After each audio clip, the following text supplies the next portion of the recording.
When you give the adhan, the shaitan, he not only runs, but the hadith says, lahu durat. You know what durat is? Durat is, he runs, and as he's running, yeah, his fart comes out. Lahu durat. I'm not making this a hadith. This is a hadith. Listen to me carefully. When the shaitan, he listened to the adhan of Allah, shaitan, he do immediately fart. Peace of the Lord to all of you. I hope you are enjoying your Saturday, and some of you already have Sunday. Today we are not going to talk about the fart of this hadith. We are going to talk about the fart of Muhammad and the fart of his God, Allah. Because everything in his religion is nothing but fart.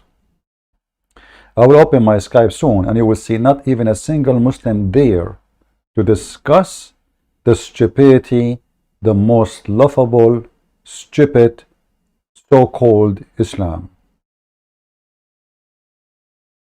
So Islam is so powerful to the point when you say Allahu Akbar, shaitan, he fart. No, we wouldn't hear it because it is silence fart. But supposedly the purpose of this fart, that shaitan, he will not hear the adhan. Allahu Akbar, Allahu Akbar, shaitan, you know. So the purpose is to make the same sound which will cover the previous sound, which means we should be able to hear it. You know, sound have many frequencies, right? So in order to, let us say, suppress a sound, you have to make a sound have the same frequency. Otherwise, you are suppressing nothing. So if we assume that shaitan is, he can hear us, you know, obviously, and we cannot hear him, obviously, and this shaitan supposedly is a genie. You see, the Muslims, by the way, and Christians sometimes, Christians, they think, many of them, because they are uneducated, they think that the Muslims believe in the same thing. When they say shaitan, the Christian, they think they are talking about the same person. No, no, no. Muslims, they believe in a different person. Everything in this cult is different person. Even if Muhammad, he stole names from other beliefs, but still is different person. So not only the idea is so stupid, but the important about it is showing us how Muhammad, how low IQ he is. You know, if this is the guy, he want to take me to heaven, and he says this, what does that mean? What exactly I learned from Muhammad's speech? Yeah, his fart comes out. Lahu durat. I'm not making the hadith. The hadith says. So that shaitan made me do sin. Get up. Yeah, just get up. Just give the adhan. Right? That shaitan, you're gonna make him leak some serious gas. Serious gas. So you know, you go into the toilet, you know, Bismillahi Allahumma inni a'udhu bika min al-khubuthi wal khaba'ith. Allah protect me from these devils. You go in there with your left foot. The left foot you went in, you get a reward for that. The dua you said, shaitan will not see you. That's it. See, left foot. You enter the bathroom with left foot. If you enter with the right foot, you are in danger. Allah cannot protect you. Sorry. I'm sorry. Disclaimer. You have to follow the manual. You enter the bathroom with the left foot, and you say the prayer to Allah, supplication. Now, the insurance is activated. You enter with the right foot, even if you pray to Allah, sorry, Allah cannot protect you. Islam makes sense. Yeah, you know. And now, because you enter with the left foot, and you say the dua, which means supplication, shaitan cannot see you. Yeah, you became invisible to him. Unbelievable. And you get a reward for that. The dua you said, shaitan will not see you. You're in the toilet, shaitan can't see you anymore. That's in a hadith. Like, who is here? Who is here? Anyone here? Anyone here? Shaitan, like, he go blind. Like, hey, hello? You know, hey, anyone here? Shaitan, like, I mean, in one hand, the shaitan is super powerful. He can deceive the whole world. In second hand, I mean, the shaitan is now going blind. And where he is, by the way, where shaitan he live in the Muslim house? In the bathroom. Because he likes shutu.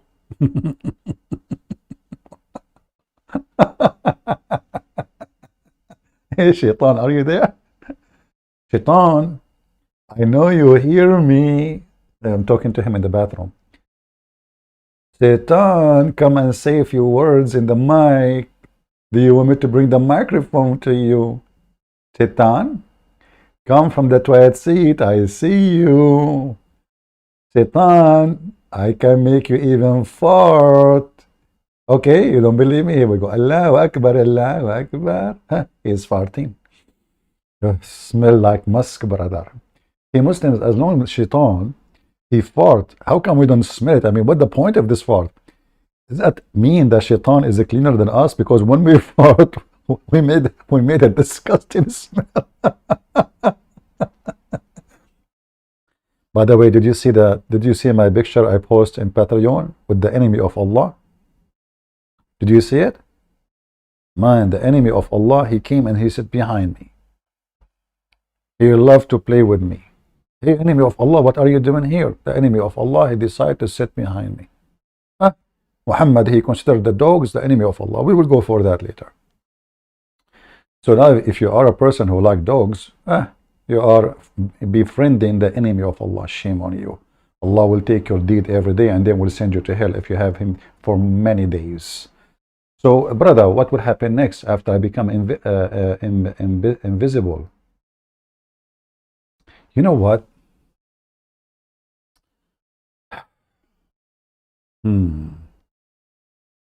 About invisible. You know, like in the Middle East, they have like they do wedding, and the Muslims supposedly they don't bring a guy to the wedding unless he is blind. So I decide to work as a blind singer. I'm just joking. So I can see all the women, man. And those Muslim women, when they go to wedding, brother, they are wearing nothing. You see all those burqa, etc. Underneath, there is nothing. Very, very open, open, yeah. So, shaitan, this story, by the way, can give you a guidance to your life. Imagine if the Prophet Muhammad did not tell us those stories. What will happen to us in the bathroom? Do you know what shaitan will do to you in the bathroom? I mean, do you know the consequence of going in the bathroom without saying the name of Allah? Listen carefully. Allah protect you in the bathroom, not in the bedroom. Brother, what exactly the purpose of this? Hold on. Allahumma inni a'udhu bika min al-khubuthi wal khaba'ith. Allah protect me from these devils. You go in there with your left foot. The left foot you went in, you get a reward for that. The dua you said, shaitan will not see you. You're in the toilet, shaitan can't see you anymore. That's in a hadith, right? If you don't say the dua, what happens is the shaitan not only comes inside, but the hadith of Tirmidhi says he plays with your bowels.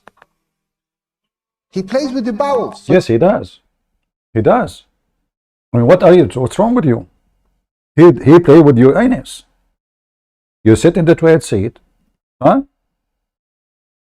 And what? Now shaitan is underneath of you with his screwdrivers and all the tools, and he is digging now in your anus, and he go inside your anus, and now you will suffer from the consequence of not listening to the Prophet of Allah. What will happen to you next? You will not believe it. See, Prophet Muhammad don't say things for no reason. He's a philosopher, he's a person of logic, he's a scientist, he's a doctor, he's an engineer. He is whatever you want, you know, Mickey Mouse. So now you will notice how Prophet Muhammad is trying to save you from all the pain will happen to your anus. the shaitan not only comes inside, but the hadith of Tirmidhi says he plays with your bowels. He plays with your bowels. So you're inside there, you're thinking you're going to be out there in 5 minutes. He's taking you 20 minutes and you're still not halfway there. You know why? Because shaitan is going, ooh, la la. See, the hadith told you, the hadith. The hadith told me why you are laughing. And the hadith, which means Prophet said. Prophet said. You see, people are laughing. Even Muslims are laughing. So to suppress their love, he says to them, the hadith says, it's not me. Which means the Prophet, he said. Show respect. So now you are in the bathroom and you want to push it out, and Shaitan push it in because he's blocking your anus. Is that what do you want? Christians, is that what do you want? What about you convert to Islam right now? I mean, look, you know, go and read what Paul said.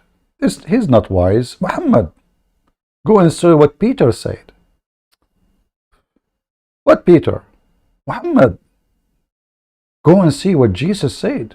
Man, what Jesus? Muhammad. This is the knowledge. This is the cheese of Islam. Very cheesy. It's in your anus now. So my friends, you want to protect your anus, you have to do anus stuff, you know? And obviously Islam, all about it is about penis and anus. Are you done, brother? He says to us, he plays with your bowels.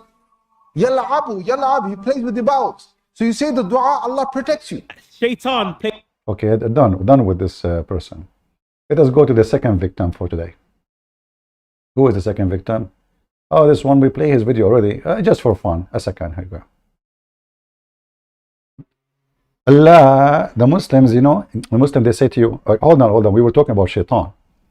Shaitan, he is a person supposedly of evil in Islam.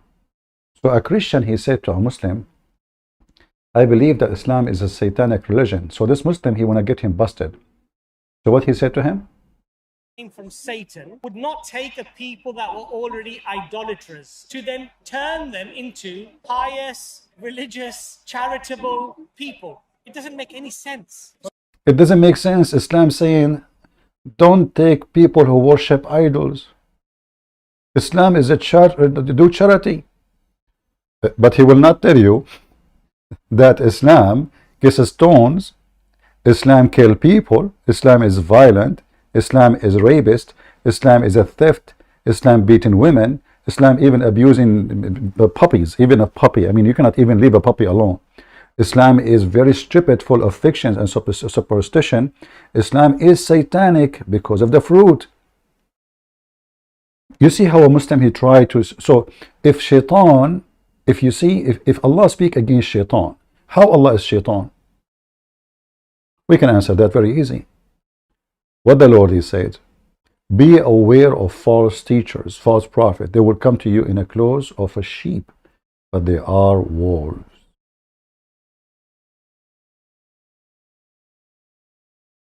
He will not tell the Christian. That's why a Christian, he should be educated before you spoke to the Abdul, so you can get them busted right away. Take notes. If the Christian there, he is little educated, he will says, okay, so Islam speak against Shaitan, but Islam teach you to beat your wife. Isn't this satanic? Is that how a man should treat his wife? What that will do exactly? Islam is against adultery, but Islam allow you to do muta, rent women for one night, or have 4 in the same time. Isn't this is nothing but fornication? You can divorce every 2 seconds 4 and marry new 4, as long as you can afford it. No limit. You can even divorce them by text message. You don't even need to say it to them. Islam is not satanic, but yet they allow having sex with infants. Islam is not satanic, but we allow the man to lie to his wife, and the wife, she can lie to her husband. What the Lord, he says, who is the father of all lies? Satan. So when a human being, he practices lies, even one, we call them like, you know, I don't want to hurt the feeling of somebody. Even those, there's no, you know, good lie and bad lie. Lie is always is bad. So Islam is a cult. I cannot even say the word cult. I'm just using my limited English language.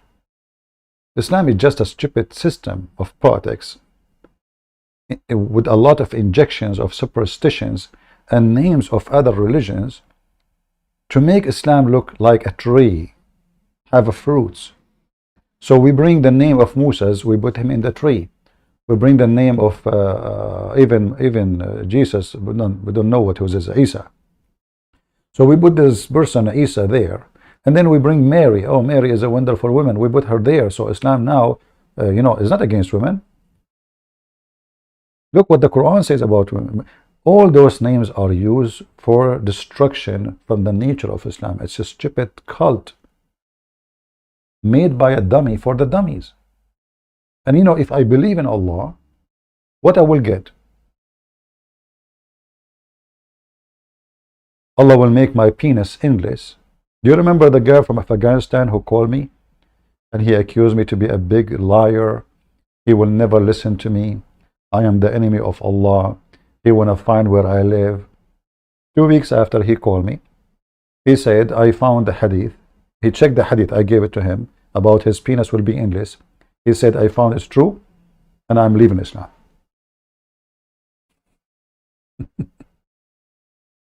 This is Islam. So when they speak to Christians, they try to present this garbage cult as something unique. Like we believe in one God. Who cares if you believe in 1 or 10? Satanism believe in one God. His name is Satan. Here we go. They are monotheists. They think they are superior because they say we believe in one. This idea actually is just a sign of the stupidity of a human being when he thinks this way. Because you believe in 1, 10, 7, it doesn't matter as long as they are real or not real. This is the question. If a Hindu believe in 35 million gods and they are exist, well, the number doesn't matter. They exist, they are real. Then we have to accept there's 35 million gods. So even when they try to prove to you that they have the right belief, it's just a silly, stupid, it works only with people who have a low IQ. We don't tell God how many he can and how many he cannot. Either he is God, which means we have no power over him or them, and we have to accept. We cannot tell God, hey, I'd like it to be only one. So it's just a silly, stupid, and the purpose all of this, it works only with people who have a low intellect, slow in the mind, uneducated. They spend their life just eating barbecue, putting food in the belly, and they never use their brain. And those people are too many of them in this world, even between the Christians. They have no idea. They spend their day, like today is Sunday. So what we would do? Sleeping, snoring, eating. We go to the church, we wave our hand to Jesus, but we did not learn the Bible. We did not do anything to preach the gospel. That is our Sunday. The real Christian of us is the one who go and do their best to share the truth or to expose cults trying to deceive people. The rest are just numbers. Almost 3 billion. 18 sleeping, 14. Useless. They don't even help those who fight for the truth. But they are there. They call themselves Christians. So those Mohammedan, they will target this kind of Christians and educated people. And because they are uneducated, they will have a low IQ. You see, education, by the way, is not a degree. It's not like having an engineering degree. That is not education. That is not education. Education is every single information you learn within your life. Not only about science, not only about electricity, not only about animals, I mean anything. This is education. How to survive living in this earth is education. How to avoid problems is education. How to solve problems is education and experience. And how to refute cults who they try to trap me is education. And how to understand what book I believe in And why? That is education. The rest is just a profession to get a job. You are a doctor, but if we ask you any question about social anything, you don't know what to say. About religion, you don't know what to say. Oh, but you are a doctor. Or you are an eye doctor. You are an eye doctor, but your eyes itself cannot see farther than your finger because you are uneducated. So those people, they target people who they are uneducated, hoping the industry they will find many of them, and they are right. They will find a lot of donkeys who they have no idea, even who supposedly oppose Islam. They don't know what Islam is about. They go to a Muslim, they say Islam is satanic. Okay, well, okay. Now the Muslim will ask you, why is satanic? What you will say? What you will say next? Education, what the Bible says, my people been destroyed because of their ignorance. My people been destroyed because of their ignorance. Ignorance is Islam. And this ignorance, when it's accepted by you, you are an ignorant and you are a victim of your ignorance. We will show you another video. This is Mufti Menk. One more character in the mockery of the of Islam. I find those sheikhs, even though supposedly they are very famous, a Muslim, they think they are smart, I find them the most dummy, stupid people ever. Today I will show you. By the way, I don't prepare for my topic. Just before I go, I search for some videos, you know, and I found this one. Mufti Menk is going to save the ass of Muhammad. He will show you that there is some stories, or the coming story at least, is a fabricated story. Listen carefully. And this is why Allah speaks about how much He granted him even more than that. So he's talking now about Solomon, the name mentioned in the Bible, King Solomon. And it is not like Allah did not test them. Allah subhanahu wa ta'ala tested these people. Allah says, وَلَقَدْ فَتَنَّا سُلَيْمَانَ وَأَلْقَيْنَا عَلَى كُرْسِيِّهِ جَسَدًا ثُمَّ أَنَا. You know, the funny is that the Muslim, they say to you the Quran is beautiful when you think it, when you sing it. But the same stupid book says that the words which is decorated is satanic.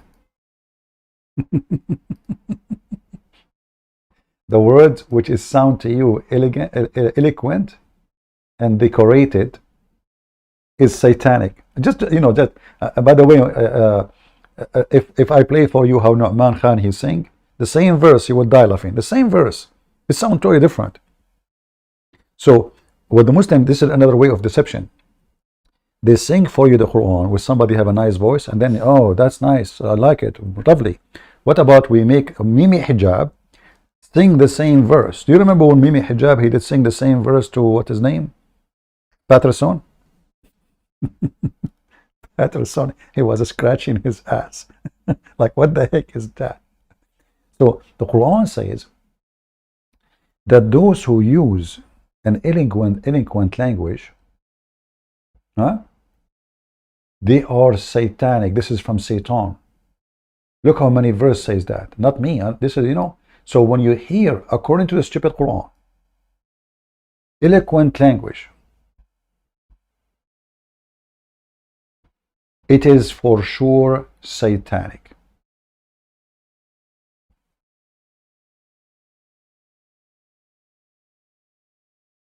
Inspiring each other with adorned speech. So what they do? They do adorned speech, beautiful speech, nice speech, nice singing speech. The Quran condemns itself as Muslim. They claim that the Quran is beautiful. You know, the Quran can be beautiful. As you know, I don't know,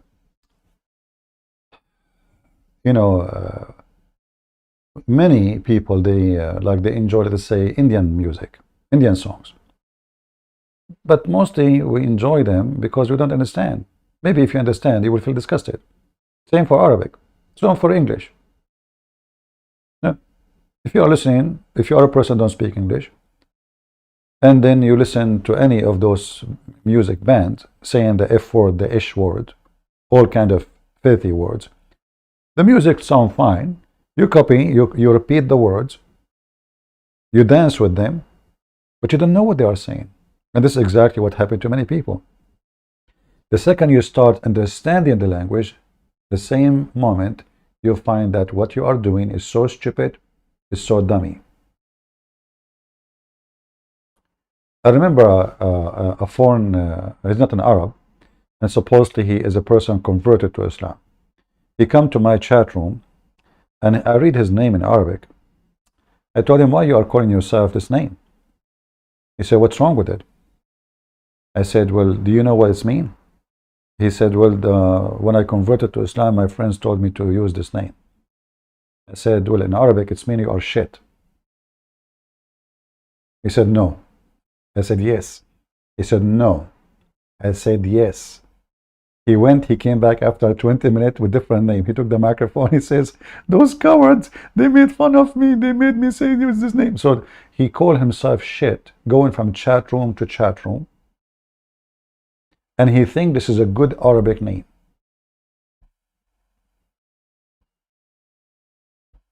Until one truthful person says to him, hey buddy, your zipper is open and your penis is coming out.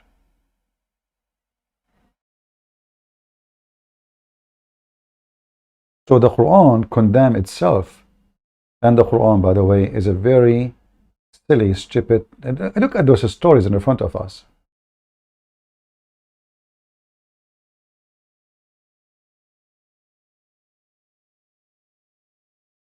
Even here, by the way, just to show you how stupid Islam is. In case you do not know, the Muslim keeps saying to you, you should convert to Islam, you should convert to Islam. But Islam says, the Quran says, you cannot convert to Islam unless Allah will, which means it's Allah will to convert. Read it, it's in front of you. They would not have believed unless Allah willed. What the heck is that? So even when you convert, it's not you converting, it's Allah will. I mean, if we read the verses one after one, you will see how stupid it is.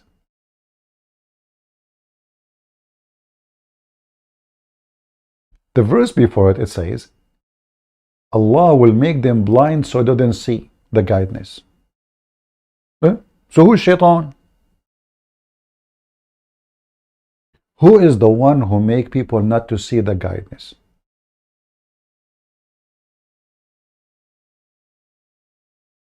Any Muslim can tell me?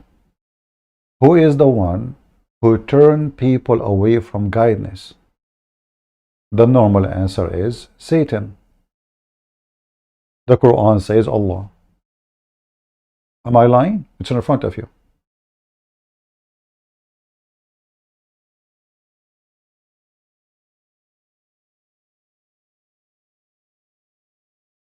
Let us go back to Mufti Menk. Mufti Menk is going to make a big poo-poo. Serious one.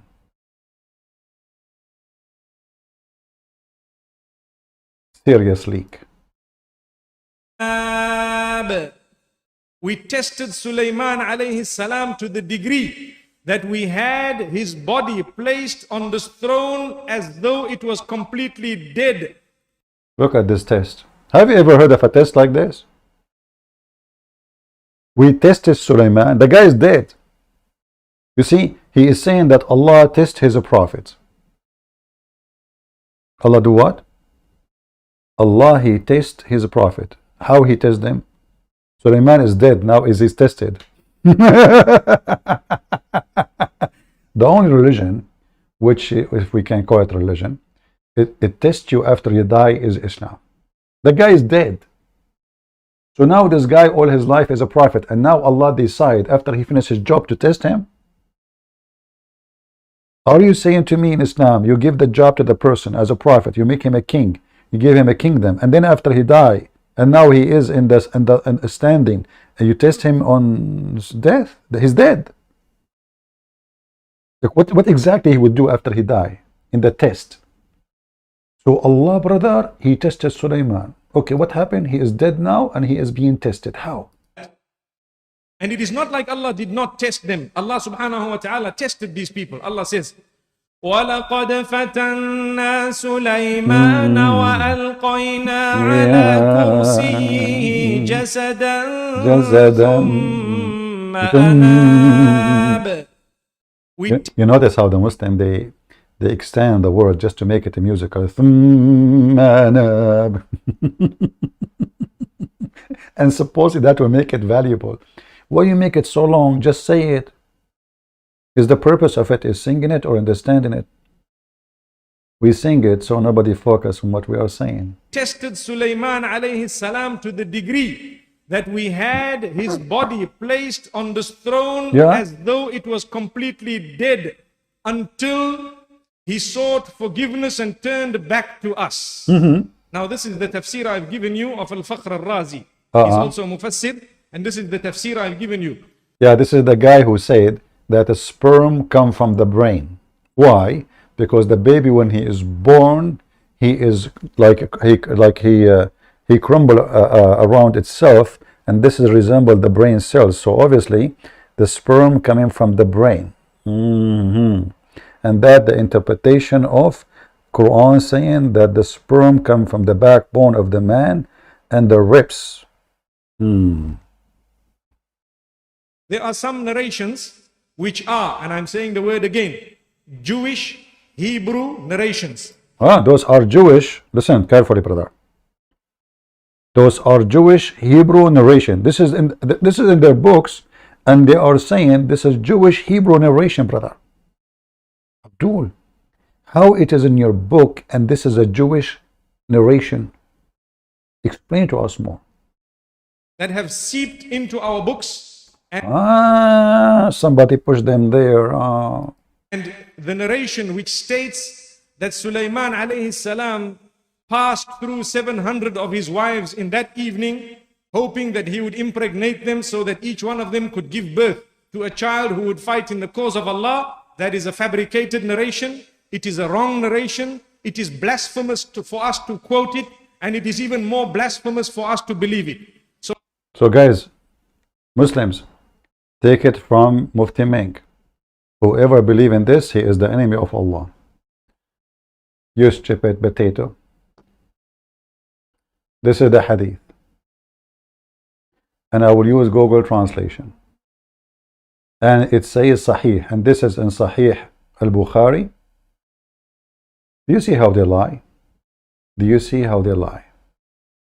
This is al-Bukhari, and this is Sahih Muslim, and this is Sahih. I will use Google translation.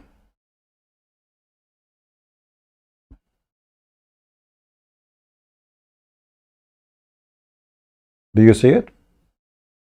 Sulaiman, he decided to F 100 women, or 99, Muhammad saying. He is not sure from the number. Always Muhammad is not sure from the number. He is not good in mathematics. Excuse me. What it says? Source of Sahih. And what is the grade? Sahih. What is the ruling of the hadith? Sahih, authentic. Same. What is the ruling of the hadith? Authentic. Do you see how they lie? What is the ruling? Look how many times repeated in al-Bukhari, and this is the most authentic book. This potato, in order to avoid the embarrassment and the stupidity of Muhammad, that a man, he want to F 100 women, so he can make 100 boys in one night. And those boys, they will fight for the sake of Allah. But then, Sulaiman, he forgot to say Insha'Allah. And because he forgot to say Insha'Allah, Allah, he gave him a half boy, which is an Arabic way, insulting way to say a person in disability. So The man, he want to do jihad for Allah by in the bed. He want to and by the way, you notice how Muhammad is a fraud. He cannot repeat the same story twice with correct number. Here it says 60 wives.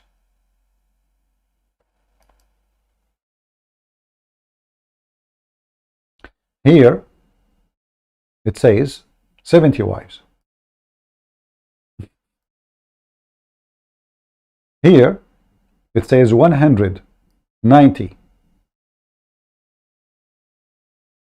Sorry, 100 or 90, 99, 60 or 70. The second question, how can man intercourse with 60 or 100 women in one night, since it is impossible from, like, for a man to do it, who's a man he can have? even my grandfather cannot do that. Unbelievable. So the third question, why the prophet of God did not say God willing? Look at the questions, brother. Serious question. This is a really, So Muhammad, he keep giving different numbers because he is a fraud. Here it's 100. Down it's 99. Down it's 70. Down it's 60. And all of this is to prove to us how important to say Allah is willing. Inshallah. If you don't say it, brother, even if 1,000 women, Allah will not give you babies. Yes, brother. And this is alone is very laughable. We laugh at Mufti Menk trying to fabricate, saying that this is a fabrication, is not Islamic, when all Islamic websites agree, in all Islamic books, and this is Al-Bukhari, saying this is a very authentic. Look, it's in front of you. You see it? The ruling of the hadith is sahih. Sahih in Arabic means authentic. Authentic. Authentic. But we just heard this liar saying this is a fabrication. But if you ask him, actually there's tons of videos of him saying in Bukhari, maybe somebody want to make this video, you can find him speaking about Al-Bukhari, how authentic it is. So when there is something is very embarrassing, they are speaking in English to people, they try to fool you using your ignorance, hoping that your ignorance will overcome your intelligence.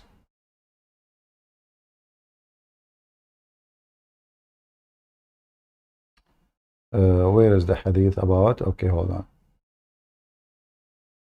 This is Al-Bukhari in English. And this is the number. This is the same hadith in Sunan al-Nasa'i. It is Sahih. This is the same hadith in Al-Bukhari again. And this is the number. This is the same hadith in Sahih Muslim, which means very authentic. And this is the number. This is the same hadith in An-Nasa'i again. And it's a Sahih, authentic. And this is the number, etc. All of those are very authentic. But this potato, he claimed that this is a fabrication and it is not true. So how we can trust what Muslims they say? Maybe this one is different. Let's see. This one about yeah, from here and up, all of them is about the same story. As you see, it is very authentic. But we just heard Potato Mufti Menk saying that this is not authentic. Why they say that? Because it's so stupid. I mean, it's an embarrassing. And you know what this religion, why it focused so much in sex? Why prophets of Allah, they are so powerful in bed? And why, how you explain to me that if you don't say inshallah, Allah will not give you a baby, but nobody, no Christians say inshallah before sex and not after sex. No Hindu, no Buddhas. So where all those hundreds of millions are coming from? The idea itself is so stupid, and this is telling you how stupid Muhammad is. And then those Abdul in YouTube, they try to duct tape Muhammad. And if you want to duct tape, well, you can, but that will not make any difference except making Muhammad look so stupid more. His face is full of duct tape. Continue. So let us understand, whenever we have an Israeli riwayah, which means a narration that came to us from the Hebrew scriptures, if it has in it... Abdul, son of Muta, can you find me from the Hebrew scriptures a story about Suleiman effing hundreds of women to make baby and he forgot to say inshallah? We just heard him saying, any fabricated narration coming from the Hebrew scriptures. Did he say scriptures? He said that. Look at this face. Hyena. And not only he is lying, and we showed you that this is very authentic in his religion, they blame any stupid things on others, and specifically the Jews. If a Muslim could not have sex with his wife, he blamed the Jews. Hey brother, honey, how come you could not do it? Ali Dawah answer said, sister, my cousin, how I can do it and the Jews are killing Palestinian? He don't stand up, no more. He is not in the mood. They blame the Jews for anything. If they don't have electricity, they blame the Jews. If they don't have food, they blame the Jews. If they don't have an asphalt in the street, they blame the Jews. Anything. In fact, Muhammad, he said that clearly. He said, if no Eve, if no Jews, no food, will be decay. You don't believe me? Here we go.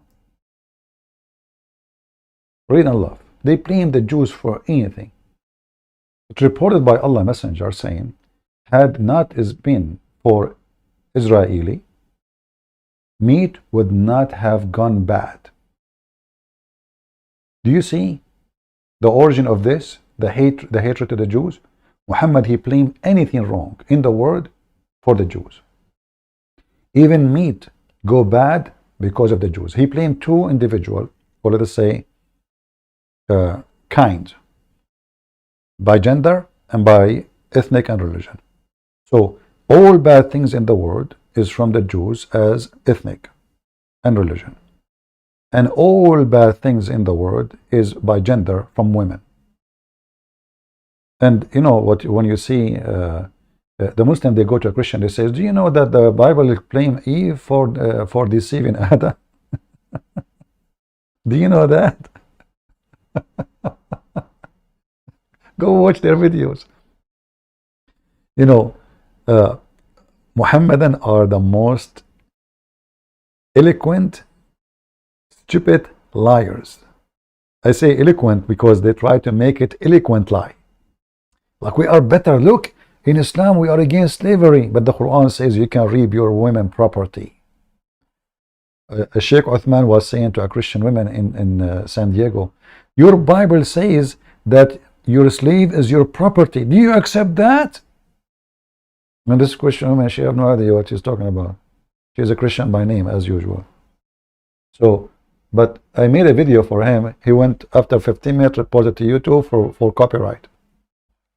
And I have actually the copyright posted in my channel. This is how coward they are. So they refuse to say a slave is a property when the whole Quran says a slave is a property. Malakat aymanakum.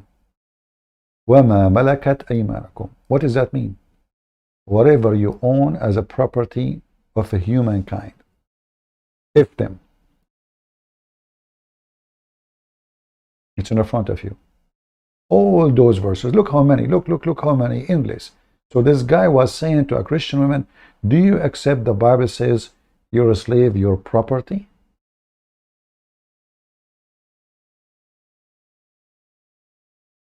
When this is what the Quran is saying.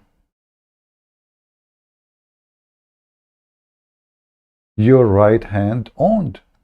Your property. Your property. If even women who they are married, if they are your property. This is the translation for your hand, your right hand process. So now we go back to the most laughable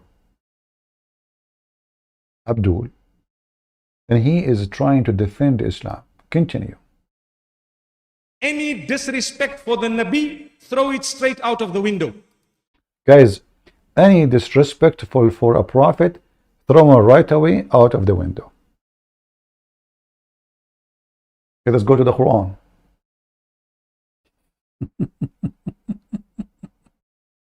If I say to a man, your wife is a whore, is that disrespect or respect? And especially if he's a prophet. Just a question.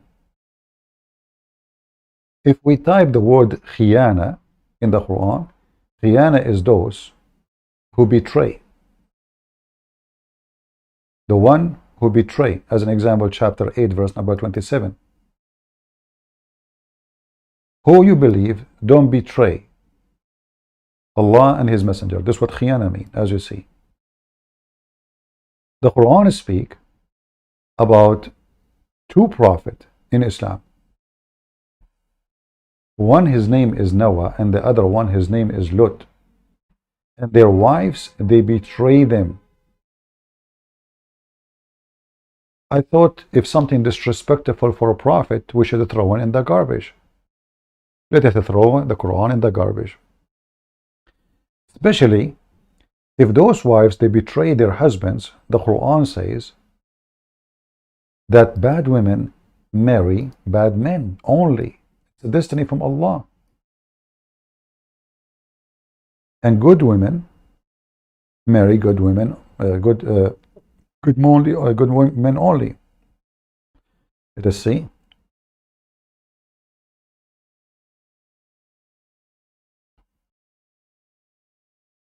The word khabith,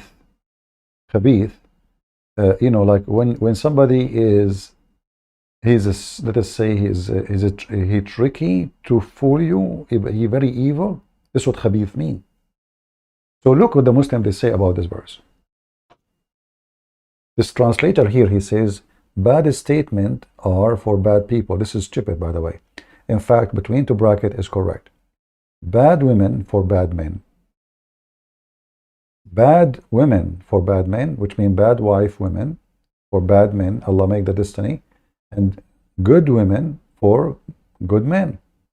Chapter 24, verse number 26.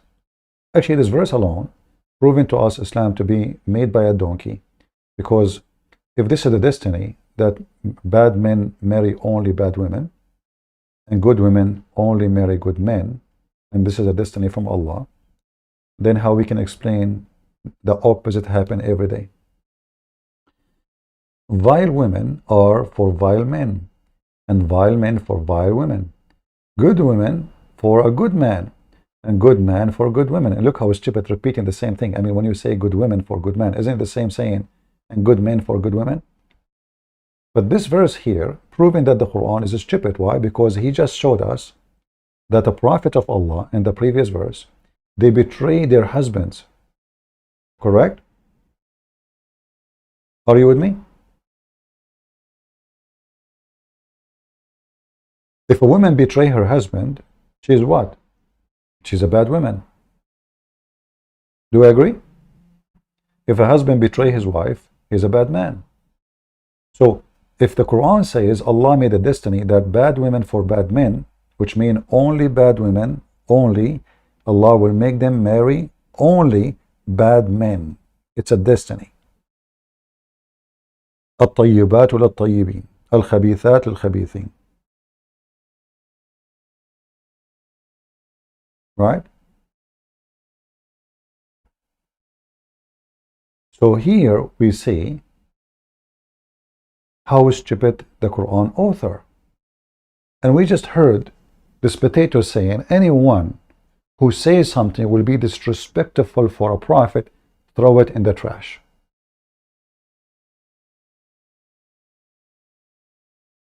Well, all the Quran is disrespectful for Muhammad himself. How? Anyone who have little brain, he will see that the whole Quran is a privilege for Muhammad. If I say to you guys, I'm a very humble man, but I have I want to have the best of the booty. I don't care for money. I don't care for money. But I want to take the fifth of every attack. I don't care for women. I don't care for women. But if my eyes fall into a woman, her husband must divorce her so I can F her. I don't care for position. I don't care for position. But every mankind have to obey me. I don't like to be king. I am a servant of Allah. But all of you, you have to be under my shoes.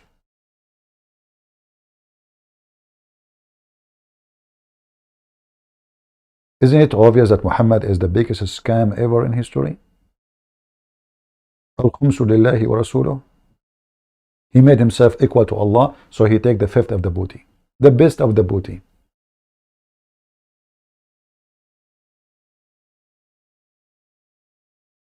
Even Muhammad, he made a law above the Muslims, which means Islam for Muhammad is not the same Islam for the Muslims. Muhammad do not need to obey the Quran. A Muslim, if he marry more than 4 wives, he will be taken to court. Muhammad have unlimited. A Muslim, if he marry a woman without witnesses, this is not marriage. Muhammad do not need witnesses. A Muslim should pay a woman to F her. Muhammad do not need to pay her. A woman, she can offer herself to the Prophet. A Muslim, when he go in the house of somebody else, supposedly, he should not look. Muhammad, he go to the house of his own son and he flirt with the wife, and the Muslim praise him for that. And then later he took the wife from his own son.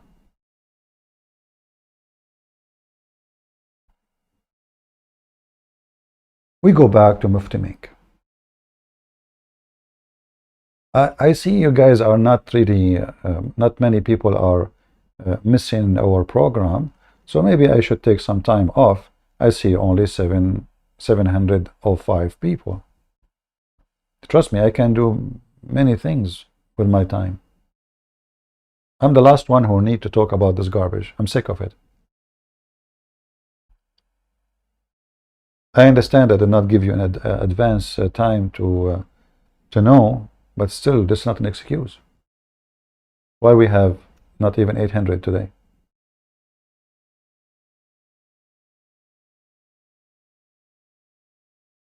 We go back to Mufti Menk.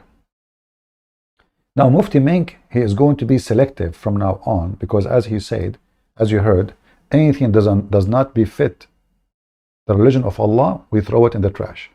Tell us more. What befit to Allah? If it has any blasphemy in it, we throw it straight out, because all the Quran is a blasphemy of God. All of it. All the hadith. When the Muslim, they say Allah and his messenger knows best, that means Muhammad is equal to Allah.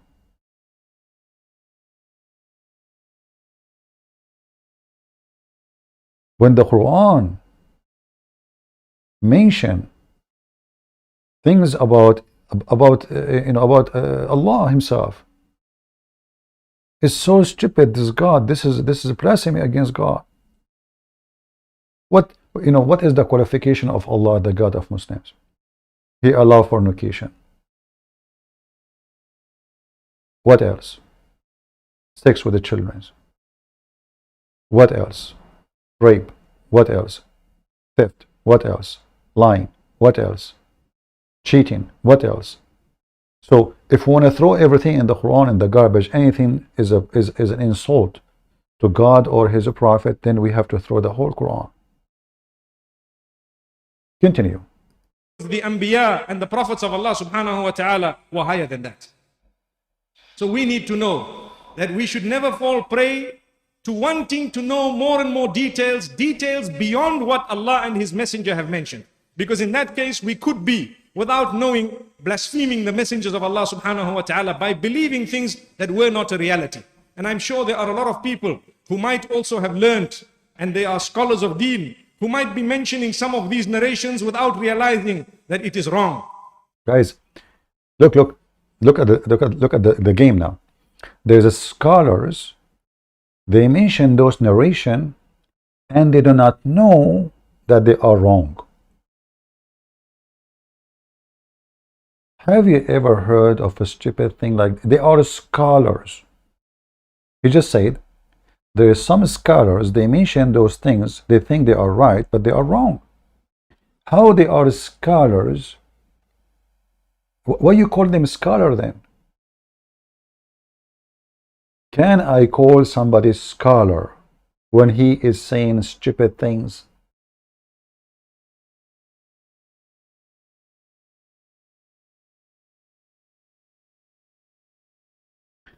Accept face-to-face debate? Okay, Muhammad Yusuf, I accept. All right, brother. I accept. A Muslim is asking me to accept face-to-face debate. Okay. Report your channel, or we will mass report your channel in our madrasa alone, more than 500 students. My friend, I will call my cousins, who they are more than 100,000, and we will report your channel, and we will send you to Allah, you know. Or, brother, I'm going to ask the angel Jibreel to do to you what he did to Muhammad. I advise angel Jibreel, before he play with the anus of your prophet, I can show you the hadith, to eat spicy food. And then, brother, after he ate spicy food, and then he cleansed the anus of your prophet after he did the surgery, your prophet have a problem in his anus. So, brother, go report our channel. Please, I want more Muslims to come here. I'm waiting for you. I cannot wait. All right, brother? Thank you very much. All right. I mean, have you ever heard of a prophet? He need a plastic surgery to fix him?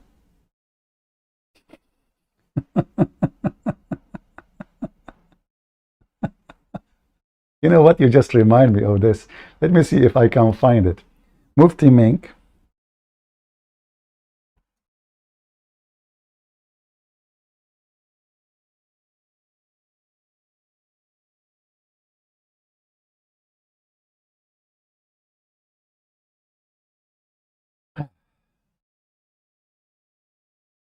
Mufti Menk, Prophet Journey to Heaven. Let us see. The story of the Prophet. The miraculous night. The miraculous night. Okay, hold on.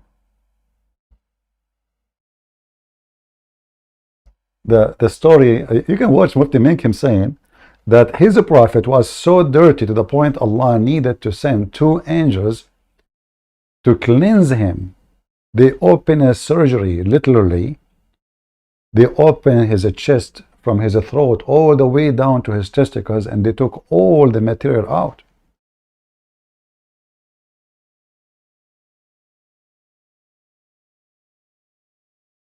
Let us see, maybe here is shorter video. Hold on.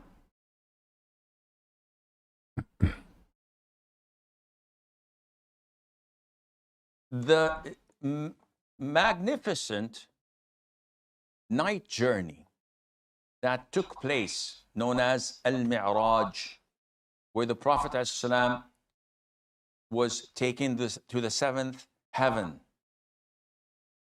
Did this take place physically or spiritually? Or did it take place with his body and soul, or was it only with his soul? Akhi, the most authentic opinion is that this particular journey, the night journey, which Allah Azza wa Jal mentioned in chapter 17, Surah Al-Isra, Subhanalladhi asra bi'abdihi laylan min al-masjid al-harami ila al-masjid al-aqsa.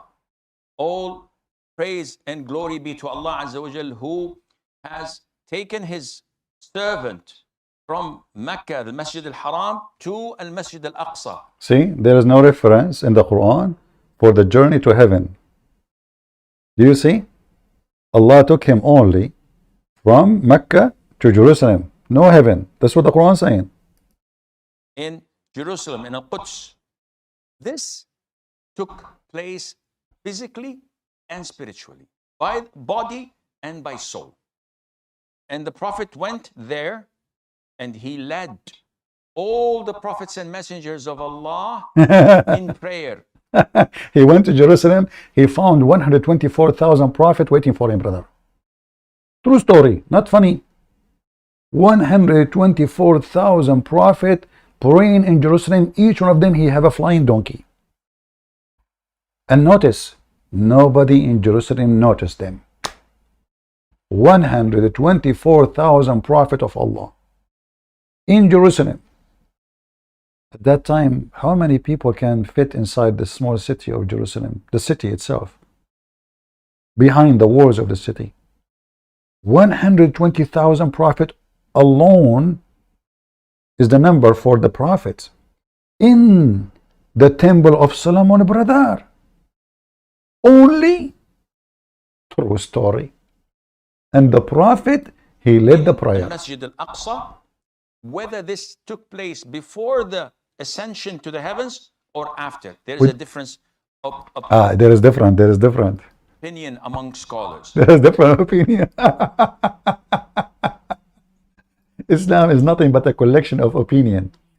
Oh boy, there is opinion, and then later he will tell you how the donkey come and he knocked at his door, and then the angels, they took him and they made a surgery, and then they installed a dish of faith and dish of wisdom in his chest.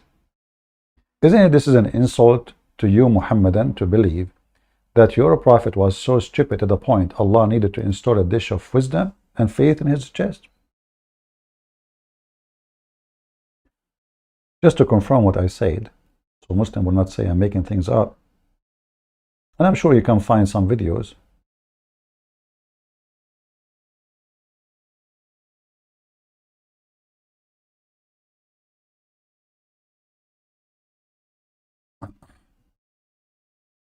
Let us see.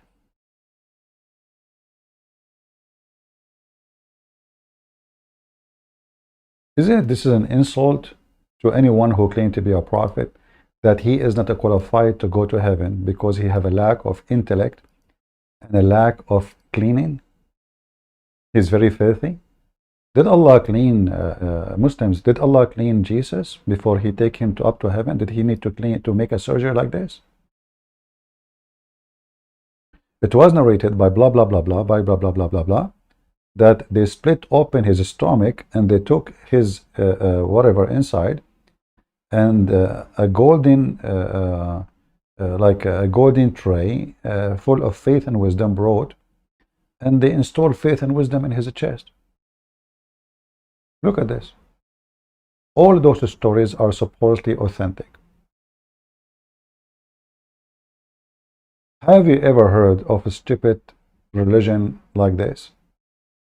If Muhammad is smart, he will not need a dish of faith, a dish of wisdom. That means he have a lack of faith and lack of wisdom, and that means Muslims believe that wisdom and faith are something physical, and we can do plastic surgery like silicone, and we do injection inside it, inside the body.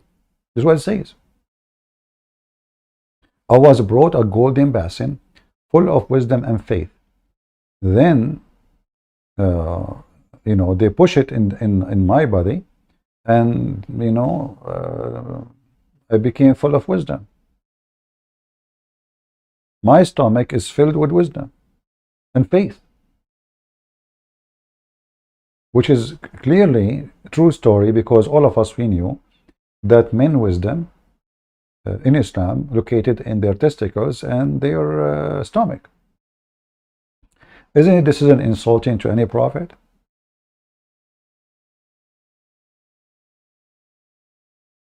If I say to you that I went to a certain country to do a plastic surgery for my wisdom, that means I'm not wise. That means I am trying to do a correction of the way I'm created. And who is the one trying to do the correction? Allah.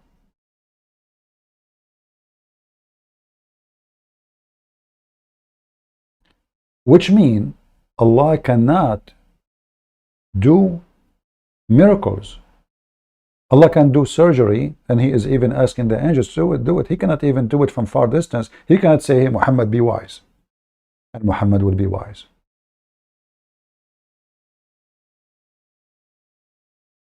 Allah cannot do it. It is a normal physical surgery. They open his chest. They took all the material all the way down to his testicles. They wash it with the water of Zamzam. And then they restored all the organs inside, and they filled the organs with faith and wisdom. And then they brought him a donkey, which is a flying donkey. And Muhammad, he went up to heaven, and then he saw all the angels. And remember, in the story of the Sheikh, we just heard him saying that the Prophet were waiting for Muhammad in Jerusalem. But here you will notice that the same prophets are waiting for him in heaven. He went there. The story is really funny, and they look at the door, the angels, they ask Muhammad, they ask Jibreel, who is with you? Have you ever heard of an angel? He is the head of the angels, supposedly. He is knocking at the door of the heaven, asking them to open, and they say to him, who are you? The angels behind the door, they say to Jibreel, who is their boss? Who are you?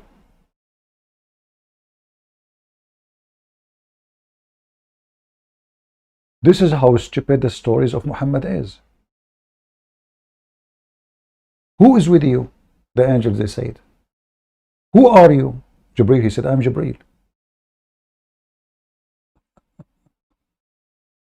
Each time he arrived to a gate, look, let me show you. The laughable, the most laughable, stupid religion. After they wash his body, etc., and they install a dish of wisdom, which is very normal, especially in Thailand, he took him to the heaven, and here they brought the golden tray full of, and remember, Allah will not send his faith and wisdom in a silver tray or aluminum. No, he have to use a golden tray because this is expensive wisdom, fancy brand.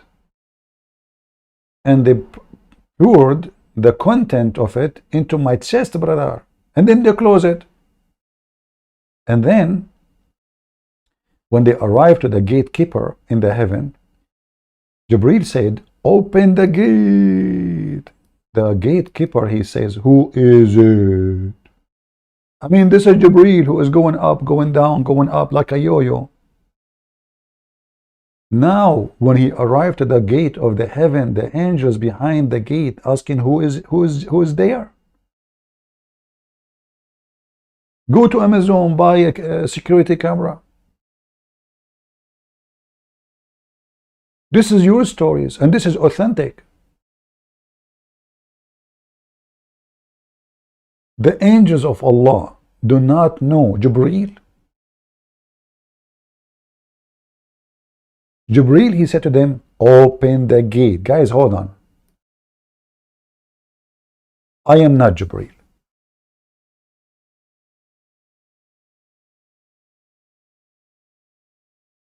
In the other day, actually, there was two girls trying to take a pictures.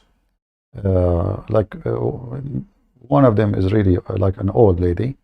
So they are trying to take a picture. They are putting the phone next to a tree, etc. So I was walking by. So I said, I will do it for you. I heard them speaking a language. I'm not far, a little bit. They are not speaking English.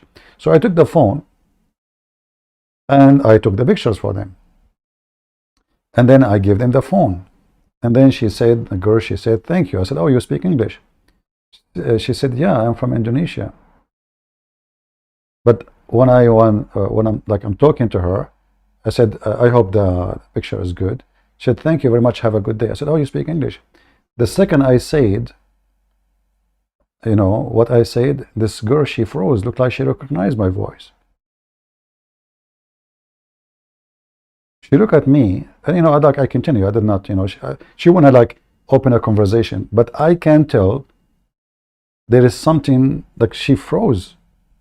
She heard my voice. So do you think an angel who is the boss of the angels, who keep going in and out of the heaven, the angels do not know his voice?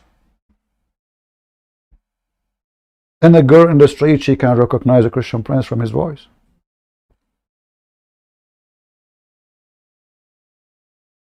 I said, oh, you speak English? She said, I'm from Indonesia. I said, oh, I better run. And they were dressing like, they don't look like Muslims, you know, they are dressing nice, actually, very nice. Mostly they are Christians. But, you know, I don't want to get into private conversation. So, you can tell they recognize my voice, but the angels of Allah, they are not recognizing the voice of Jibreel. Jibreel said, open the gate. The angel says to Jibreel, who is this? Who is this? Huh? Who's this? I mean, how many Abdul, they walk by the gate of the heaven a day and they knock at the door? The delivery guy from Amazon?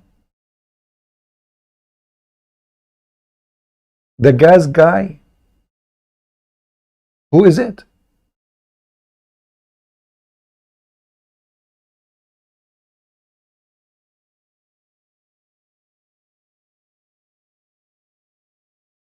It's very easy to recognize a person by his voice, especially if he is someone special for you. This is Jibreel. This is their boss. They could not recognize his voice. Who is it? Then Jibreel, he said, I'm Jibreel. Okay, hold on. How that prove that he is Jibreel? So you open the gate like this. What if it's Gog and Magog? Maybe those are Gog and Magog. Maybe this is Ariel Sharon, Netanyahu. So the password is Jibreel. And then they ask him, if there is anyone with you. The angels cannot see, man, behind the door. They are asking him, if there is anyone with you. Jibreel, he said, Muhammad. Notice here it says, has he been called? The angels, they know the name of Muhammad, but they are wondering, was he called? Look, the security of Allah in the door, they don't have any information about the visitors.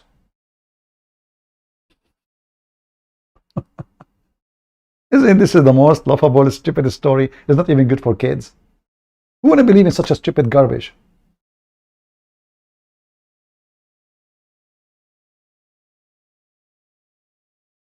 And then Muhammad, he went inside the heaven and he saw a man sitting with some people in his right and some people in his left. When he looked toward the one in the right, he laughed, ha ha ha ha ha ha ha ha. And when he looked toward the one in the left, he cried, what the heck, what a madness is, sorry. Then Muhammad asked Jibreel, then he said, welcome, O pious prophet and pious son. Oh, he's calling him son? What the heck? Who is this guy? I asked Jibreel, who is he? Jibreel replied, says, this is Adam. And the people in the right and the left are the souls of his offsprings. Those who they are in the right are the people in paradise, and those who they are in the left are the people of hell. Abdul, but now we are in heaven. So how people of hell, they are in the heaven. They are now in heaven. You just said he is sitting and there's people in the right and people in the left. Where? In heaven.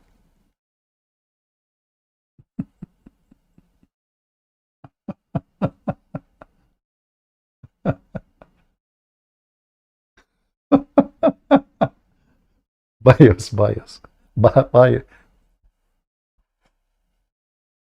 Anyway, I'm not going to keep this story. It's very funny, but I want to go back to Mufti Menk because it's more laughable. Menk, continue please. Tell us only the legitimate story which you approve. And now he will tell you a story which he approved. To trust those narrations that have seeped through our books, which blaspheme our own messengers and the kings and those whom Allah has called excellent worshippers. So we don't agree with that. What Al-Fakhr al-Razi says is Allah subhanahu wa ta'ala tested Sulaiman. He gave him everything that we just mentioned now. And on top of that, he made him sick and ill. So when Sulaiman marida maradan shadidan, he was sick, a very severe sickness, very severe illness. Mankind and the doctors could not help him. Jinn kind and all of them could not help him. The birds and in his entire army of birds could not help him. It is Brother, this is true story. Sulaiman now is sick, and the doctors of the birds, listen, this guy, he said we should not accept all stories, okay? There is many stories are coming from the Jews, brother. This story now he's telling you, this is the true one. The doctors of the birds, they could not help him. Hello? Hello? Uh-huh. Oh, Dr. Birdie is shaving his beard? Oh, no. He's doing a surgery now for a... What? For what? Oh, Joe Biden. Oh, okay. Is he installing the dish of wisdom for him? Because really, this guy is messed up. Okay, affirmative. Okay, you confirm that. Okay, can you tell him, please, when he finish, to come immediately because the Prophet Sulaiman is really in trouble? Oh, the number, hold on, let me write it down. 2244. That's, repeat again, please, I did not hear you. Oh, okay, 567. Oh, okay, now I have the reference. So please don't forget, because we are waiting. Because this is Prophet Sulaiman himself, more important than stupid Biden. Leave Biden alone. I mean, you know the thing. Okay, thank you. So guys, Sulaiman now is sick, and the doctors of the birds, who they are the army of Sulaiman. This is true story now. This is not from the Jews. Listen, there's stories from the Jews, will not accept them. This is the true story. The doctors of the birds, they could not help Sulaiman, brother. Brother, tell us more. On top of that, he made him sick and ill. So Allah made the Prophet sick. Look at this. when Sulaiman marida maradan shadidan, he was sick, a very severe sickness, very severe illness. Mankind and the doctors could not help him. Jinn kind and all of them could not help him. Even that, the jinn. birds and in his entire army of birds could not help him. It is reported that they flew across, finding herbs from various corners of the globe and brought for him, couldn't help him. Until he couldn't move and he was as a dead person on his own throne. And his kingdom was now almost as though it was taken from him, because he was more or less totally immobile. And Allah subhanahu wa ta'ala says, ثُمَّ أَنَابَ. Then he turned to us and he sought forgiveness. And فَاسْتَوَى. Hold on. Is he dead or alive? Oh, guys, just listen to the stupidity. I will go back a little bit. You know, sometimes people don't focus on what those dummies they say. Him, because he was more or less totally immobile. And Allah, mankind and the doctors could not help him. Jinn kind and all of them could not help him. The birds and in his entire army of birds could not help him. It is reported that they flew across, finding herbs from various corners of the globe and brought for him, couldn't help him. Until he couldn't move and he was as a dead person on his own throne. And his kingdom was now almost as though it was taken from him, because he was more or less totally immobile. And Allah subhanahu wa ta'ala says, Listen, a person who is sick,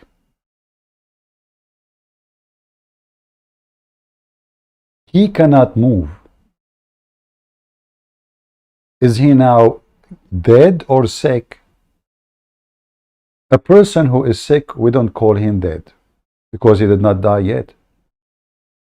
So now Allah, by making Sulaiman on the throne, he is so sick he cannot move. What is the purpose? So Sulaiman will ask Allah forgiveness.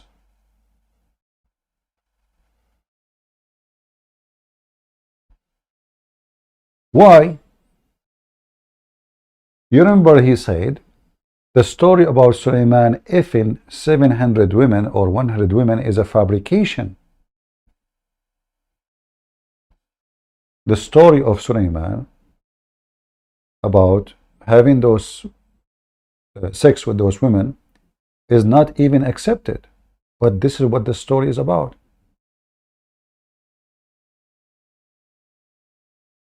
Otherwise, why Sulaiman asking Allah for forgiveness? What exactly he did?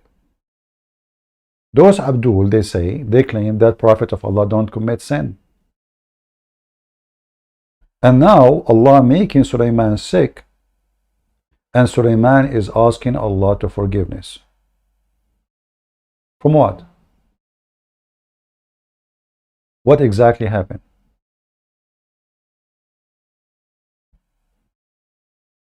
And then here you will see the stories of the Muslims and their fiction. This guy, he mentioned Al-Razi. I can open Al-Razi and you will die laughing. And then what he would say? He would say, I don't accept Al-Razi. Okay, what about we open Al-Qurtubi? Oh, I don't accept Al-Qurtubi. Okay, what about Al-Jalalain? I don't, Ibn Kathir. All the story is so hilarious and so stupid. Let me see if I can find the story in English. Give me a second.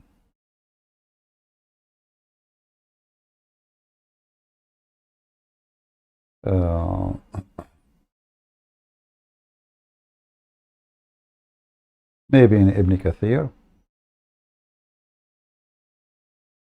Let us go to a tafsir first.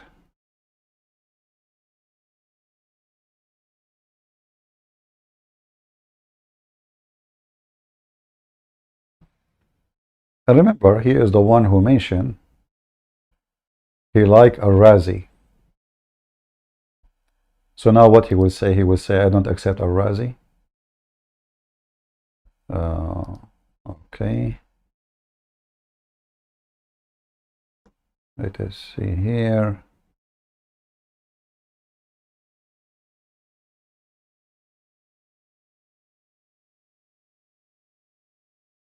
Where is Al-Razi? Here we go.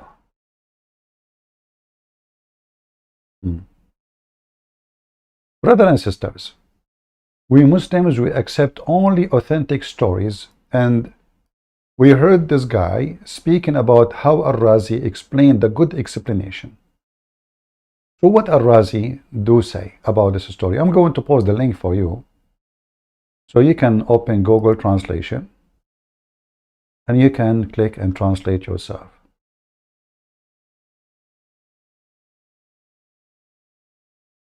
So now this is the authentic story according to Mufti, who he like Al-Razi. Please be sure you open the browser I posted for you on Google browser so you can translate. This is a chapter 38, verse number 34. وَلَقَدْ فَتَنَّا سُلَيْمَانَ وَأَلْقَيْنَا عَلَى كُرْسِيِّهِ جَسَدًا ثُمَّ أَنَابَ. What does that mean? Let us see. Sulaiman, brother, he took his army and he invaded a city in the sea. How he did that? He commanded his soldiers to ride the flying carpet. And brother, the flying carpet carried his army. Remember, he accepted Al-Razi. He do what? He accepted Al-Razi. Brother, we don't accept stupid things. We accept only things which is legitimate, brother. So now Sulaiman, he is going to invade, brother, a city in the sea. And now his army are riding flying carpet. Brother, are you sure? Yes, brother. Where, brother? Where it says that? In the tafsir which I accept, Al-Razi. Chapter 38, verse number 34. Brother, don't you think we should reconsider the story? Flying carpet for Sulaiman, brother? Yes, brother. Are you sure? Absolutely. And those Christians, they laugh at our religion when our religion have nothing but superior facts. Everybody knows that a flying carpet is something truthful, proven by many scientists. Scientific test. Who can deny such a story? Nobody. Brother,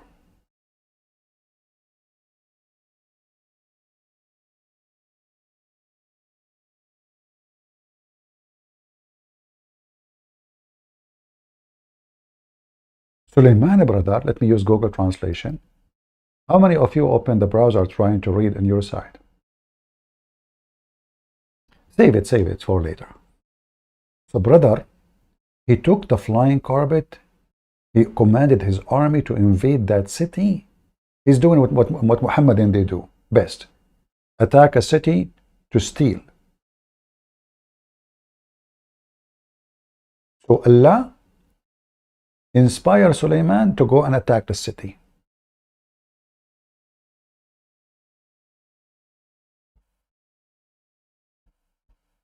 Sulaiman, he received a news about a city in the sea. So he went to that city and decided to take the city. And he commanded the wind to carry him. He took the city. He killed the king. And he took a girl for him, which means a wife. Her name is Jarada, which means Loctus. She was so sexy and hot.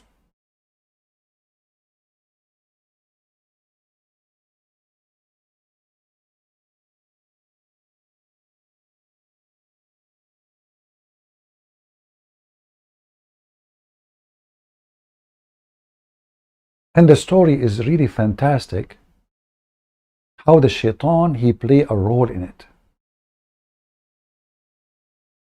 Shaitan appeared to this girl in the image of her father. And this girl, she dressed this image. She adorned this image. She used to cry always for her father, which killed by Sulaiman. The day and night, she do that.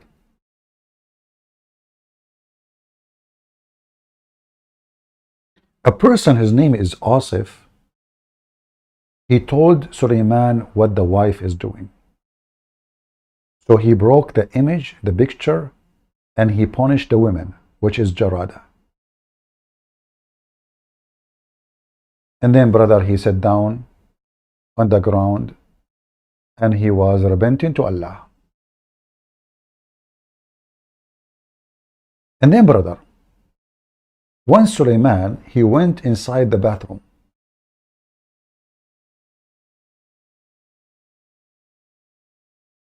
Shaitan, the devil, brother, he came to his wife. Sulaiman, when he go in the bathroom, he leave his ring, which controlled the world, with his wife. He gave the ring to the wife, as usual. I mean, you are going to clean your ass from poo-poo. You don't keep the ring of Allah. Shaitan, he come to her and he took the ring. He came to her in the image of Sulaiman. This shaitan, he can come in the image of anybody. Remember, Mufti Menk, he said he accepts the stories in a Razi.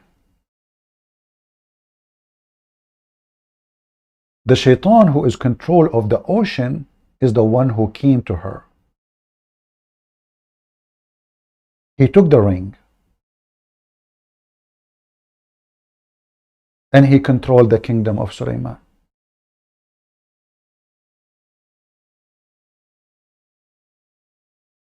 And then he started effing the wives of Sulaiman. And how the wives, they noticed that this is not Sulaiman, because he if unusual effing. He don't take a break.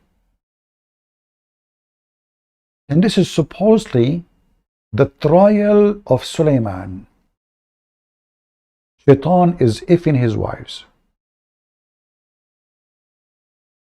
And then when Shaitan, he took the look of Suleiman after, and then he took the ring controlling the kingdom, effing the wives of Suleiman, because now they think this is Suleiman. The wives, they reported the husband Suleiman to the elder. They said, this can't be our husband. Our husband is, his penis is small. And this guy, he is never stopped having sex.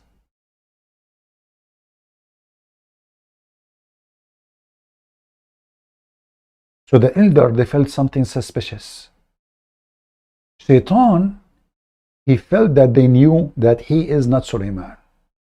So he threw the ring in the ocean. Suleiman now is poor. He lost his kingdom because he lost the ring. I mean, imagine you have no ring. How your people will recognize you? Nobody can recognize you no more because you don't wear the ring. So Shaitan, when he ran away, he threw the ring in the ocean. Suleiman, now who is poor, he almost homeless. He go in the street asking people for donation or help, or let me carry this for you, give me food. He saw a man who is he bought fish. He's a rich man. So Suleiman said to him, can I carry the fish for you? You know? And the funny is, guys, look what I just found. We heard the stupid Mufti Menk saying, don't accept any scholar except the one who knows what they are saying. And he said, he accept Al-Razi. Look what Al-Razi is saying.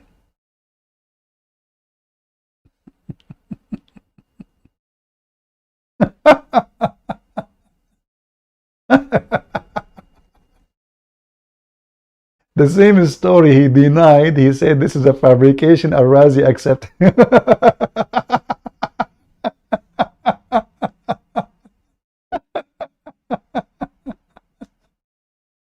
So anyway, I'm going to continue the story. So Suleiman, brother, he told the guy, I will carry your fish if you give me 2 fish. 2 fish only, please. I carry the fish for you all the way home. You give me 2 fish. So the man, he said, okay, I will give you 2 fish. When they arrived to the house of the rich man gave him the 2 fish as they agreed. Suleiman, he went home, he opened the belly of the fish, and guess what he found inside the fish? The ring. Yes, brother. And remember, Islam is not laughable. And Mufti Menk, he accepts only legitimate stories. Those fabricated stories, he don't accept them, brother. He found the ring inside the fish.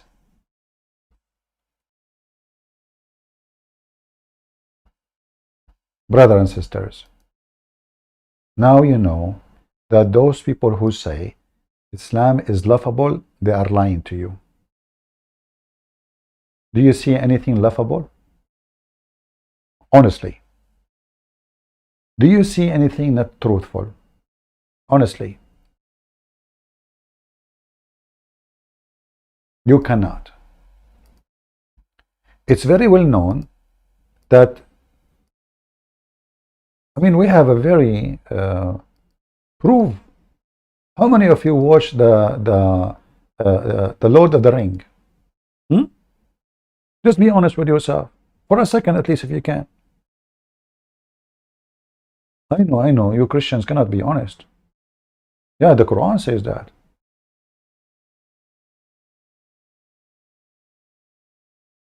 There is tons of proofs which nobody in the world can deny about the power of the ring. Harry Potter is one. Take reference. Take reference, please. The Hobbit is other one. Take other reference. Page number 300, The Hobbit. Page number 261 in the book of Harry Potter. Take reference if you don't believe me. So Sulaiman, brother, Sulaiman the ring had the following inscription: purified is the Lord who has controlled the jinn of with his words. Look at this. All of this is in the ring. Are you sure it's not the chapter, the whole chapter in the Quran? And then in another reliable, look, this is all reliable. Listen carefully, please. We don't accept fairy tale stories. We Muslims are very serious. In other reliable tradition, it narrated from Imam blah blah blah blah blah, Prophet blah blah blah. After sleeping for some time, woke up and come out to the courtyard of his house and said, "Your Imam has to you wearing the dress of Adam and the ring of Sulaiman." So the Imam who will come to the Muslim at the end of the time, he will be wearing the ring of Solomon, and he will be wearing the same underwear of the same. He will have the staff of Moses. And then the story continues. Let us go to the ring. I'm trying to find the story about the ring. Okay, where is the ring? Okay, brother. So when he went to the market, I need to go here maybe a little bit.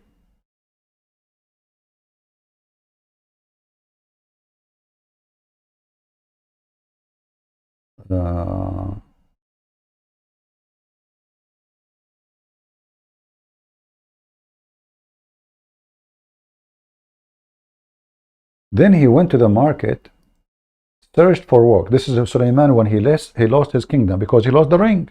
Remember? But he could not get anything for that day. The wife said to him, "Doesn't matter, honey.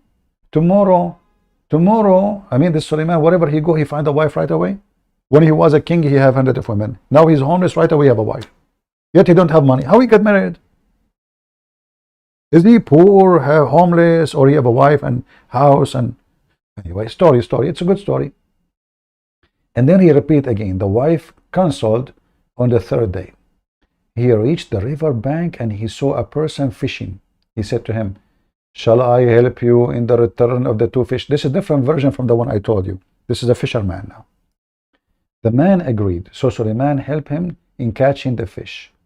The fisherman gave him 2 fishes as wages. Sulaiman thanks Allah, and then when he cut the fish, he found the ring in the stomach. We Muslims don't accept fairy tale stories. We only follow legitimate stories of Allah. Okay? Muslims, am I lying? This is your books. Shall we go back? And then, guys, he wore the ring, and he again become the king. Very simple. I mean, what is in the story? Let's be honest. What is in the story? It does not make sense to you. So Sulaiman took out the ring and wore it. At the moment, brother, all the birds and the jinn came to him like, the second you put the ring in your hand, all the birds are there. The genie, everybody. Because the ring, they follow the ring. What's wrong with people? I remember Mufti Menk, he says, we accept only legitimate stories, brother. We accept a Razi. The story continue. And here there's a part where they speak about how good shaitan in sex, you know, and boom, boom.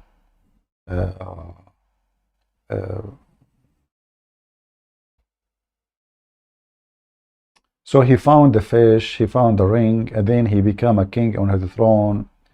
And we gave Sulaiman the most excellent, the servant. Surely this is a verse in the Quran, chapter 38, verse number 30 to 31. Yeah, you know, the story continue. You can read. Let me post the link for you. You can save it just for entertainment purpose. And education, don't forget the education. You know, we don't want to be like making fun of such an amazing story. So respect, please. So respect. Okay? There we go. True story. Now, shall we go back to Mufti Menk? Guys, shall I finish for today? Isn't it time for you to sleep? It's getting late for many of you. Are we sleepy now? Who's sleepy? Nobody? You want me to finish the story, don't you? What a bunch of adults you are. You love it, don't you? So, brother, the following story, Mufti Menk, he will tell you, this is very authentic. You better hear it from his mouth, not from mine. Because he is the true storyteller. Then he turned to us and he sought forgiveness. And فَاسْتَغْفَرَ رَبَّهُ, he continued seeking Allah subhanahu wa ta'ala's forgiveness. And Allah subhanahu wa ta'ala makes mention of how we forgave him. How? وَلَقَدْ فَتَنَّا سُلَيْمَانَ وَأَلْقَيْنَا عَلَى كُرْسِيِّهِ جَسَدًا Sing it. ثُمَّ أَنَا. Yeah, sing it so you can make it less stupid. Yeah, sing it for us. Go ahead. Yeah. قال رب اغفر لي وهب لي ملكا. Okay. Allah, I forgive me please and give me a kingdom nobody had before. Look how humble Sulaiman is. Okay. He made the dua. Yeah. Oh Allah, forgive me. Look at how he started it. Look. Oh Allah, forgive me. My beloved brothers and sisters, when we start a dua, we first declare the praise of Allah and express our dependence on Him. Then we send salutations upon Muhammad sallallahu alayhi wasallam. Look, Muslims are not mushrikeen. Your supplication to Allah and then you say salutation to Muhammad. That's it. It's a must. You have to salute Muhammad. Assalamu alaikum. Shalom to you. May Allah pray on the Prophet. Pagan, mushrikeen. They worship a man. They can't even say the name of their God without saying the name of Muhammad. Okay, continue. By the way, did Sulaiman say Salamu ala Muhammad too? Then the first thing we do is seek forgiveness. Then when our slate is clean, now we ask what we want. This is the method of making. See, like there's a, like first you put a stamp. This is like sound in the Middle East, you make application for the government. You go to the first floor. You pay for a stamp. Then you take a picture with water camera, would look like a criminal. The size is 2 by 2. And then you go to the third floor. And then in the third floor, you go back to the second floor. In the second floor, they put a sign in red, tell you which floor to go to. And then you go to the fourth floor. The fourth floor, they will go to you, go to the first floor because you forgot to pay extra stamp. Okay, brother. Now our prayer will be accepted. What will happen? Making dua. So we ask Allah to grant us a lesson from Sulaiman alayhi salam. He says, oh Allah, forgive me.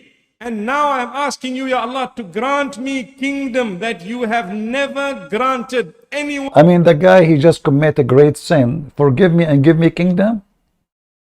Is that how, I mean, this guy, he don't want anything from Allah. Allah, forgive me, give me kingdom, man. He just asked Allah for forgiveness and he asked for kingdom with it.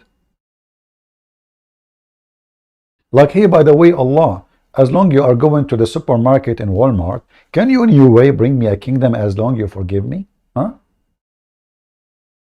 I mean, it makes sense. The guy, he just guilty, asking God for forgiveness. And in the top of the forgiveness, he's asking for a kingdom? Is that a reward for the sin or what? Maybe a reward because he repent. That's deep. That's really deep. You will not grant anyone after me. Yeah, brother, hold on. Are you saying that Sulaiman, he have a greater kingdom than Prophet Muhammad? No one after me? Exclusive. Exclusive. See? And no one before him had been granted what he got. Sulaiman. Nobody. Before him, nobody after him. That's it. It's over. Just because Sulaiman says to Allah, please Allah, give it only to me.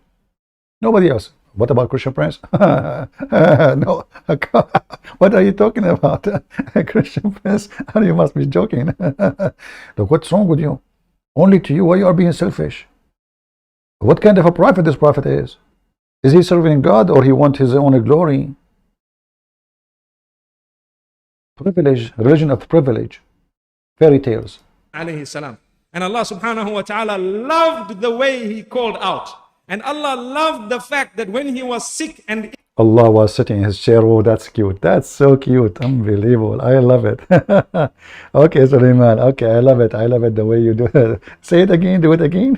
ill, he continued engaging in repentance. It did not make him lose hope in the mercy of Allah subhanahu wa ta'ala. Today, when we become sick and ill, what happens? Make dua. Abdul. If Sulaiman, he allowed the women to worship idols in his house, isn't it the Quran says, Allah forgive not? And even the other story says that Sulaiman himself, he worshipped the idol with her. Sulaiman himself, he worshipped the idol with her. Isn't it the Quran says, Allah forgive not those who do associate with him? So what do you mean he forgive him? Continue. Dua. After you make dua, you seek for 1 month, 2 months, 3 months, then you lose hope. You say, Ya Allah, what's the problem? I'm making dua, you are not curing me. A'udhu billah. We ask Allah's protection. We lose hope very quickly. So if you do not lose hope, then there is mercy upon mercy. Upon mercy. Gift upon gift from Allah subhanahu wa ta'ala. Just have hope, brother. It's coming. What is the worst case scenario? The worst case scenario is we pass away and we go back to Allah subhanahu wa ta'ala. Oh, this is the worst case scenario. So you pray to Allah 78 years of your life having hope, and your wish never happened. The worst case scenario, you die, you go to Allah.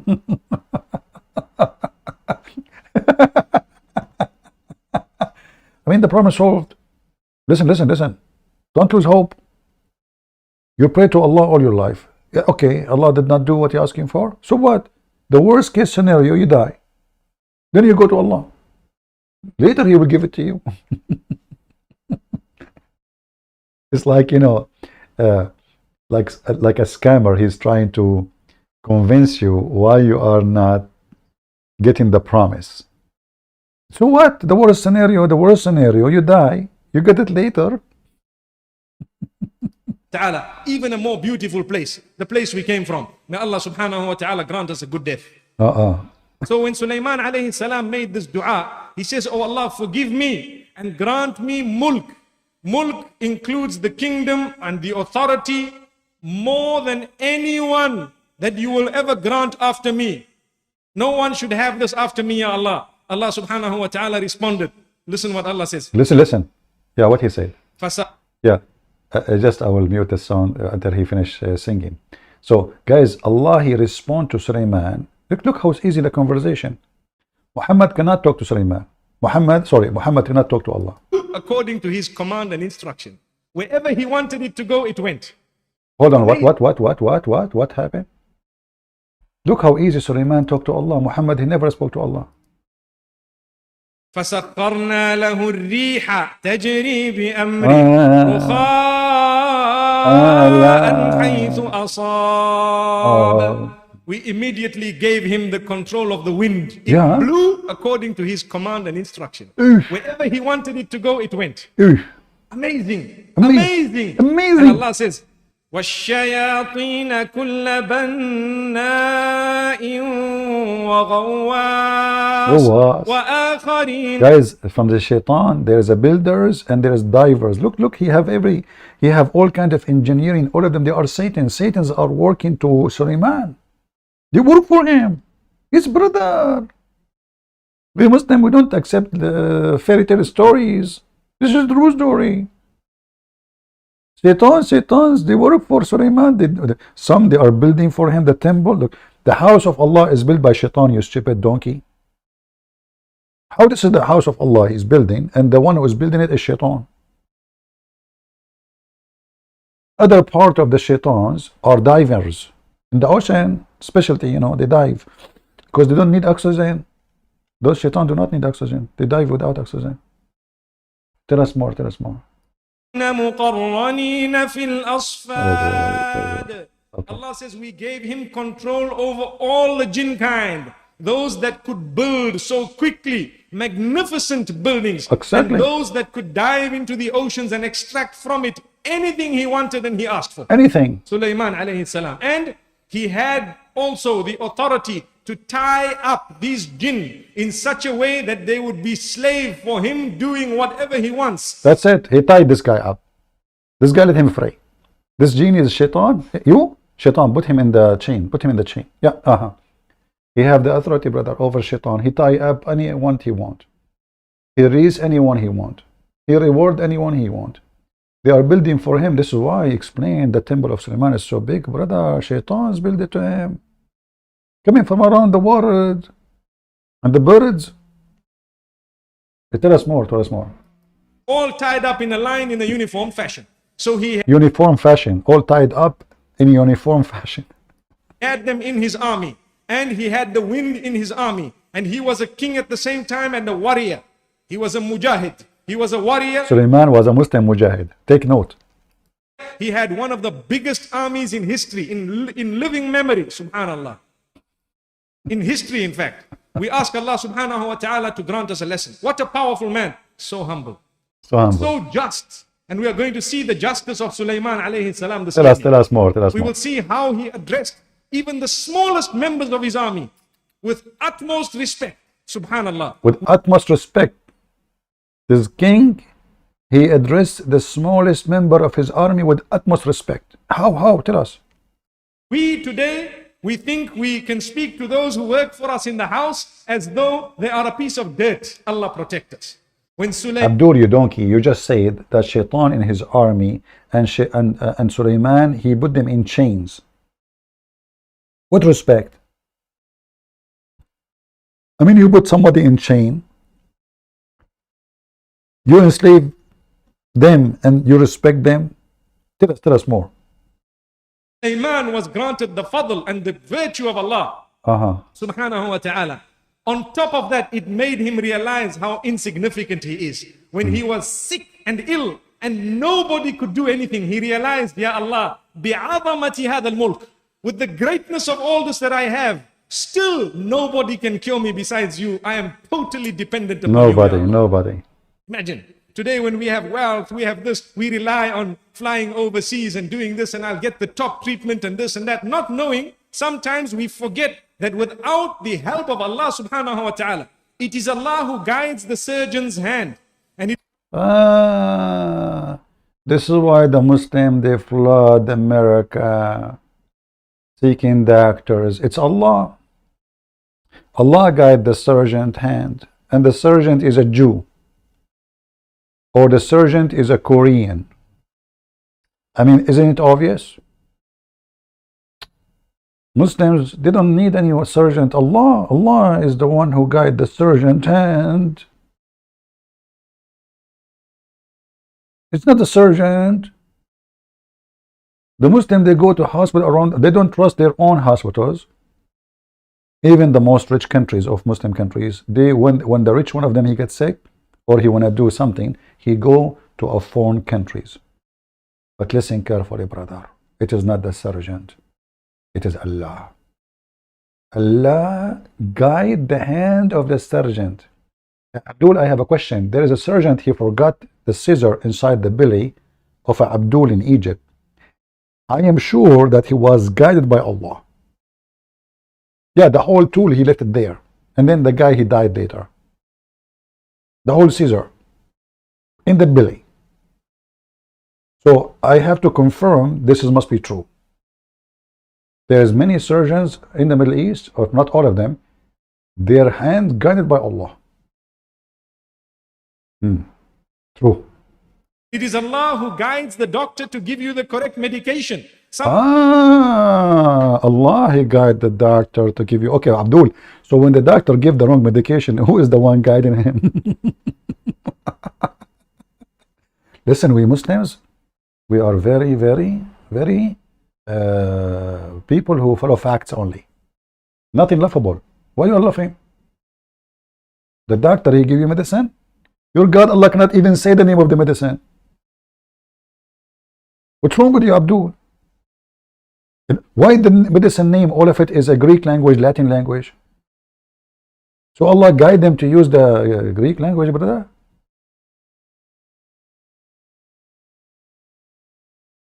What the heck? Brother, Did Allah mention the aspirin? I'm choosing a medicine which I can't pronounce. Sorry, I'm not choosing something complicated. Is aspirin mentioned in the Quran? What about the medicine called the Vladimir Putin? Is it in the Quran? What the heck? Allah guide the doctor to give you the right medicine? Is that what happened to Muhammad when he told the guy to drink honey and he had diabetes? And then when the guy gets more sick, the prophet screams at him. He says to him, Allah told the truth and your prophet's stomach is lying. Tell us more, tell us more. The surgeon is guided by Allah. Sometimes medication of the doctors has been detrimental. We ask Allah to guide us and guide not only the doctors but every single one of us in whatever field we are in. So Sulaiman alayhi salatu wasalam makes this dua. And Allah says we gave him the rih, the wind. We gave him the jinn kind. And Allah says all kinds. Then Allah says, Allahu Akbar. Allahu Akbar. Allah said Allahu Akbar? I'm sure you don't mean it. Okay, it's okay. Yeah, he don't mean it. They sing it just to cover the stupidity of it. This is what we've given you. Do as you wish with whatever we've given. So Allah, he makes application, he give it to Take back what Allah has given. If Allah decides to give you something, it's yours. If Allah decides to take it away, it is gone. Never ever can anyone give us something that Allah doesn't want to give us. وَاعْلَمْ أَنَّ الْأُمَّةَ لَوْ اجْتَمَعَتْ عَلَىٰ أَنْ يَنْفَعُوكَ بِشَيْءٍ لَنْ يَنْفَعُوكَ إِلَّا بِمَا قَدْ كَتَبَهُ اللَّهُ لَكَ. The Prophet ﷺ says, you should know that if the entire nation gets together in order to let some form of benefit reach you, it will never reach you unless Allah wants it to get to you. Brother, I have delivery from Amazon today. Is that delivered to me by the will of Allah? It's called the book that is called Deception of Allah. Huh? So those people who buy my books from Amazon, the delivery happened by the will of Allah? If all the world gather, they cannot give you something unless it's from Allah? That's truthful. Okay, continue. And if the entire population gets together in order to let some harm reach you, it will never reach you unless Allah intends it to reach you. So did Allah intend it to kill Muhammad by poison, brother? Is that what Allah did? If all people want to do harm to you, nobody can harm you unless Allah intended. How Muhammad he died? By a cheap poison from Walmart. It's not even 90 cents. I mean, she is a Jew. She went to Walmart. She chose the cheapest poison. And Muhammad was struggling with, but remember, nobody can harm you unless it is Allah will.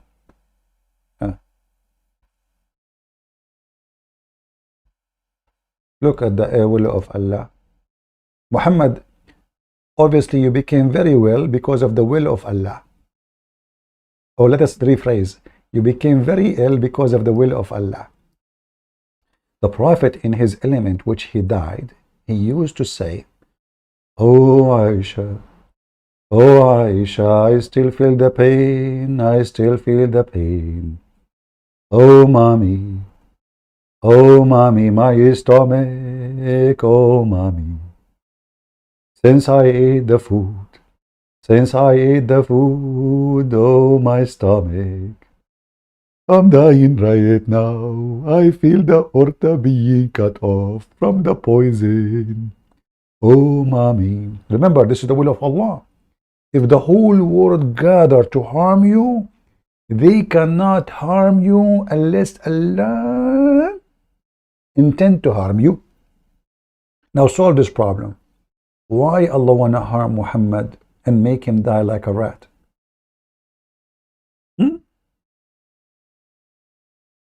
Oh, Aisha, don't touch me, please. Don't touch me. No, it hurt here. Don't touch. No. Muhammad, he vomit. 4 years of his life. Whatever he eat, he vomit. Diarrhea non-stop. Shit all over the place. But this, remember, holy shit. Aisha, she said, she never saw the shit of the Prophet. Why? If I show you the hadith, it says that the earth, when Muhammad is doing poo-poo, immediately open its mouth and swallow it. It's like gift. The gift of Allah to the earth. And she claimed that each time she come after Muhammad, which means after he do poo-poo, she smelled the smell of musk. Ah, perfume, beautiful. Sometimes I want to cry. The Prophet, he ate too much onion.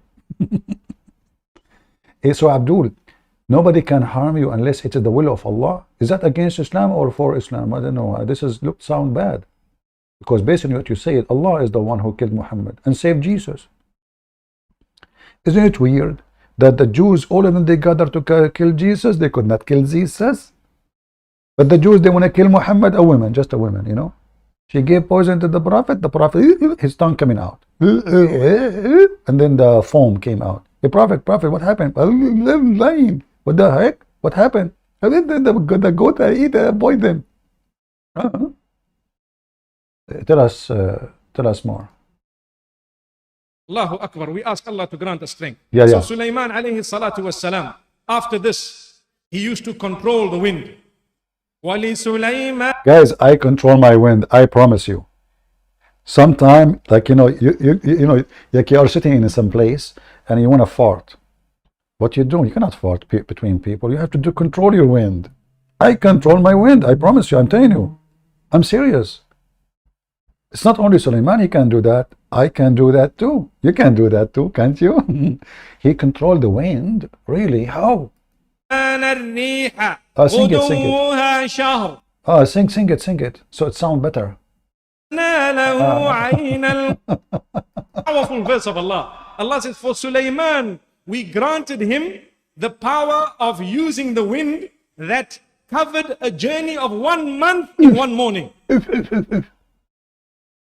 And Allah says, in the afternoon, it covered the journey of another month. Really? So in one day, you would cover the journey of 2 months. That's what. Which is the speed of a camel. So guys, he controlled the wind. What does that mean? Journey of 1 month in the morning. Journey of 1 month afternoon.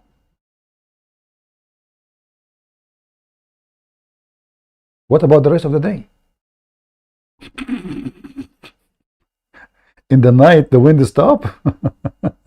Okay, Abdul, what do you mean? What do you mean? Explain to us. Remember, Muslims, Islam is not laughable.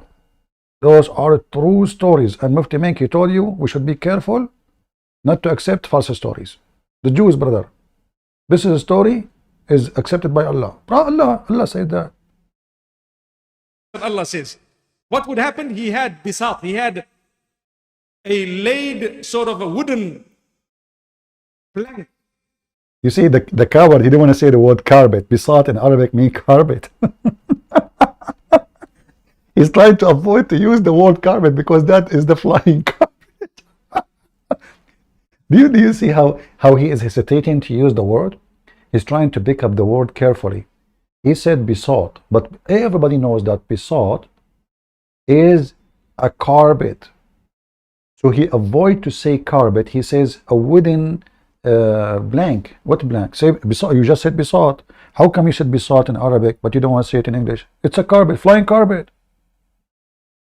Look at this face, brother, explaining to you the flying carpet of Sulaiman.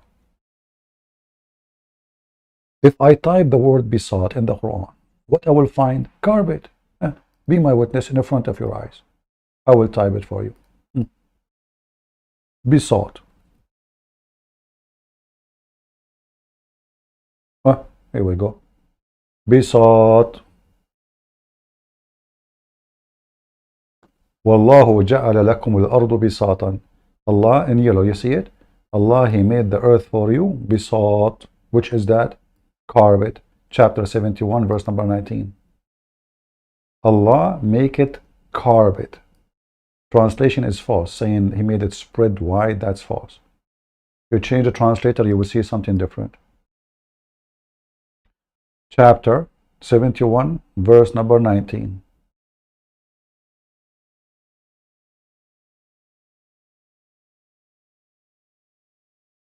(71) 19. Avoiding the word will not help you. It is a carpet, you coward liar. What a blank of wood.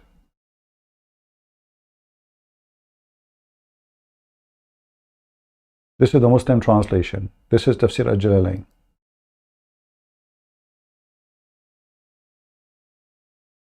This is Ibn Abbas. Bisat mean carpet, flat. You see it? The earth is a flat in the Quran, like a bisat, like a carpet. Let us go back to Mufti Menk, so we can laugh.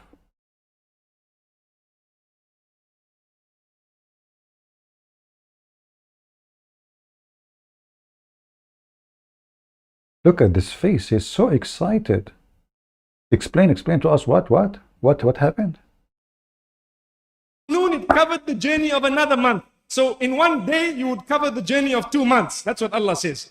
What happened? He had bisat. He had a laid sort of a wooden. Really?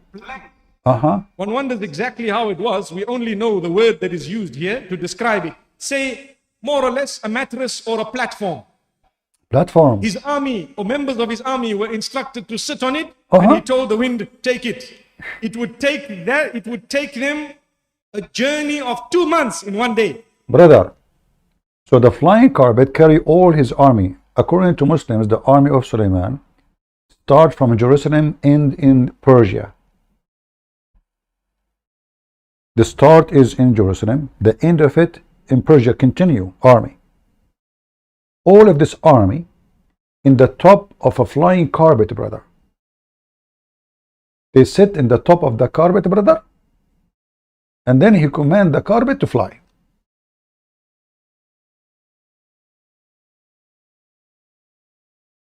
I see some people are laughing. I don't know why.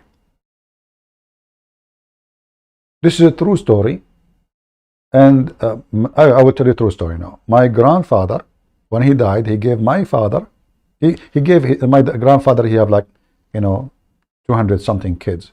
So because he have too many kids, so he decided to give his the carpet, which he's inherited part of the carpet from his grandfather too. So he gave my father a small carpet. It's just like 1 mile by 1 mile.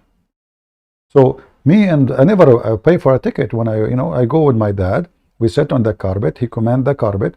Like as I remember, if you remember, once there was an incident in the news. They said that fish they fall in the top of a city.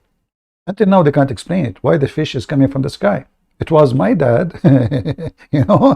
We have too many fish on the flat carpet, and they get damaged. They get bad. I mean, we don't have refrigerator. So he said to my mom, throw it away. And my mom, she started throwing. They were flying over Rome, and then fell over Rome. And then the Pope, he was looking, and the fish came in his mouth, and he died. The true story. And then the people, they says, oh, this is the miracle of the fish. The fish coming from the sky. And then we continue. Next to the city of Rome, there's a city, it's called Brazil, Brasilia city, which is, next to the Mississippi River, in Argentina. So, we were flying, and, my mom, she kept throwing the fish, and she throw a whale, and then the whale, it's so big, like really, really, really big. It was like in the size of a sardine. So the whale, fell down on the city, destroyed his city, and the city is called Sodom and Gomorrah. Yeah, and then the journey, my dad, because there's no need for fuel. You don't fuel this carpet. It's a one journey. Far, you go far. Like by the morning, you go far distance. This true story. So anyway, shall I continue the story, or you have enough? Please don't ask me for witnesses. We have it documented. There's many historians recorded those things. Flying carpet is true. Whole army in the top of the flying carpet. What's wrong with you? And you are telling me the Quran is not the book of Allah? What's wrong with people? Mental, stupid people, stupid. All those things. And look how happy he is telling you the story. And the Muslim sitting in their ass saying, yay, yay, flying carpet, yay, yay. Must be true, yay, yay. Oh boy. So Abdul, all his army how big is the army of Sulaiman? Let me type in Google. Maybe we can find something for you in English. How big the army of a prophet Sulaiman. Okay, let us see.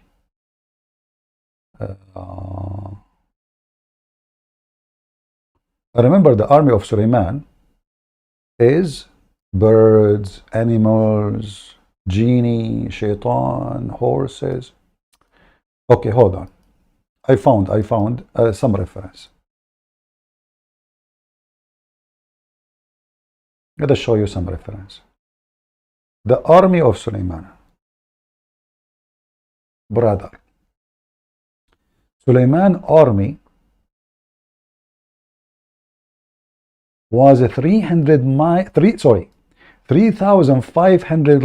mile long. Brother. This is a fact. An army of a 3,500 mile long in the top of a flying carpet. So what is the size of the flying carpet? Let us think. 2 mile? No. 5 mile? No. Okay, 100 mile? No. Okay. What? How big it is, man? This is so big. Brother, remember, this is the carpet made by Allah, made from wood. 3,500 mile, and you are telling me Islam is not laughable? Islam is laughable because it makes me happy, not because the story is so stupid. Sulaiman army was 3,500 mile long. Just this is long. But what about the width? 1 centimeter? There's a guy, he lie a lot. So supposedly he worked as a contractor. His wife, she said, honey, each time we have visitors, you exaggerate with your lies. It's obvious. He said, okay, what I will do? I don't control myself.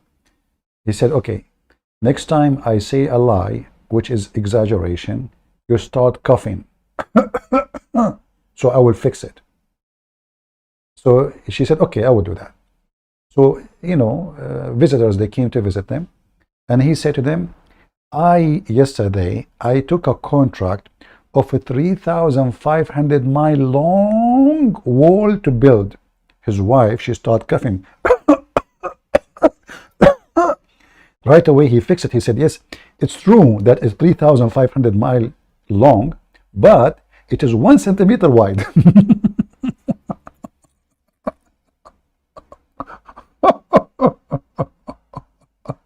It's fixed. It's fixed, brother. True story. The whole army of Sulaiman, which is 3,500 mile long, in the top of the flying carpet, using hydrogen. Hydrogen has existed in Islam before anyone else. Hydrogen, nitrazine, all kind of morphine. This is heroin. Religion. Who can deny those facts in Islam? And the Sheikh is so proud, and the Muslim, they are saying, Allahu Akbar. Allah gave that to Sulaiman, brother, his army, all of it in the top of the carpet. And then he fly to an island in the sea. He killed the father of a woman, and she is so beautiful, and her name is Jarrada. Brother. Look. How big the kitchen of Sulaiman? You guys, who here have a big kitchen? Who of you have a big kitchen? Give me one if you have a big kitchen. You have a big kitchen? Your kitchen is so small. It says here, the kitchen of Sulaiman also used to be with him.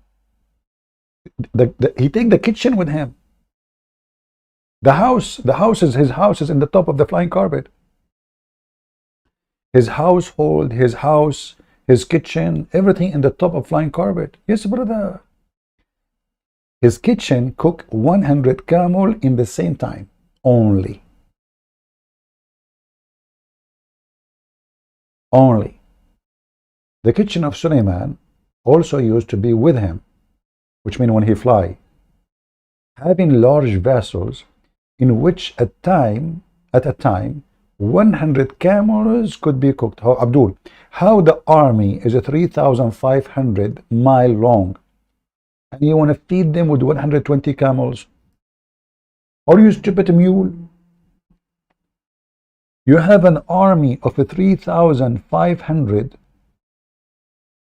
mile long, and you want to feed them with 120 camels? Are you sure? Is that too much food? Supposedly now the food is so a lot of food. 120 camels. The Abdul who is making the story up, Muhammad, he forgot that the army is so big. What 120 camels would do to those? Okay, how many people they can eat from one camel? 100. Let us make it 100. Which cannot, even 100 cannot be true. Let us make it 1,000. What a stupid religion. Let us go back to Mufti Menk. It's time for reality, brother. Everything Mufti Menk is saying is true. It is true. Proven scientifically. Drop them off and come back. Allahu Akbar. And what would happen? The wind would blow it. Imagine, he instructed the wind. Allahu Akbar. Look at the power of Sulaiman alayhi salatu wasalam. On top of that, he was a very humble man. Extremely humble. Then Allah subhanahu wa ta'ala tells us. وَحُشِرَ لِسُلَيْمَانَ. Oh boy. وَحُشِرَ لِسُلَيْمَانَ. What hushira for him? Please tell us. Please don't sing. What hushira for him? Are you sure? We had gathered for Sulaiman alayhi salam on a certain occasion his army from mankind, from jinn kind, and from the birds. True story. Okay, the army is a human, shaitan, and birds. Chickens, crows, sparrow, all of them in the army of Sulaiman. And you are saying to me, Christian Prince, he is trying to laugh at our religion. He failed. This is not funny. This is serious. Did you hear in the news that the CIA are using birds to spy at people? Did you hear in the news that the American army are using dolphin? Brother, well, Sulaiman, he have an army of a chicken. And they have ranks. General, Major General, Lieutenant, Sergeant, Staff Sergeant. Brother, explain to us more. And they were all together moving in a certain direction. All of them moving in a certain direction. Chicken, birds, human, all of them. Boom, boom, boom, boom, boom. I want to watch The Lord of the Ring today again. You know, I feel like watching it again. Boom, boom, boom, boom. You know, what the heck is that?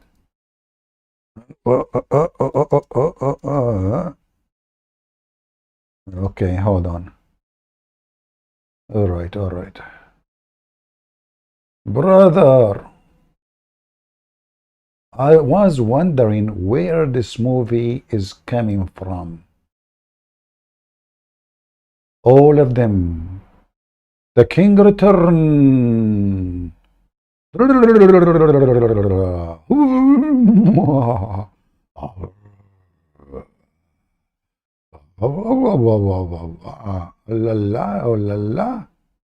True story.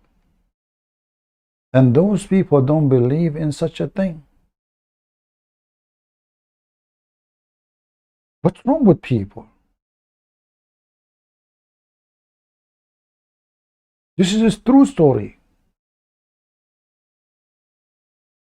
anyone don't want to believe in those true story, honestly, he is stupid.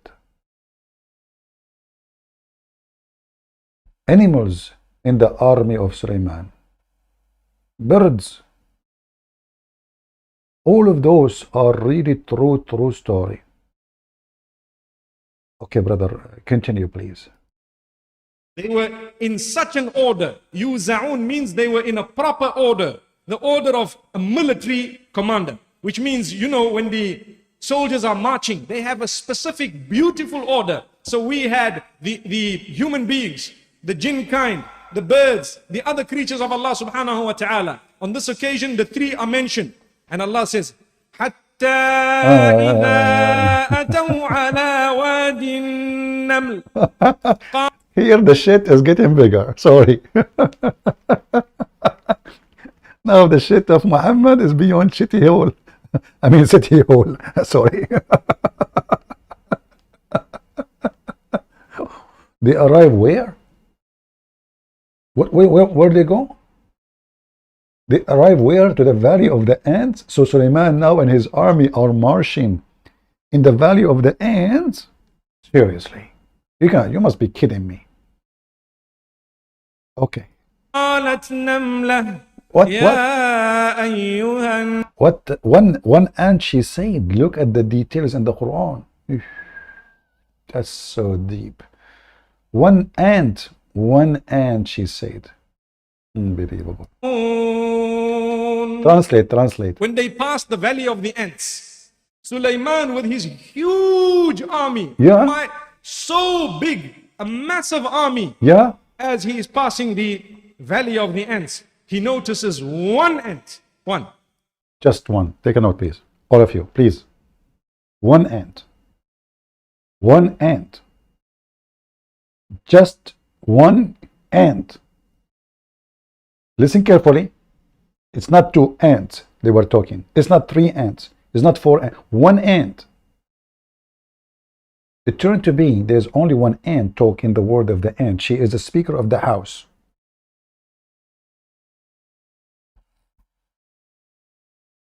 You know the speaker of the house, Joe Biden, he have?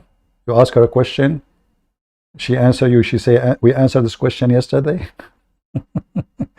You tell her you did not. You say, okay, the day before it. So, what? So the huge army of Sulaiman arrived here, and there was one ant. What she was doing? Allah reporting for us now the story of one ant? No way. You can't be serious. The ant they talk, I thought the ant are deaf. And by the way, are deaf and mute. They communicate by vibration and chemical. They don't talk. We can say this is their way to their talk, but this is not really talk. The one, you know, in Arabic, the Quran says, قالت. قالت means she said. She said. The Quran is so clear. It says, قالت نملة. Abdul, what happened? Tell us. When they passed the valley of the ants, Sulaiman with his huge army, so big, a massive army, as he is passing the valley of the ants, he notices one ant. Just one ant. Just one. Calling out to the rest of the ants. O nation of ants, okay, go into your dwellings, because Sulaiman is coming with his army. He'll probably trample over you without even knowing what has happened. No way. You know, brother, what is killing me in the story, that the ant is telling the other ant to hide, no problem. The ant is telling the ant, the army will destroy you, no problem. But how in the world the ant, she knew the name of Sulaiman? Who is a Muslim can explain that to me? Mrs. Ant, she said Sulaiman, army would, she knew this is Sulaiman. This guy is famous everywhere. I bet you all the ant, they subscribe to his channel, Mr. Sulaiman. Any Muslim can tell us how the ant, she knew that his name is Sulaiman? I mean, she's an ant. Even ants know her name is Sulaiman. They speak Hebrew, huh? So the ant, she said to the other ant, ants, Sulaiman. Sulaiman is coming? Yes, Sulaiman army is coming. Hide, hide. So the ant, she said to the ant, Sulaiman army is coming. Do you think Sulaiman, maybe he have a tag in his chest or in his ass because he was flying in the top of them and she was able to read that? Very educated ant. Notices one ant, one, calling out to the rest of the ants, O nation of ants, go into your dwellings because Sulaiman is coming with his army. He'll probably trample over you without even knowing what has happened. And Sulaiman heard this. He was granted the ability to hear.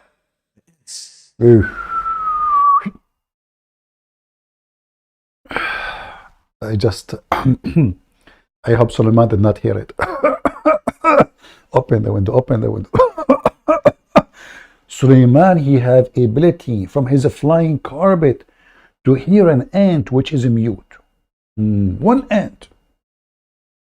Look, look. Sulaiman, he have a radar. He can focus in one ant. The rest of the ants, they were not talking. It's a moment of silence. It was a national day.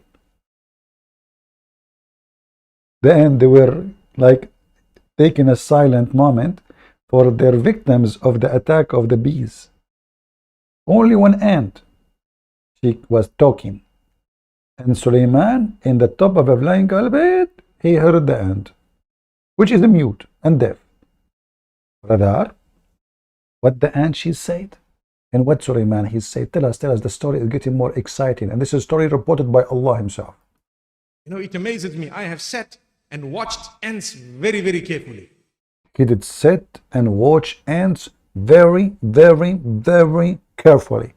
Brother, what you observed after watching carefully? They are so cooperative. When you have left a crumb on the floor, what will happen? What will happen? One ant will notice it and go back to call the rest. What does this have to do with the story now? How the ant she recognized Sulaiman and his army and how he will trample upon them if the guy in the top of the flying carpet, you donkey. Isn't it you who just said that the guy is flying on the carpet? So how somebody on the carpet flying in the sky, he will crush the ant which is in the ground. Do you know why now I sing the song, Oh Mommy, oh Mommy, Islam so dummy, Islam so dummy, oh Mommy, oh Mommy, it's so yummy for us. What the heck is this, man? This is true story. He observed the ants. One of the ants, she go to the other ant and report to the other ant, and the other ant, they come. And now supposedly Islam becomes scientific. That's it. This guy, he watched Discovery Channel. And now he want to make what he learned about ants, claiming that he is the one who observed that. Like, because Mufti Menk, he can recognize which ant is that ant, because she have different uniform. I mean, how in the world you can observe one ant? What are you talking about? How you know that this ant, she went and she brought the other ant? How you know? I mean, what? Scientists, science. Now, brother. Okay, the ant now, which Sulaiman he heard, what she was saying? You will share, not like us. You find something, you quickly hide it from everyone else. I hope they did not see it. Is that what Mohammed he did when he found Aisha and SOFYA and he said the mother of the believer are forbidden for you? Which means after he died, nobody can F them? Isn't it you Muslim, you say it's better for a woman if she is a widow to get married again, that prevent fitna? But Muhammad, because he want to hide it, because he's selfish, even after he died, nobody can marry them? What the heck?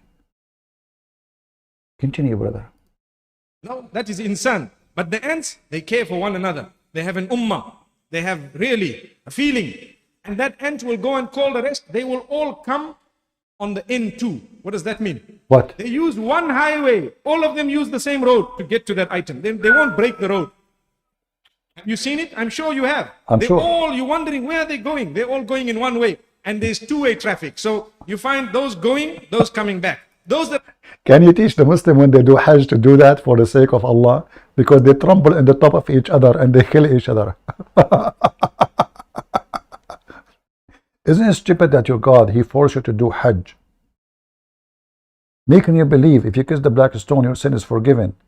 And this is stone, small, tiny Kaaba doesn't even fit for 5,000 people. And then people walk in the top of each other and they kill each other. What about you learn from the ant?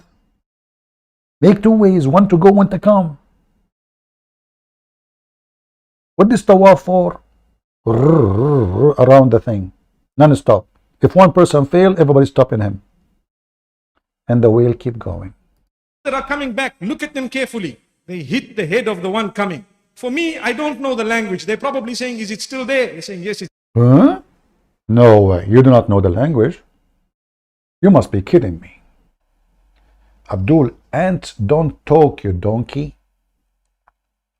Search it right now. The talk of the ant or the language of the ant is vibration and chemical. They are deaf, mute, totally mute. Potato. It's there. We don't know the language, but Sulaiman alayhi salam knew the language. So he understood. He understood it beautifully. And he called out to this Namla. Now he's speaking to an ant. Look at this. Look at this. Allahu Akbar. تبسم ضاحكا من. So Sulaiman, he laughed, smiling for his says. And he smiled at the statement of the ant. What did he say? قال ربي Sulaiman, he smiled at what he said.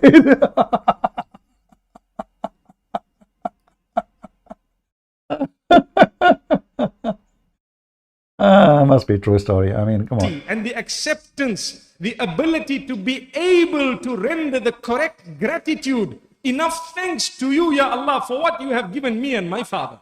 Abdul, I have a question to all the Abdul. Look, we have many Abdul in the chat and they are upset. How Sulaiman, he understood the language of the ants? Any Muslim would like to call me? Let me open my Skype. I want any Abdul of you to tell me how Sulaiman understood the language of the ant.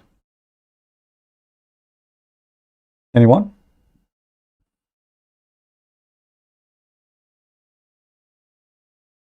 My Skype is open. Any Abdul can explain to me what's going on? How Sulaiman understood the language of the ants?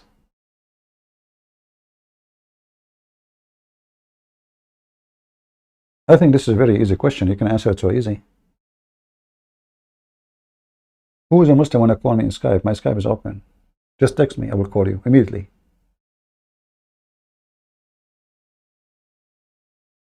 Anyone?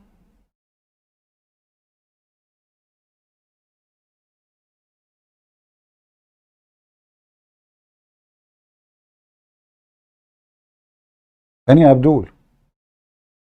I mean, I'm not going to ask you any other question. So seriously, just volunteer to call me and tell me how he understands the language of the ant. Okay, what about in the chat? Forget about in Skype.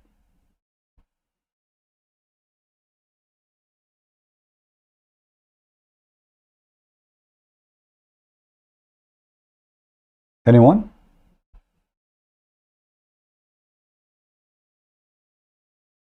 Shall we call the guy who accepts Quran only? What's his name? Mu'taz? The potato? We got him busted last time. He's not online. I don't see him online. Mu'taz, I forgot his name. Where his name?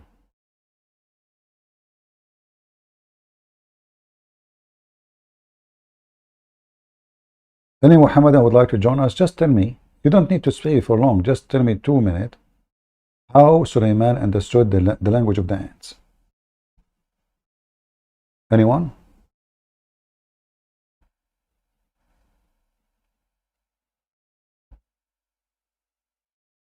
Why it's so hard to answer such a question? It should be very easy.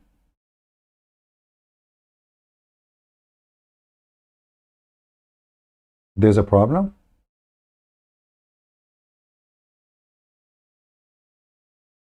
Any Muhammadan?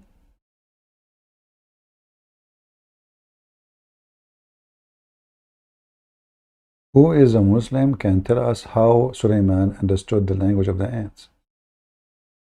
Very simple.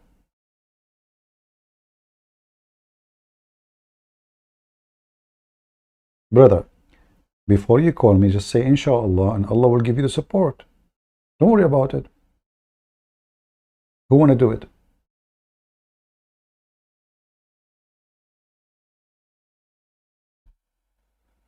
We just heard him saying that he understands the language of the ant. And Mufti Menk, he says, he himself, he don't understand what they are saying. So why Sulaiman only understood the language of the ants? Who want to tell us?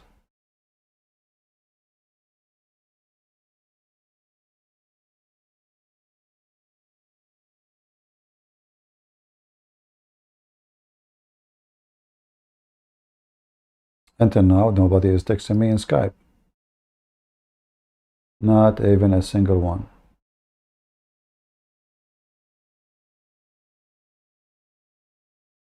By the way, my Skype is in the chat underneath in the info. If you are calling the other Skype I'm using, we are using this Skype which is in the info of the video. Anyone? Okay, what about in the chat? Don't call me. What is this guy from Indonesia? He keep threatening me, you know? What's his name? Yusuf, whatever. Hey Yusuf, give me the answer, don't call me. How Sulaiman speak the language of the ants?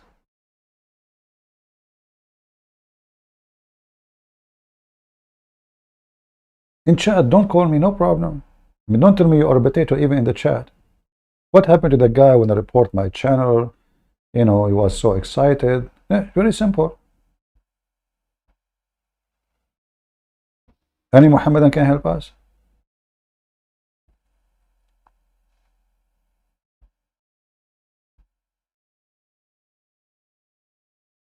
Not a single Muslim he post a answer? Search Google. I mean, I can help you. Just search Google. What do you think? Just to show you why they don't dare to answer. The stupid Quran says the following. Allah, he taught Sulaiman the language of the birds.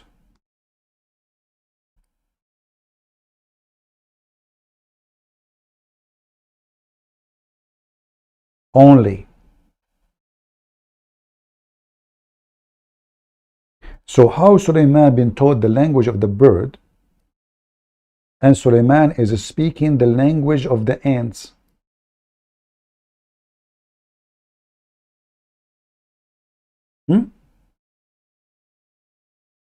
Birds.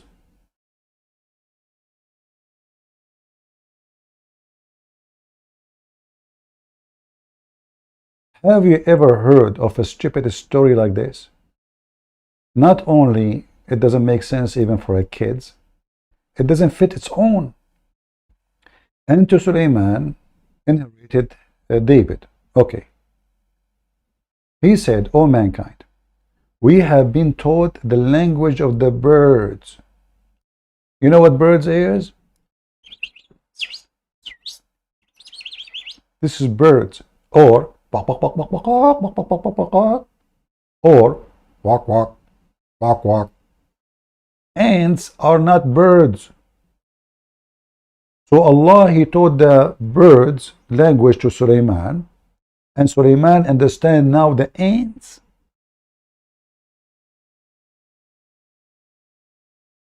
Any Abdul? So I send you to learn the language of the chicken, you go speak to the cow?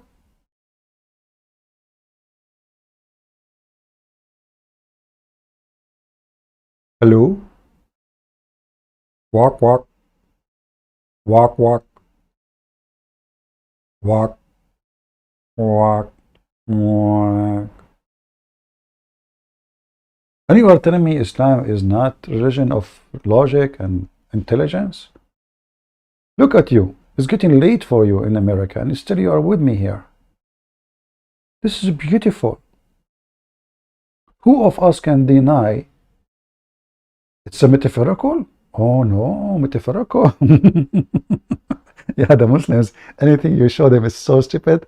And second, they, look, Mufti Menk is saying this is what happened, etc. And then a Muslim, you call you, he said, Christian Brands, this is not a real flying carpet, it's a metaphorical. Oh, what about the ant? It's a metaphorical ant. Oh, what about the chair? Metaphorical chair. And then he died in the stick, dying for a year. It's a metaphorical death. Oh, okay. What about the virgins? Their vagina is so big. It's a metaphorical vagina. Oh, okay. What about your penis? Will be endless. It's a metaphorical endless. A metaphorical nation of Allah. So, Allah taught him the language of the birds, and he speak the language of the ant. So one of the ant, she said, and by the way, here there's something more fishy, more stupid. The Quran, the Muslim, they say to you, can you make Quran like this? When all the story as we see, the one who made this Quran is Mrs. Ant, Mr. Sulaiman, Genie said, Sulaiman said, and she said, the bird he said. So who's making the Quran? How you say to me, nobody can make Quran when Allah himself is quoting what the ant said, which means this is Quran made by the ant. Read carefully. And tell where is Allah talking?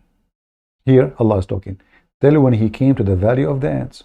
One of the ants said, stop, this is Allah is talking. Now, from now on, the ant is talking. Listen. She said, oh, light, Lambo. You know Tom and Jerry? So nobody can make Quran like the Quran, and Allah himself is taking what the ant said, put it in the Quran, and you are saying to me nobody can make Quran? Well, the ant is making Quran. Is those words are so beautiful when they sing it for you? One of the ants, she said, go inside your houses, otherwise Sulaiman will crush you, rush you, rush you. Rush Lambo. So beautiful. And then Sulaiman, he said, I thought Allah only can make Quran. He said, oh mommy, oh my Lord, inspire me, inspire me. Give me the power and ability and ability. And what? He's so excited he can understand the language of the ants. Yet he been taught the language of the birds. And then what next? What next? Oh, after that, things is messed up. This story is getting in the shitty hole. I mean the city hole, sorry. Let us go there. Okay. What happened next? Please, Mufti, don't go home. Don't finish, don't go, man. People will not sleep without knowing what happened at the end. So the end, she said, and Sulaiman said, what happened? He's not saying, I thank you, Ya Allah. Grant me the ability to thank you. Which means it's not lip service. When we want to thank Allah, we say, Alhamdulillah. You ask someone, how's your business? He says, Shukr. MashaAllah, shukr. What is shukr? Shukr means I thank you. But if you are sinning and you are not reading your salah, what shukr is that? Yeah, but you know, if you are sinning, like having the Christians as a friends, this is a big sin in Islam. Or having a dog at your home. Big sin, big sin.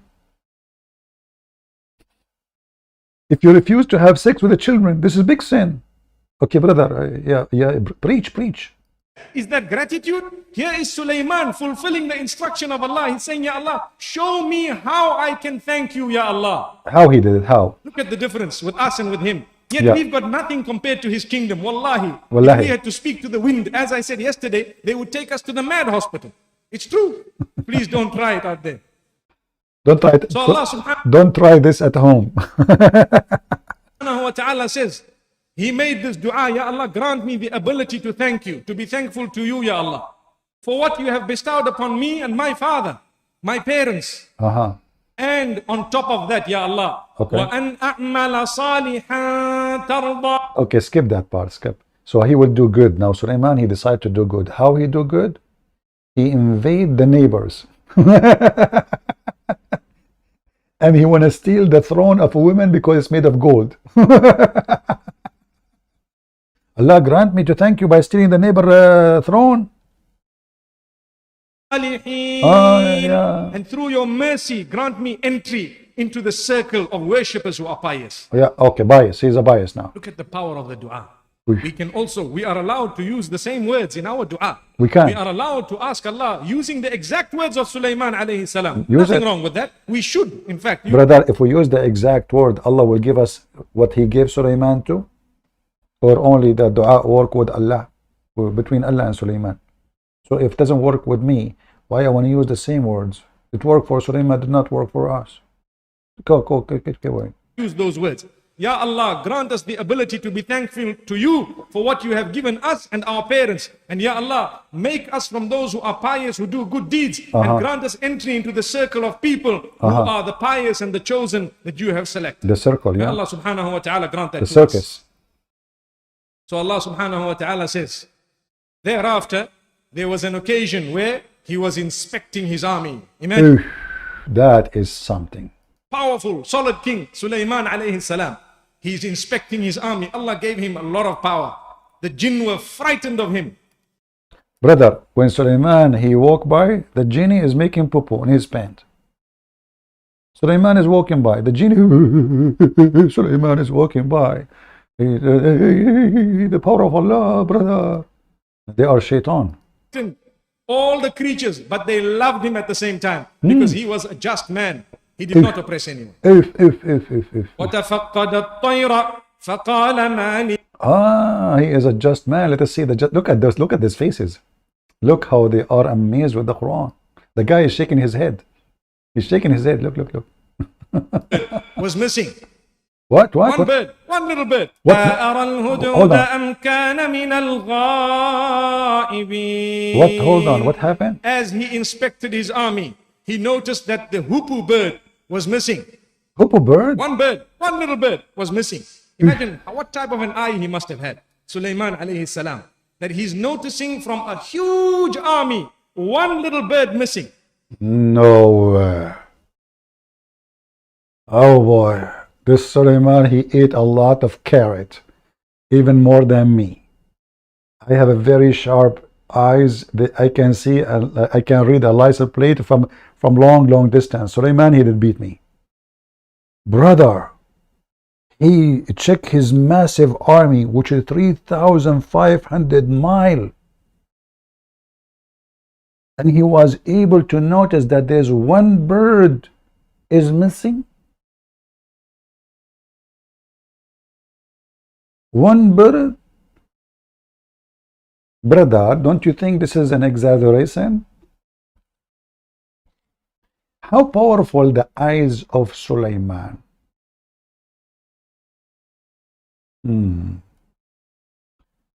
I think his eyes is the same as a Prophet Adam. Allah, when he created Adam, he placed all mankind in front of Adam. Yes, brother, true story. And then Adam, look at his people, his grand kids. There is only one person striked him. It was Sulaiman.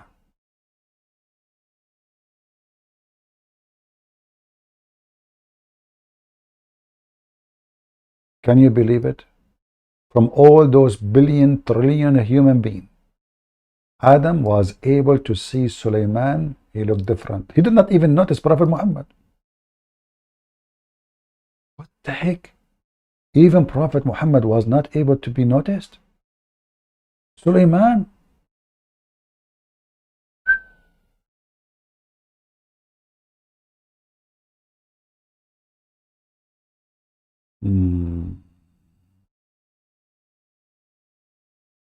Continue.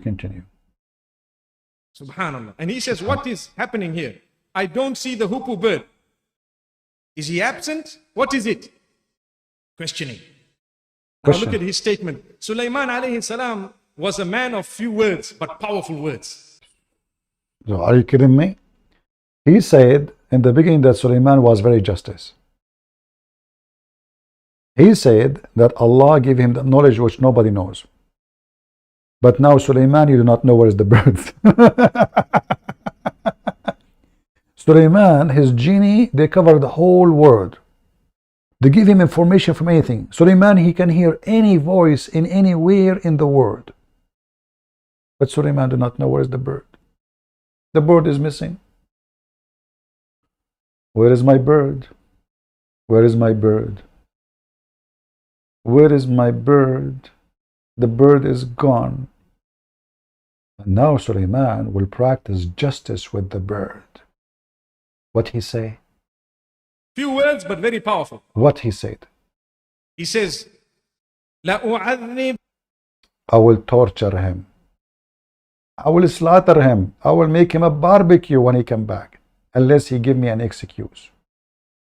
Listen. مُبِينٌ. This hoopoe bird shall be punished severely, or we might even execute it unless it comes with a clear, acceptable excuse. Oof, oof, oof, oof, oof. The birds are the slave of Sulaiman. Look, he's a man of justice. The bird, he cannot move from his place. You stay there, okay? You stay there. He have billions of birds. One bird is missing. Sulaiman is so upset now.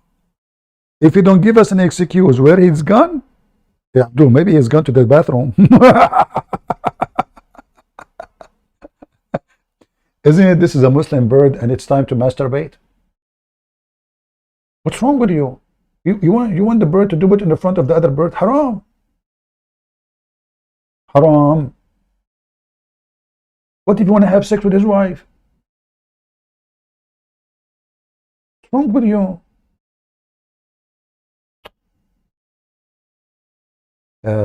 Tribal dad, I don't know. I did not, my friend, even if I blocked you, I don't know who blocked you. You mean in Skype? You can use different name and text me. I will call you, Mr. Tribal Dad. You are a hero.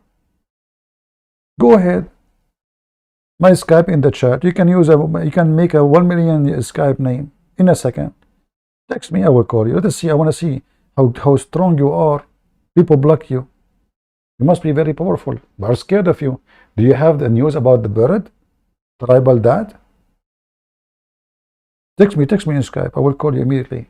Come on, before I leave. So guys, the bird is missing.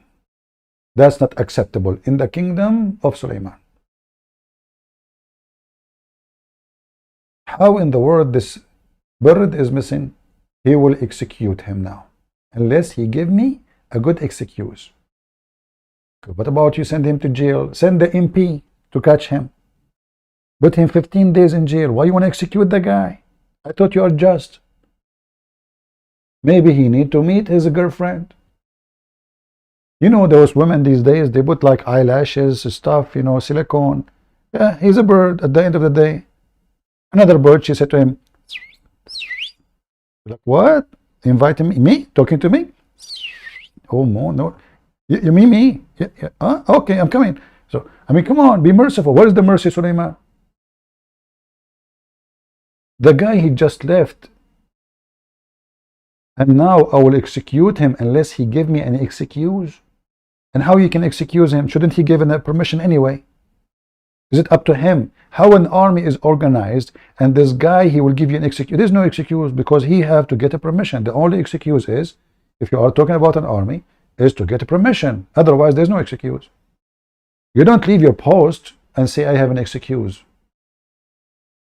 What kind of a soldier he is? I'm very disappointed. And by the way, do you know what kind of bird we are talking about? Anyone knows how he looked like? Let me show you the bird. This bird, according to the story, he is a general, major general in the army of Sulaiman. And that explains why he have this look. Look at him. He is a big leader in the army. So the Muhammadan, by the way, Muslims don't dare to kill this bird. You see how religion can affect nature? Muslim, they want to kill lizard, black dogs, all dogs, any black animal. But there are certain animals, they don't dare to touch it. Because either Muhammad, he mentioned that they are praising Allah, or the Quran mentioned that they are the soldiers of Allah, like this guy. So this guy is a mujahid. He went all the way to Yemen, and he was spying at the queen of Yemen, and he found that she have no hair in her legs. So sexy.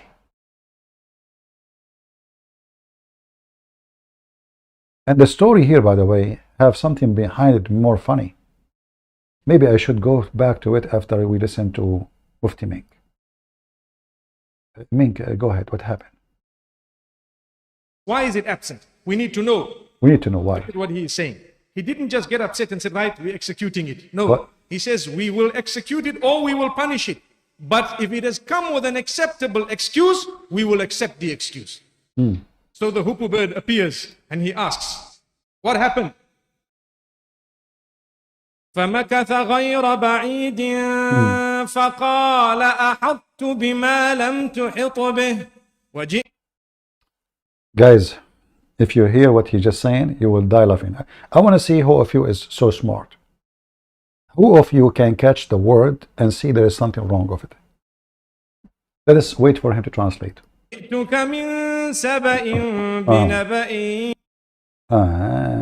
what happened? Hoopoe bird at a bit of a distance speaks to Sulaiman alayhi salam and Hold says, on. Anyone notice what is the problem?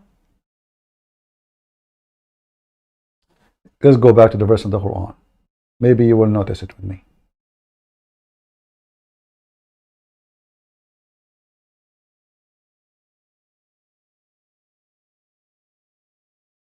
Who will notice something very stupid in the story? And let me highlight the verse for you so you can focus with me.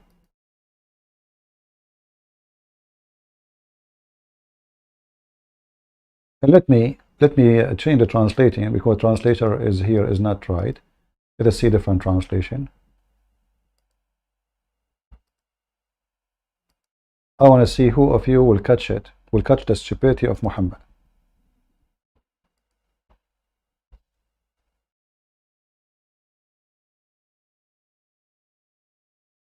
Pause translation. Let us see different translator.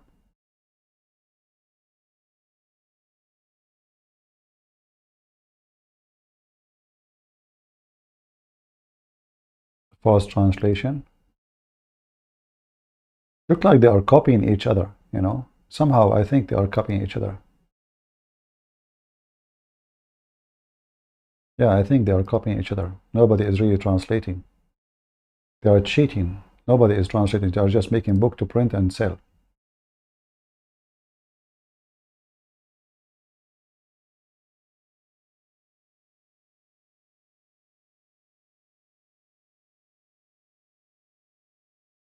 Yeah, they are copying each other. Let us see, Shakir.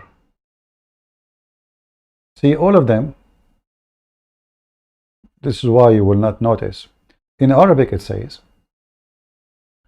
فَمَكَثَ غَيْرَ بَعِيد. Ba'id is being far in distance. غَيْرَ بَعِيد, which means not far. There's nothing about timing. It's not being far.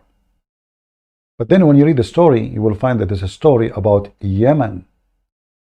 So how the bird went all the way to Yemen, and he is not far? How long it take the bird to go to Yemen? Even if they with their false translation saying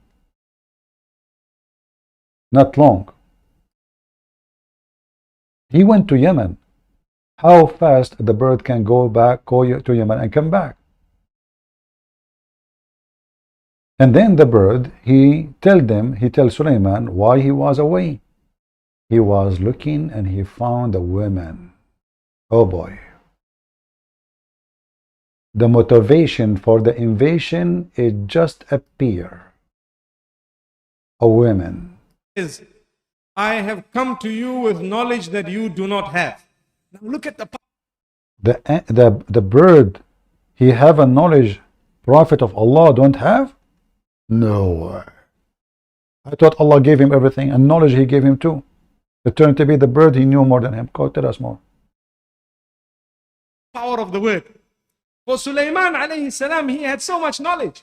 He was powerful. He had armies that could check upon his enemy before they even knew that he existed. Allahu Akbar. So he can check his enemy before they knew that he exists. Yet he have an army, the biggest army in the world. Yet nobody heard of him yet. He can check the army before even they knew that he exists. But the bird will tell him about a woman he do not know about. Okay. What that means is he would send the jinn kind or the other creatures of Allah subhanahu wa ta'ala to go and have a peep at what was happening and come back with information before those people even knew that this man had an army and so on. He sent the genie. This is why later he will say the word Afrit. Guys, maybe we should stop here and we continue next time. What do you think? What do you think? Do we have any Muslim would like to call me?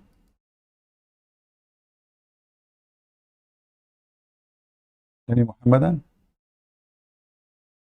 I'm looking at Skype. I see only Christians. People texting me. Why you want to text me, guys? When I say Christians, Christians. We want Muslims. We want Muhammadan. Any Muhammadan?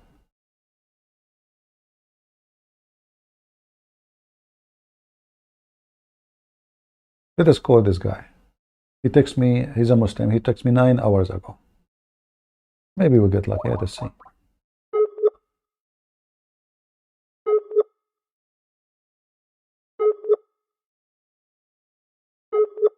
He is not online. Do we have any Muhammadan? Any brave Muhammadan? Just one?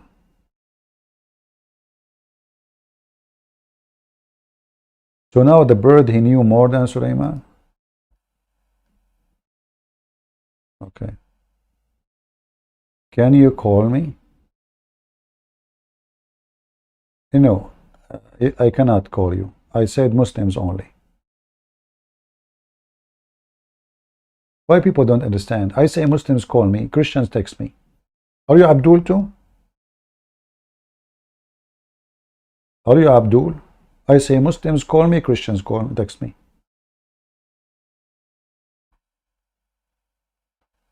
Yemeni Falcon, Christian Prince, I thought you already evaporated.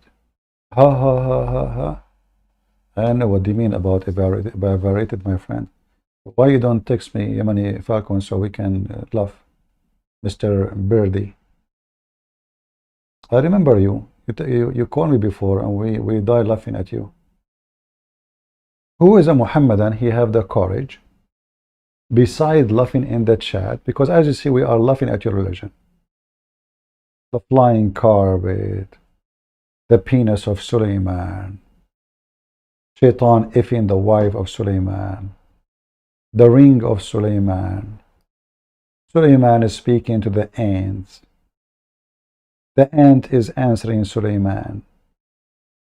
The ant winning debate against Sulaiman. Sulaiman, he lost his debate with the ant. The bird is teaching Sulaiman. Sulaiman is angry from the bird. Who is a Muhammadan? He have the guts to call and tell us how he believe in such a garbage. Beside your love in the chat, You are just laughing from pain. You are just laughing from pain. Prove me wrong.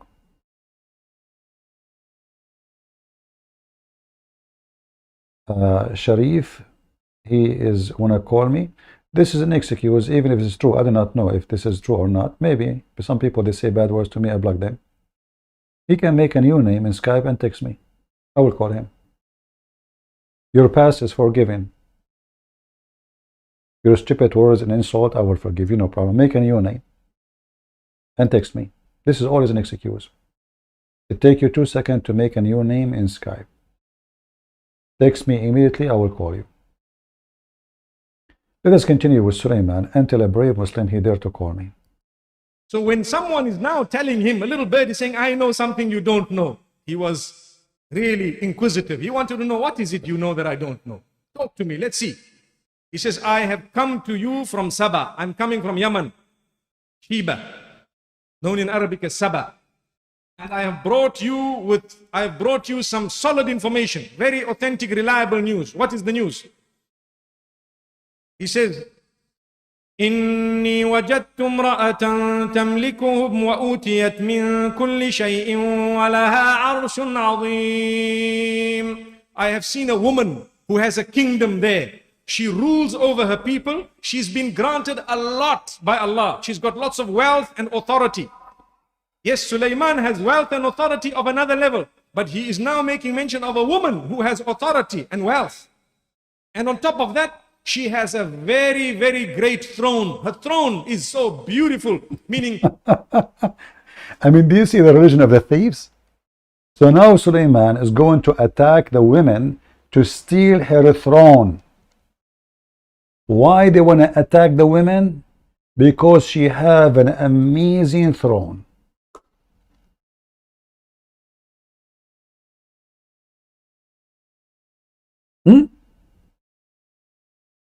Thieves. Religion of thieves.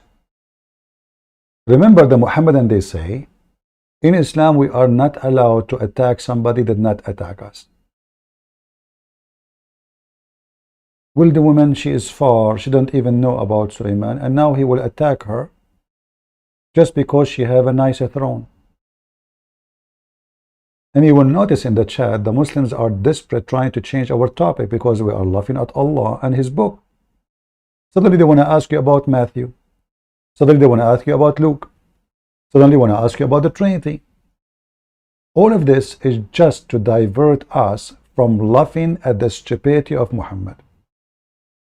You ask a Muhammadan, how come your prophet, he said this? He says, okay, read Matthew, where Jesus says, I'm God, worship me. Huh? Abdul, listen. The bird, he went to Yemen and he found the women, she have no hair in her legs and she have nice boobs. And she have a big throne made of gold. And now the mafia of Sulaiman the Muslim are discussing how to steal her throne. The Christian prince, tell me where Jesus said, I'm God, worship me. Abdul, just wait. We are talking about how Allah encouraging Muslim to go and do theft. A woman, she did not fight Allah. She did not fight Sulaiman. She is sitting in her kingdom peacefully. Why you want to attack her? Because you want to get the throne. She's very rich. Is that true? Or I'm lying maybe? Look, the bird, he is making Sulaiman attack the women because she have a throne.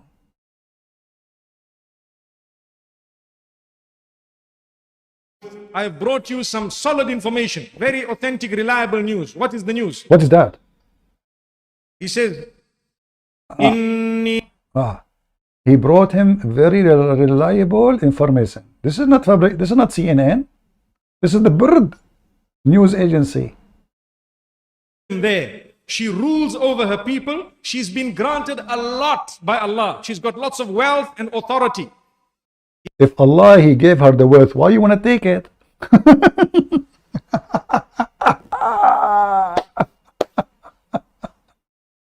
Yes, Sulaiman has wealth and authority of another level, but he If Suleiman have way more than her, what the problem? Leave the woman alone. What the heck? is now making mention of a woman who has authority and wealth. And on top of that, she has a very, very great throne. Her throne is so beautiful, meaning her palace where she would sit on her throne. And now Suleiman, he want to take the throne. That's it. I mean, Suleiman, she have nice throne, and she have beautiful legs and nice boobs. Are you kidding me? Give me her address. Where Jesus? Here we go. The Muslim, they try to divert. Listen. This is what the Muslim do. We show them all the poo-poo in their religion. They ask you, where Jesus says, I am God, worship me. What if I show it to you from the Quran? Call me, I will show it to you. Do you dare to call me? And what does that mean? Jesus, P-B-U-H. What in the heck is that? Can you show it to me in the Quran? Where it says B-B-U-H? Why Muslims, even they fabricate religion?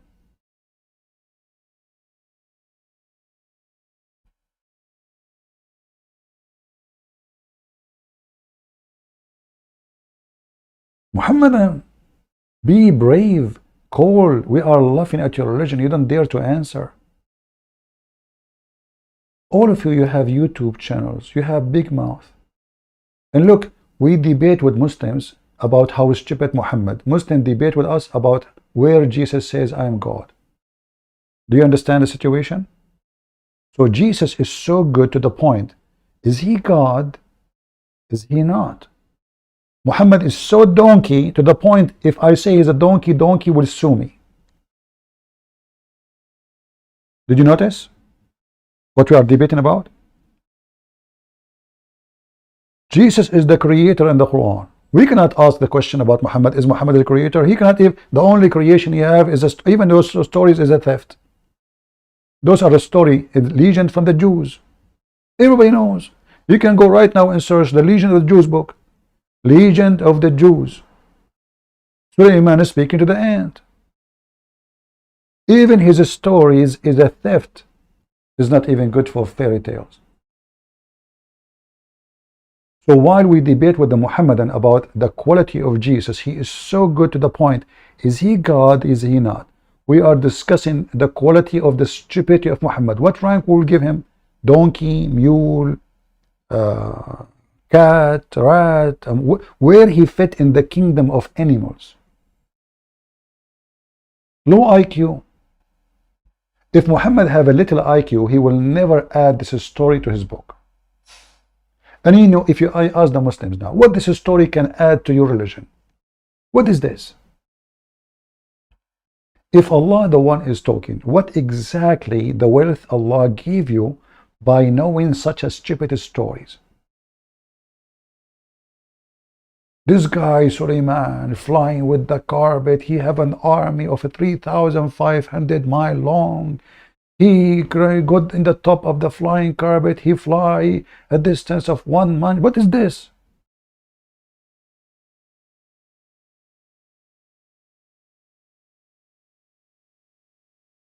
This is the book of God. And then Suleiman, he dies standing. For 1 year and nobody noticed?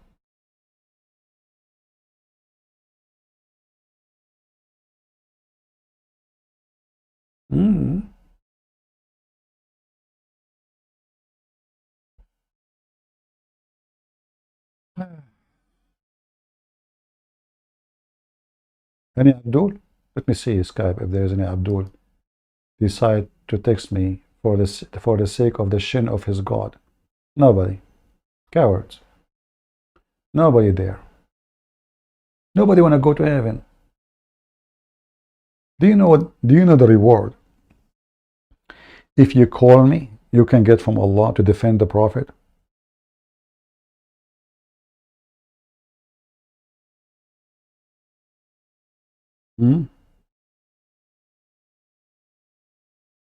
Don't use those things the Muslim use, P-B-U-H. We don't believe in such a garbage. Don't say that to Jesus. Even the stupid Quran could not deny that Jesus, he blessed himself.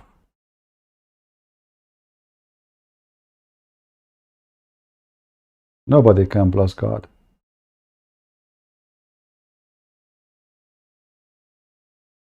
Any Abdul?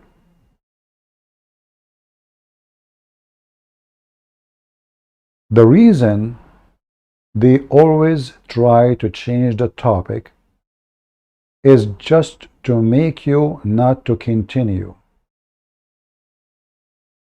Seeing the stupidity. This is the Quran now. Can they say this is a hadith, this is weak, this is da'if? The only way to escape the stupidity of Muhammad now is to rip the Quran or burn it, the same as Uthman he did. Jesus Christ loved Muslims. I hear Christians always saying that. My friends, be careful what you say. Jesus don't love wicked people. He loved to save them.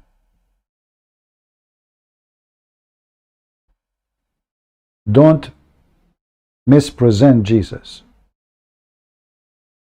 God don't love the wicked ones. He don't. He loved to save them from their wickedness.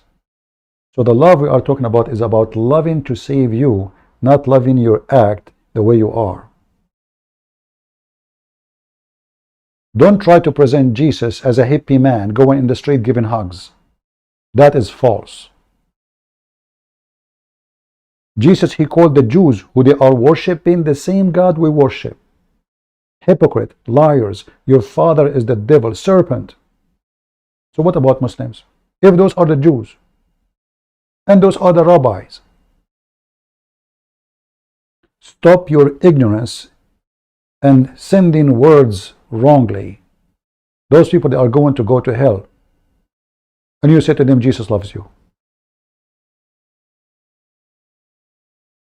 For God, he loved the world, so he sent his only begotten son. What love we are talking about? Love to save you. He don't love you to be wicked. What is the wage of sin? Death. Death. So the word love became very flexible for some. God, Jesus loved gays. Jesus loved lesbian. Jesus loved sinners. Jesus loved Muslims. Jesus loved Jesus loved everybody. So now stay as you are, right? This is what we think about it. You have to be careful how you deliver the word. The same Jesus you speak about, in the judgment day, he will send those people to hell. Literally.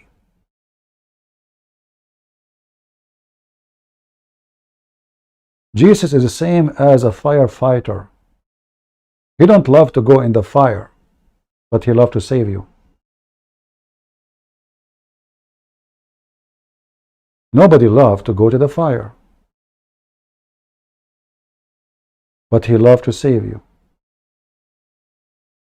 So there's a huge difference between loving, saving people with no return. The Messiah said, knock at my door, I will open for you. What about the one who don't want to knock at the door? Is he beloved by Jesus? The day of judgment will come, and Jesus will throw him in the hellfire for eternity.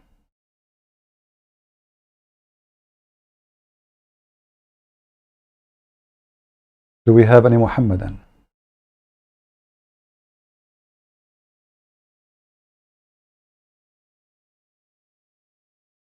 I'm scared. Yeah, I'm scared. Like, what if Sulaiman now he sent the bird in my window and he spy at me, and I'm sitting with my short and I am topless. I'm scared. Here we go. The woman, she is sitting in her place, and Sulaiman, Allah, by the way, does the bird go by himself or Allah inspired the bird? I mean, what kind of God he reports such a stupid story?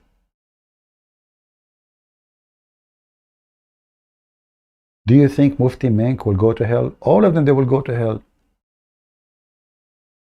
Anyone don't believe in the Messiah will go to hell, no matter who.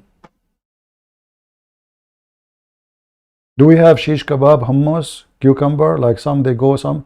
Anyone don't believe in the Messiah, obey his command, not only believe. We don't believe in shahada, like you say shahada to Jesus and you go to heaven. No. This is in Islam. In Christianity, the Messiah made it clear. Not everyone says to me, God, God will enter the kingdom of my Father, but the one who do his will. What his will?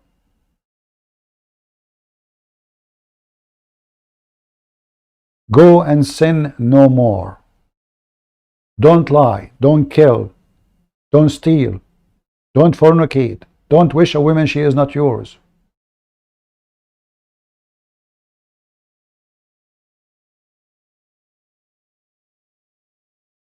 Do we have any Muhammadan? What a horrible, stupid religion. All those hundreds of millions are brainwashed with such a stupid story. They think this is real. Suleiman, Zulkarnain, cucumber is talking, the lizard converting to Islam, the tree walked to Muhammad to cover him when he do poo-poo. True stories. Man. Is something amazing. Then he says something else. وجدتها وقومها يسجدون للشمس من دون الله وزين لهم الشيطان أعمالهم فصدهم عن السبيل فهم لا يهتدون. He says, but I saw them worshipping the sun besides Allah. They were worshipping the sun out there. When it comes out in the morning, they worshipped it as until it set. They continued worshipping the sun in different ways and different forms. It was, some narrations make mention of how there were different windows in the palace. And by the way, this is wrong information. If you go check right now the information about the people of Yemen, you will see that the temple of Al-Makkah, which is Mecca, the name of Mecca is coming from there actually. The temple of Al-Makkah is the temple of the moon god, not the sun. But it was well known in Arabia that those people worship the sun, which is wrong information. They don't worship the sun. They worship the moon god, not the sun god. You can go right now and search it. You will find that after the scientists were able to read the language which is written on the walls on that temple, they changed their mind about what people used to say. They used to worship the sun. In fact, they worship the moon. Until now, in Mecca, Mecca itself is the name of the temple of Al-Makkah. In the Yemeni language, the letter Ka become Qa. Makkah, Makkah.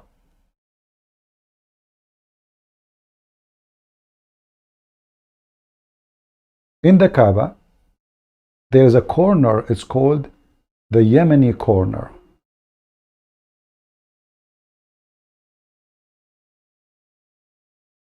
The Yemeni corner have stones brought from the temple of Al-Makkah. And that is for the purpose, so people do not need to travel all the way to Al-Makkah to touch the stones.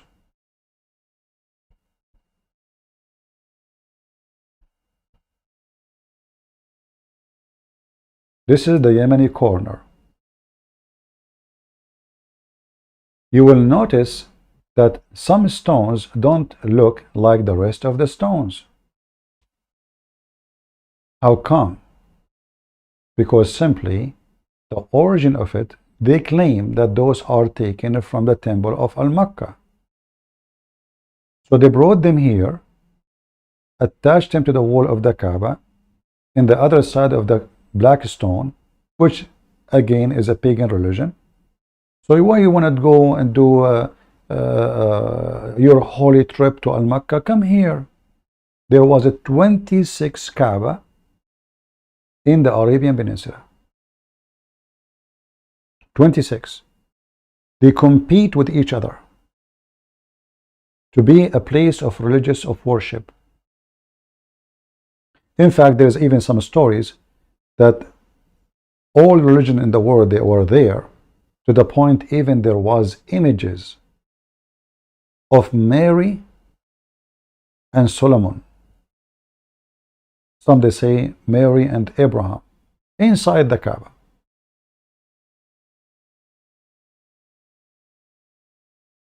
So there is no question that the Kaaba was a bazaar of the Arab for religion. It's a business. If you go in the Quran, actually, you go to chapter 9 and you read verse number 28, 29,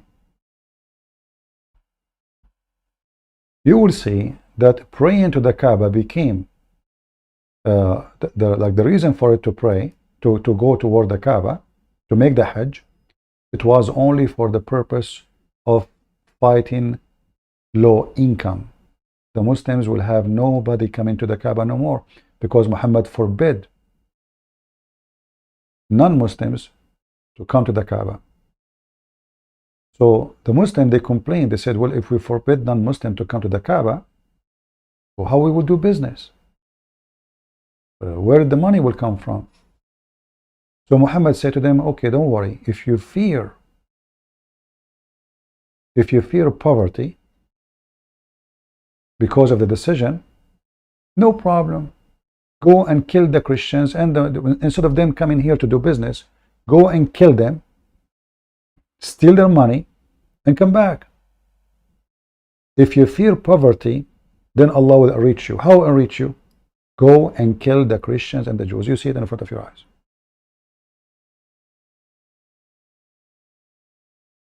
You fight them until they pay you. How Allah enrich them? By piracy. That is the truth about Islam, which nobody want to say to you from those who work in government, because everybody is a politically correct person. The jihad was not for the sake of Allah, but for the sake of reaching you with money. Even Muhammad, he says, attack the Roman and get the blonde girls. Attack the Roman and get the blonde girls. This is the truth. We have all the reference.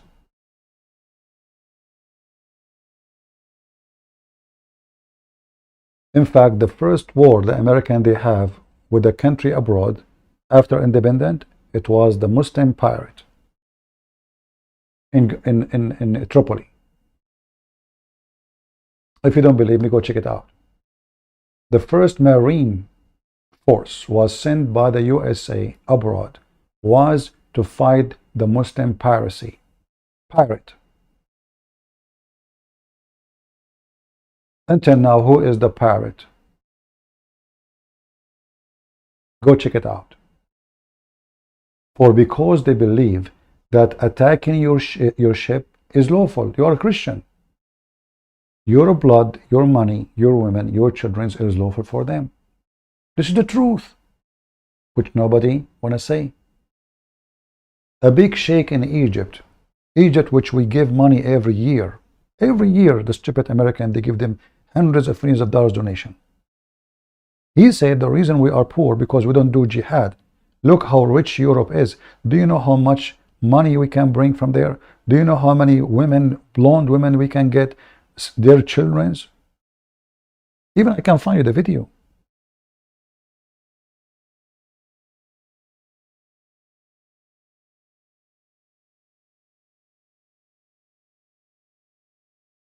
Islam, yes, it's a fairy tale, stupid religion, but Islam is a very dangerous, extreme dangerous, violent, garbage cult.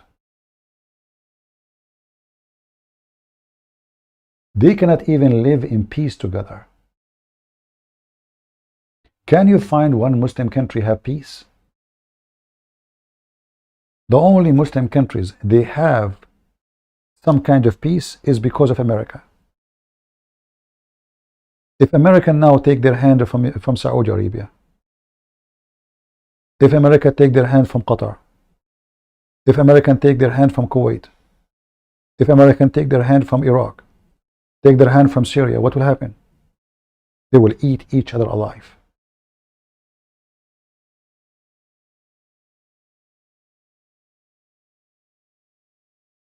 And the Americans are not doing good, by the way, because they are good government. They are like Joe Biden is a good guy, or Trump.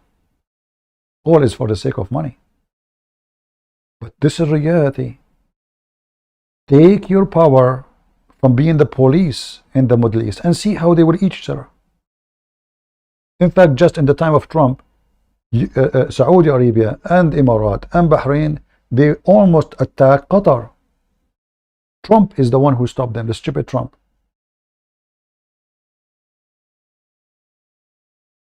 Saddam Hussein take Kuwait. Saddam Hussein attacked Iran.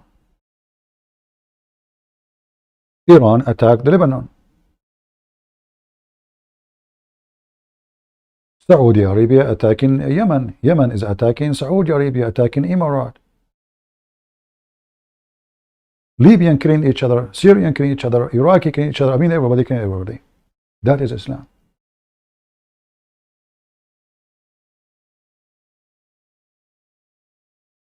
And the hypocrisy of this religion is beyond imagination.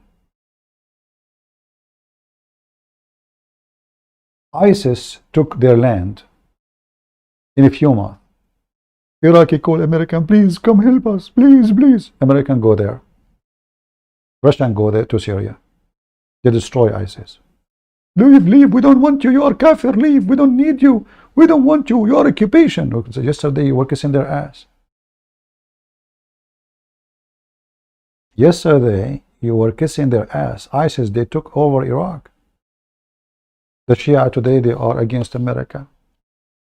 More than 70 Muslim clerics come to America to kiss the ass of George Bush to go to Iraq. Big conference. Please come and free us from Saddam Hussein. The stupid American go to Iraq. Saddam Hussein is gone. The Shia took over. Iran is in the place. The wisdom of the American. Which I find very funny wisdom. But the most funny thing about what's happening in the world today, that people, they believe in what they see in the news. People, they take their information from a radio station, not from facts, which usually never reported in radio station.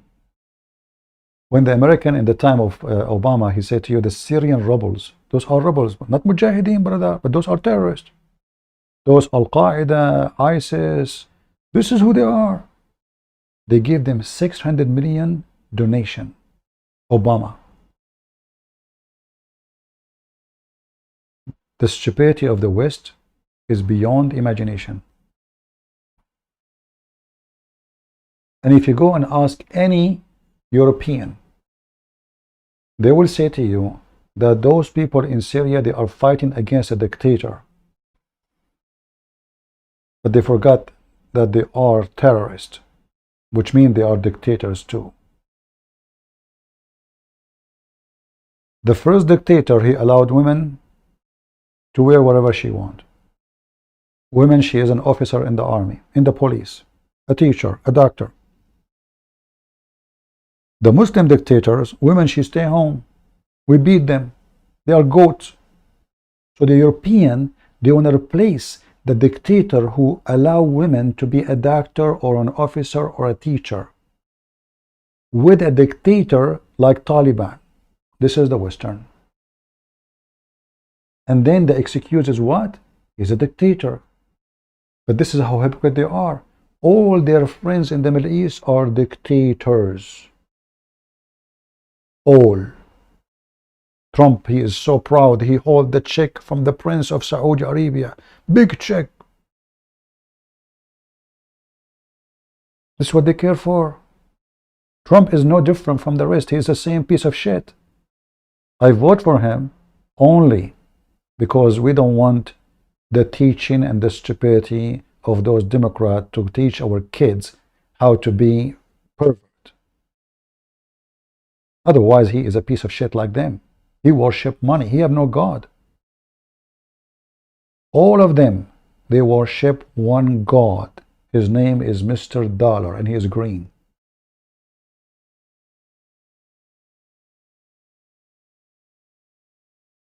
Biden, Trump, Democrat, Republican, at the end of the day, they are not serving God.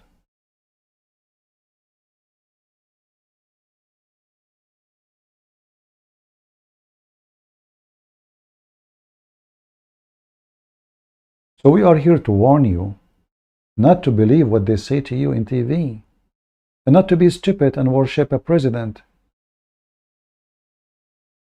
If you ask me now what you will vote for next election, if it is Trump, I will vote for Trump. Do I have other option? Otherwise, we will have another donkey, Biden, for the coming 4 years. I cannot even drive with the price of the gas. Food became so expensive. So we don't vote for a person in this country because this person is great, but because we have two animals. One of them want to kick you in your balls, the other one want to kick you in your head. So choose one. Which one you want? The one who kick you in the balls or the one who kick you in the head? Either one of them is going to kick you. Trump, he became a president, he forced Saudi Arabia to unleash the sanctions against Qatar. Qatar is #1 country in the world supporting terrorists against Christianity, killing Christians. Yes, Trump is the one who forced Saudi Arabia to lift all sanctions. He forced Emirat. Trump is the same person. He went on TV and said Qatar should stop supporting terrorism. 2 weeks after, they rented a building from his son-in-law for $1 billion, a contract of rent for 99 years. Obviously, it is not a bribe. All of them are fraud.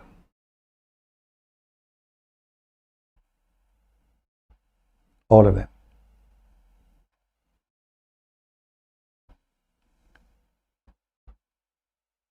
So we as a Christian, we have to be smart. As you see, this religion is so dumb, so stupid. You have to be mentally ill to believe in such a garbage. You cannot be a person who have a stability in your brain and you believe in such a story mentioned by the God himself. Allah.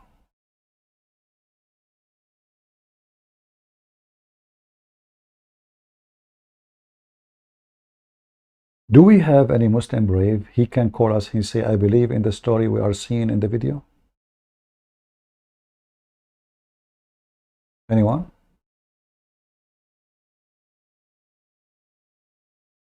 Any brave Muhammadan?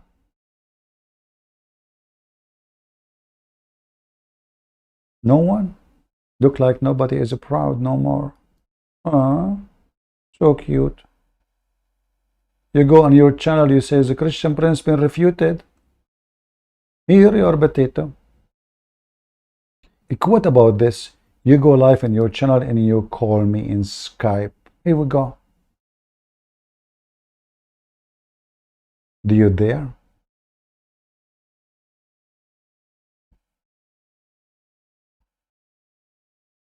I think we should continue this story in the coming broadcast. Anyone have a question about what we said?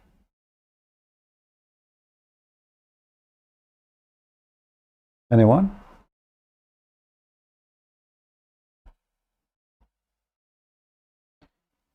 You will notice that all this garbage religion based on fairy tale stories. In fact, even the Arab in the time of Muhammad, they told Muhammad, they keep saying to him, it's in the Quran, this is nothing but asatirul awwaleen, which means a bunch of fairy tales. The Arab they were the one who refused Muhammad, they are stupid. They made it clear this is nothing but fairy tales. Look how many verses. إن هذا إلا أساطير الأولين. This is nothing but the fairy tales. Look how many verses. What? 1, 2, 3. Look how many. Endless. They keep saying to him, Asatir, Asatir, Asatir. When our verses mention to them, they say this is nothing but fairy tales of old men. We know them. We heard them before. Flying carpet, talking ant. We know them.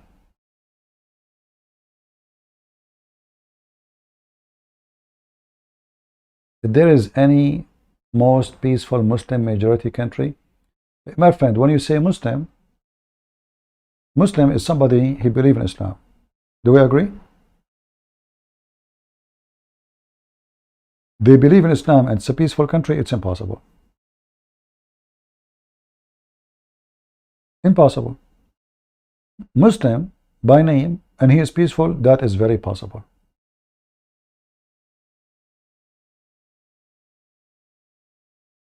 When we say a Christian person, it's somebody believe in Christianity and he do the act of a Christian, not someone his name is a Christian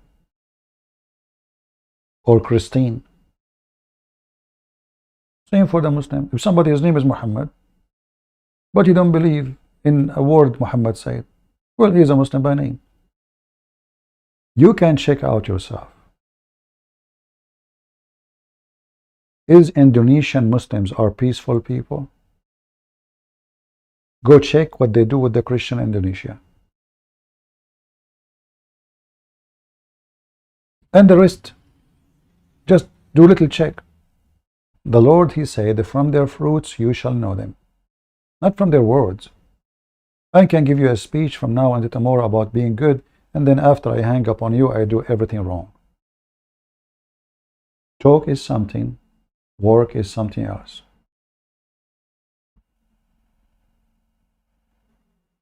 You see, if a man, he cannot be peaceful inside his house, if a man, he cannot treat his wife kindly, how he can be to strangers?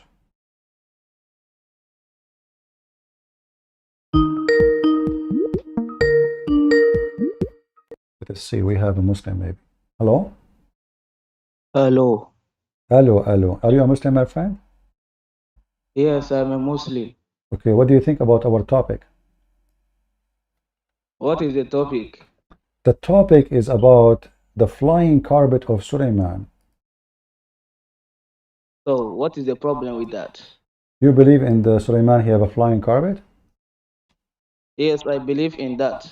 Okay, where is the flying carpet now? Okay, it's just like asking the stick of Moses. Where is it now? The termite ate it. The stick of Moses in the Bible. Yeah, the termite ate it. Give me the reference. Okay, let's go to the reference. Because the same stick, according to your prophet, he gave it to Sulaiman. No, it is not the same stick, no. Oh, this is a different stick? Do you have reference for that? Because Moses and Solomon does not live at the same time. Okay, let us see if this is, let us investigate, me and you, if it's the same stick or different one.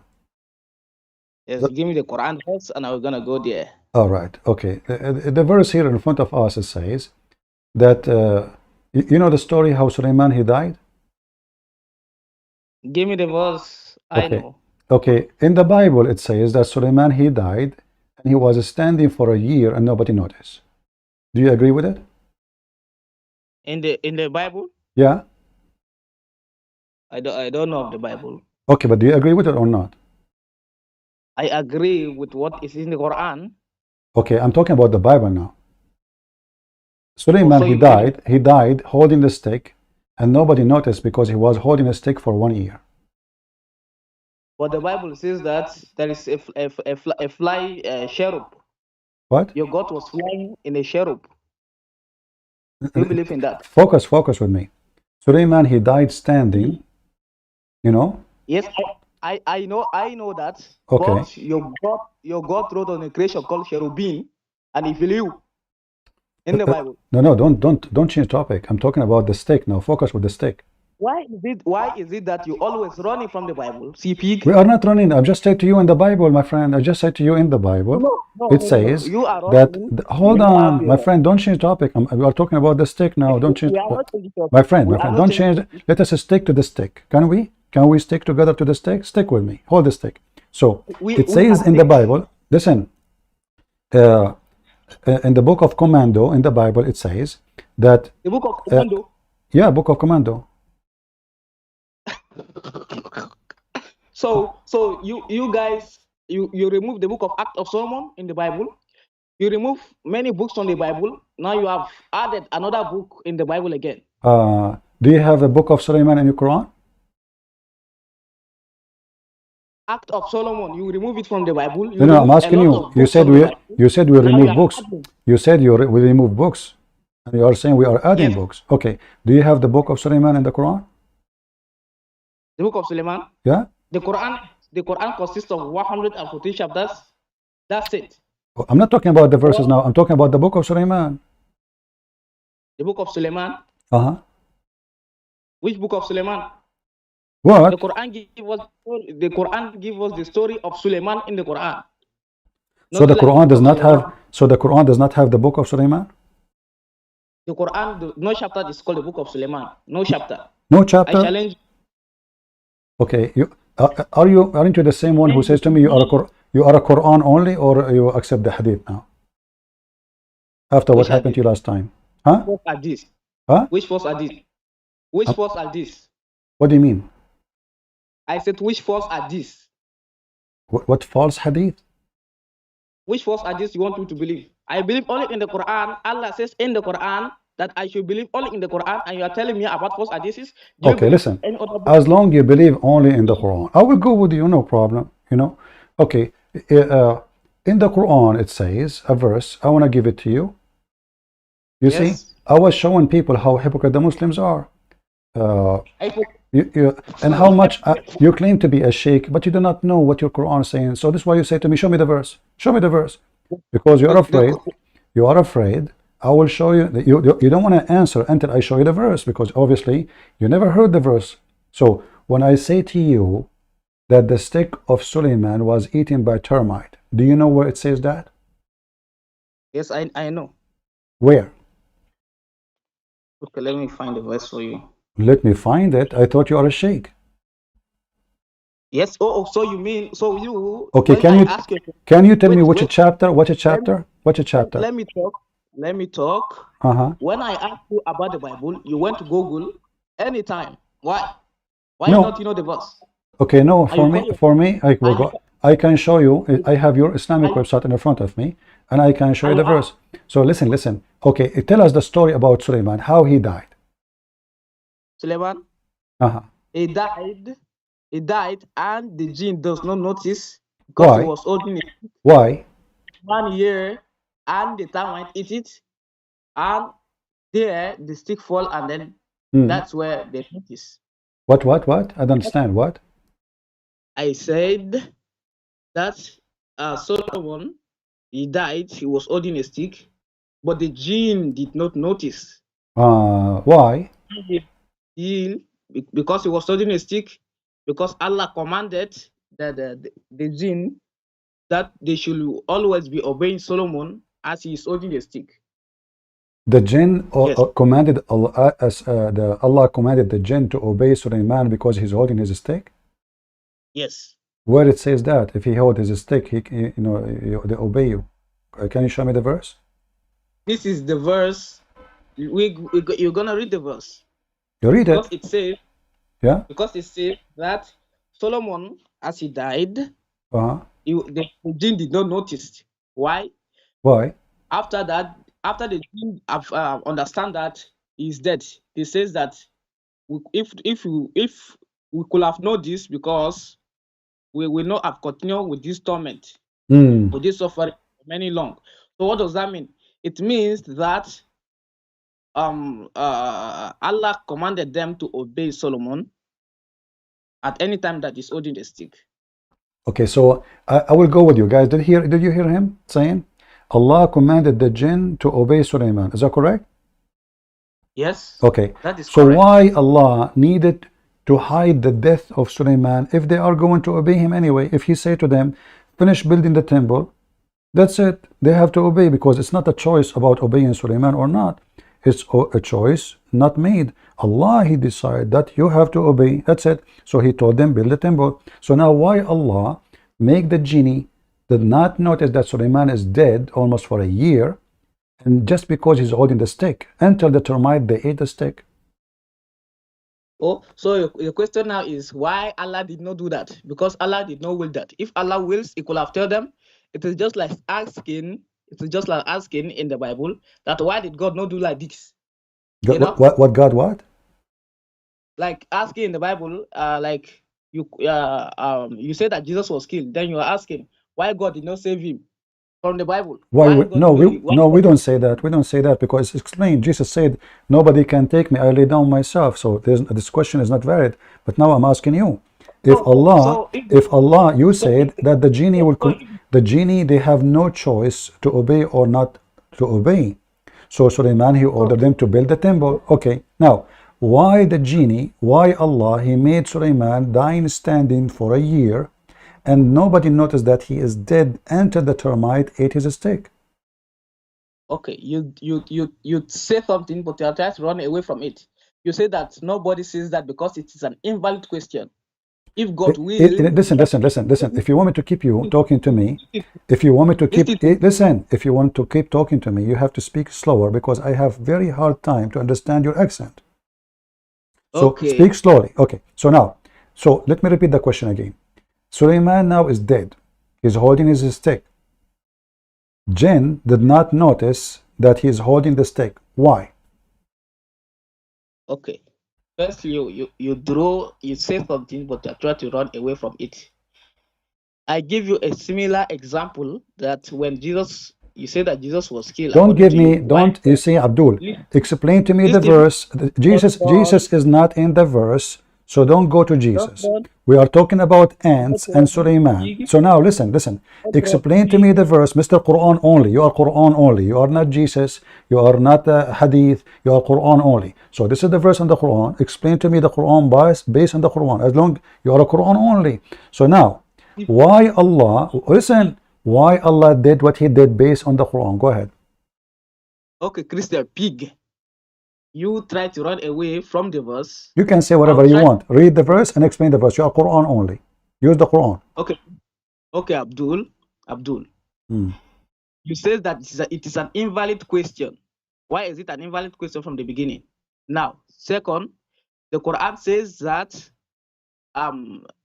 Solomon was dead standing, holding a stick. And the jinn did not notice because Solomon was still holding the stick. When the stick fell, the jinn now understand because they were not, because they can now see that Solomon is dead. But when Solomon was holding the stick and it did not fall, they could not notice because he was holding the stick. The reason is because of that stick. That's it. Okay. Thank you for explanation. So now, are you saying to me that genie, they will not notice that Sulaiman is dead for a year just because he's holding a stick? What about his body? What about his body? Well, his body shouldn't be decay. He's a human. Isn't he a human? Where does he say that his body decay? We're going to go there. No, I'm asking you. All a human, their body would decay. No? Oh, really? Thank you. You have thrown a bomb to Christianity now. Oh, really? Listen, why Jesus did not decay according to the Bible when he died? Jesus is God.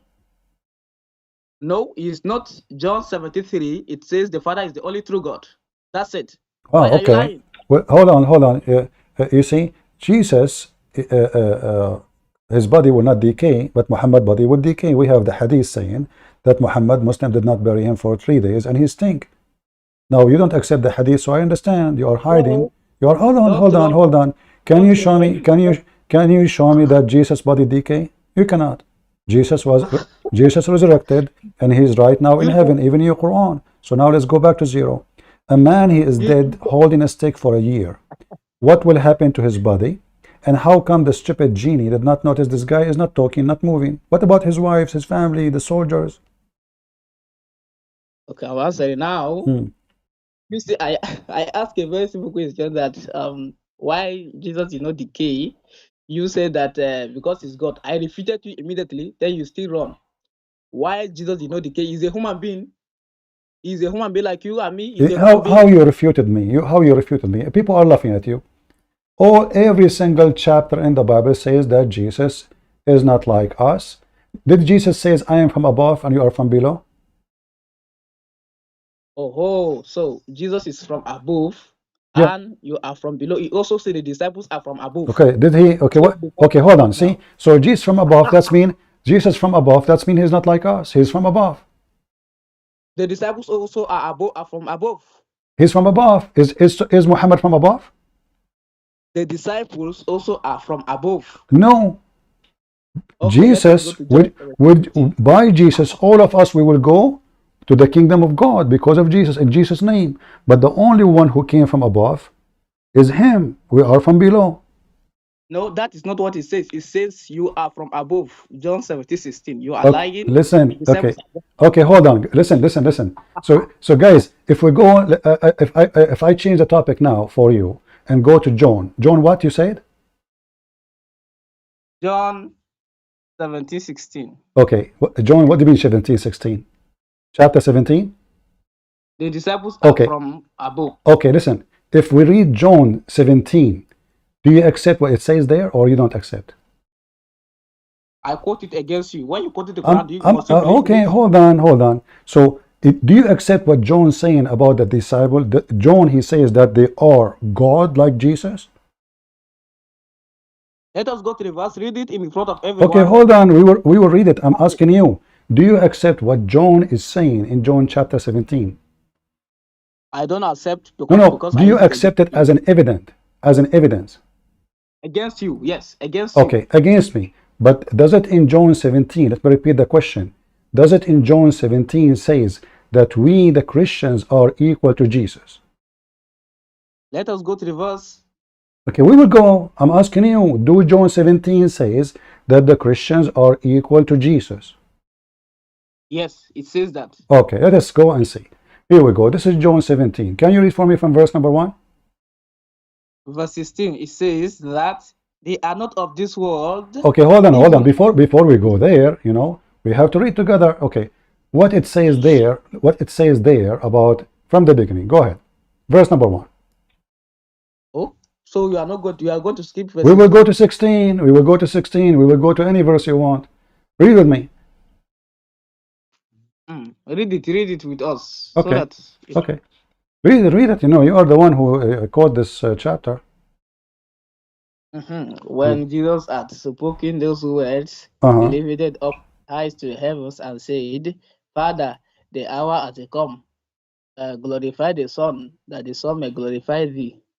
Since thou hast given him power over all flesh. So who is the one giving the power over the flesh?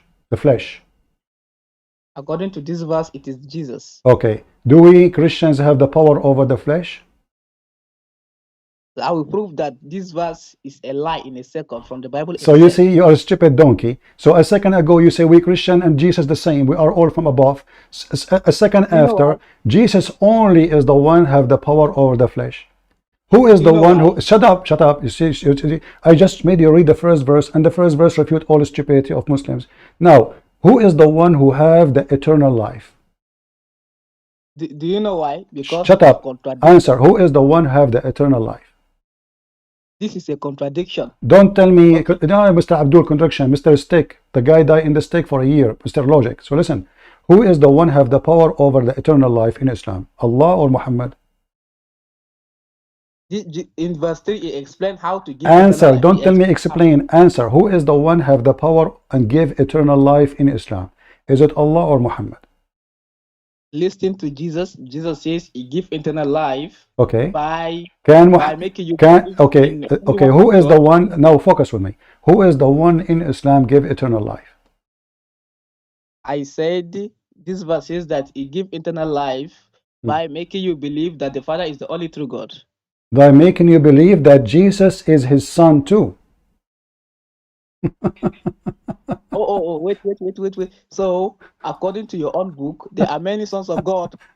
Listen, so you stupid idiot, it says if you believe in Jesus, who is glorified by the Father don't glorify you, the Father don't glorify me, the Father glorified the Son glorified the Father, and he been given only Jesus the power over the flesh, who is Jesus, who will give the eternal life forever who believe in him.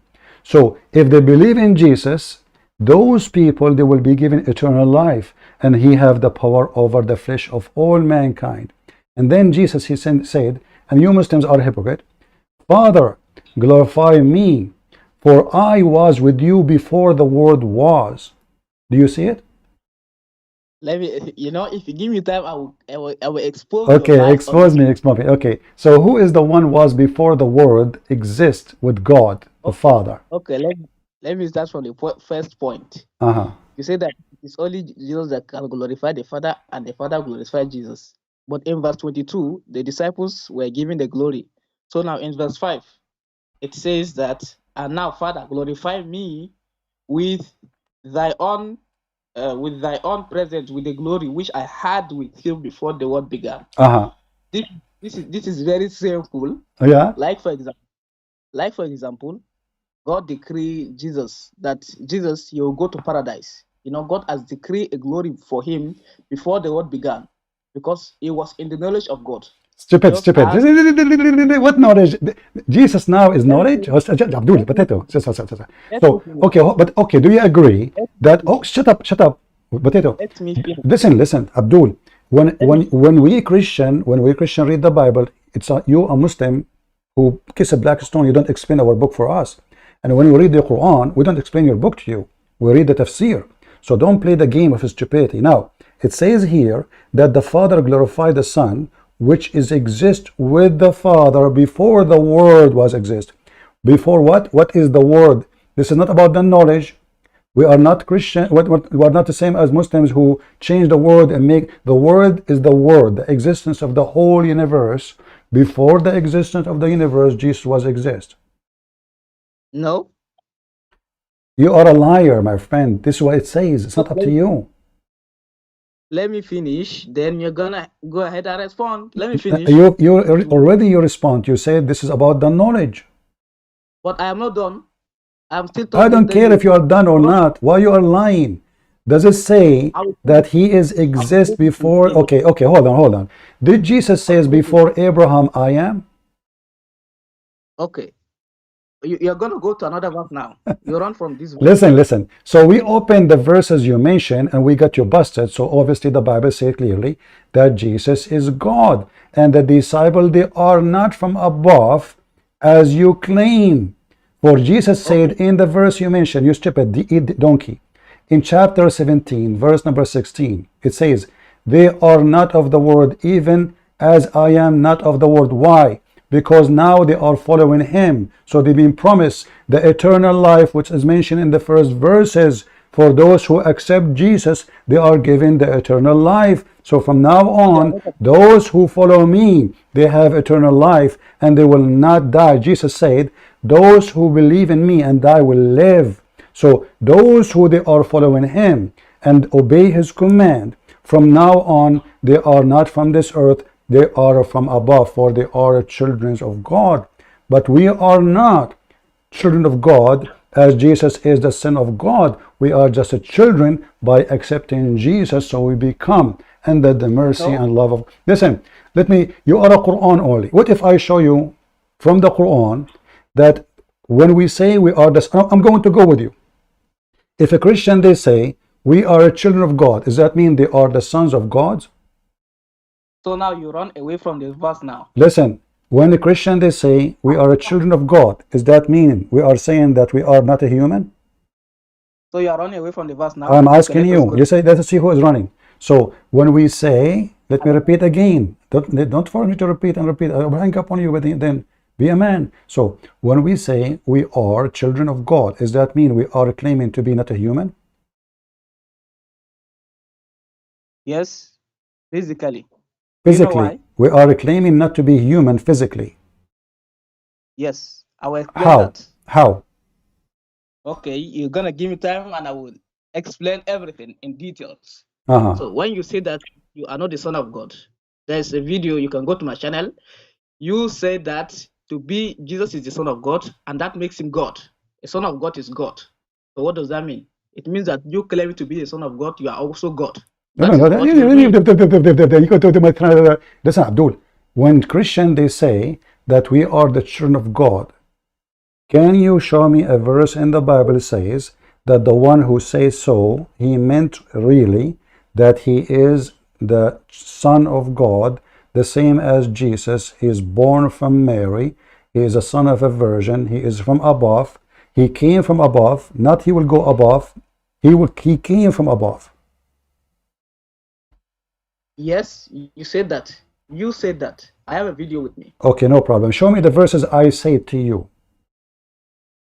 You said that to be a son of God, it means that you are God. That's what you said. To be son of God, what? To be the son of God means that you are God. You said that. Yes, so to be a son of God, you have to be God, because the Bible says it clearly that there is only one person. The rest, they are called sons of God or children of God, but they are the only one who is a son of God, literally, is the Messiah. The rest are just children by God love, by God mercy. No. It's not up to you. Listen, Abdul, you don't fabricate a religion as you wish. This is our belief, not your belief. So don't tell me no. So listen, whenever I speak, I give you references. You did not give me any reference. There's no. Okay, does the Bible say that all mankind are sinners? No, the Bible does not say that. Really? Are you sure? Contradictions.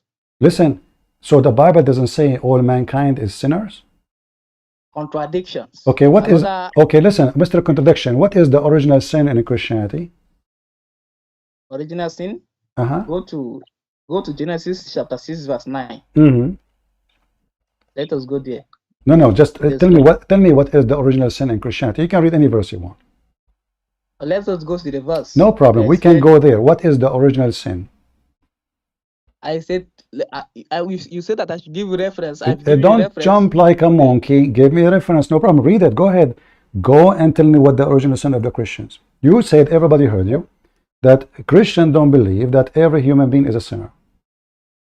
Christians believe that Jesus was a sinner. Yes. Christians believe that Jesus is a sinner now. Yes. Really? Yes, really. Okay, so why in the Quran it says in chapter 19 verse 19 that he is holy?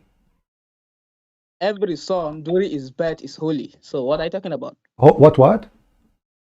Every son during his own birth is holy, because at that time he never committed any sin. That's false. That is false. That is false. Not first of all, listen. First of all, listen. What son? What son you are talking about? We are talking about Jesus the person. I want to finish. Listen. You said everyone when he is born. Yes. Okay. So are you saying to me Jesus was holy when he was born, but later he is not? I don't know the answer because don't me. You said when he is born. That means you have information about that. Where do you get this from? From the Quran itself. Show me from the Quran where it says that a human being when he is born is holy. Later he is not. Go ahead. Because at that time shut up, Mr. Quran. Give me the verse. Okay, so when you want to quote the Quran, shut up and give me the verse. Listen, when you want to quote the Quran, shut up and give me the verse, because how come I allow you to quote the Bible and we share both? No problem. I allow you to quote the Bible. We want your Bible. We found that Jesus is God. He exists before the whole world, and then you start fabricating. Give me your own interpretation, and we are laughing at you. When I give you the interpretation of the Quran, I show you what your prophet said. I show you what your scholar says.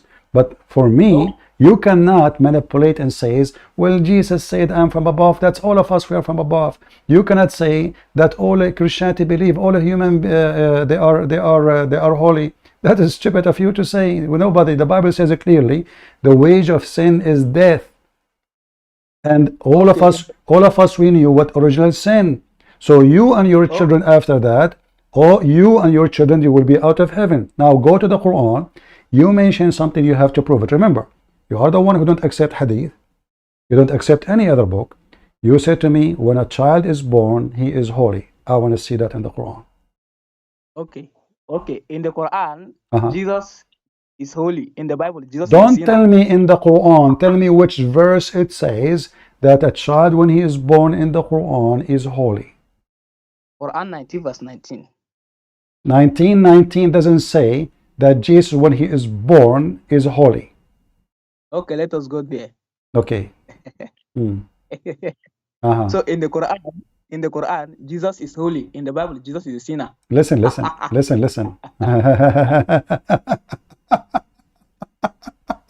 What a monkey. Go ahead. So read the verse for me in the Quran. Read it was. I don't know how to read. I'm illiterate like your prophet. What's wrong with you? So you are an illiterate. So you are allowed to lie you are allowed to lie. Listen. Okay, listen. You are the one who is allowed to lie. I can show you even from the Quran. You can take a false oath in the name of Allah in the Quran. Is that true? Is that true? For a reason. Is that true? Is that true? For a reason. You cannot just misquote Quran like that. Okay, we will go to that one after you finish this one. You're trying to escape the immunity. Now show me the verse in the Quran saying every baby when he is born is holy. Go ahead. Yes. After we are finished, I'm good. Okay. I'm listening. Go ahead. Listen. The angel says, but he said, I am a messenger from your Lord, come to announce to you the gift of a pure son. Again, a pure. That's it. What do you mean that's it? What did I mean? Because it says that the angel is gonna announce to Mary a gift of the Holy Son, of the pure Son. Okay, this Holy Son, he will stay a Holy Son, or he will not be a Holy Son no more after 2 weeks. That is what I said. The Quran does not give us. So no. So, but that means you lied, because you said to me, the Quran, you said in Islam, the child is born as a holy. I said to you, where in the Quran it says that? This verse is a proof for that. This verse is a proof for that. No, this is only about Jesus.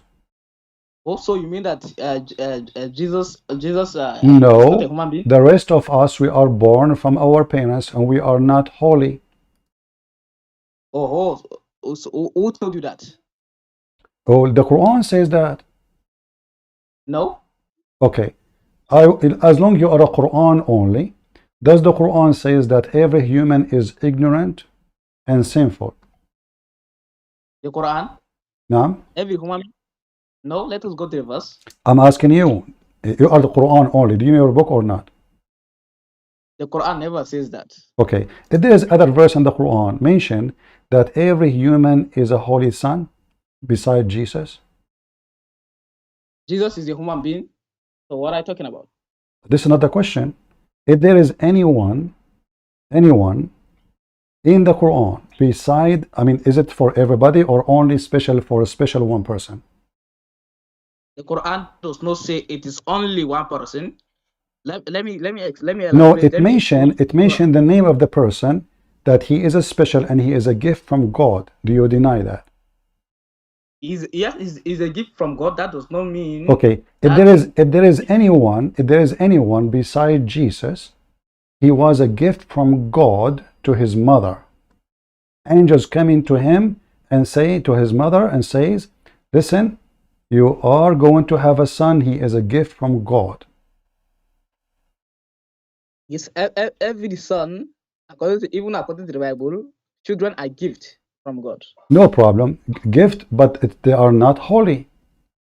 If there is anyone in the Quran, you see, you are a Quran only. The second I say to you something, you say to me in the Bible. So in the Quran, you say to me, every human being is holy when he is born.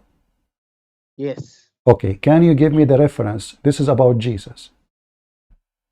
And Jesus is a human being just like any other human being. That's it. Okay, isn't it the Quran says every human being given his sin by Allah? Given is sin by Allah. Yeah. Given is sin by Allah. I don't understand this sentence. Well, Give me the Allah is the one who inspire you to be sinner. No. Okay, I have a hadith which is sahih saying that.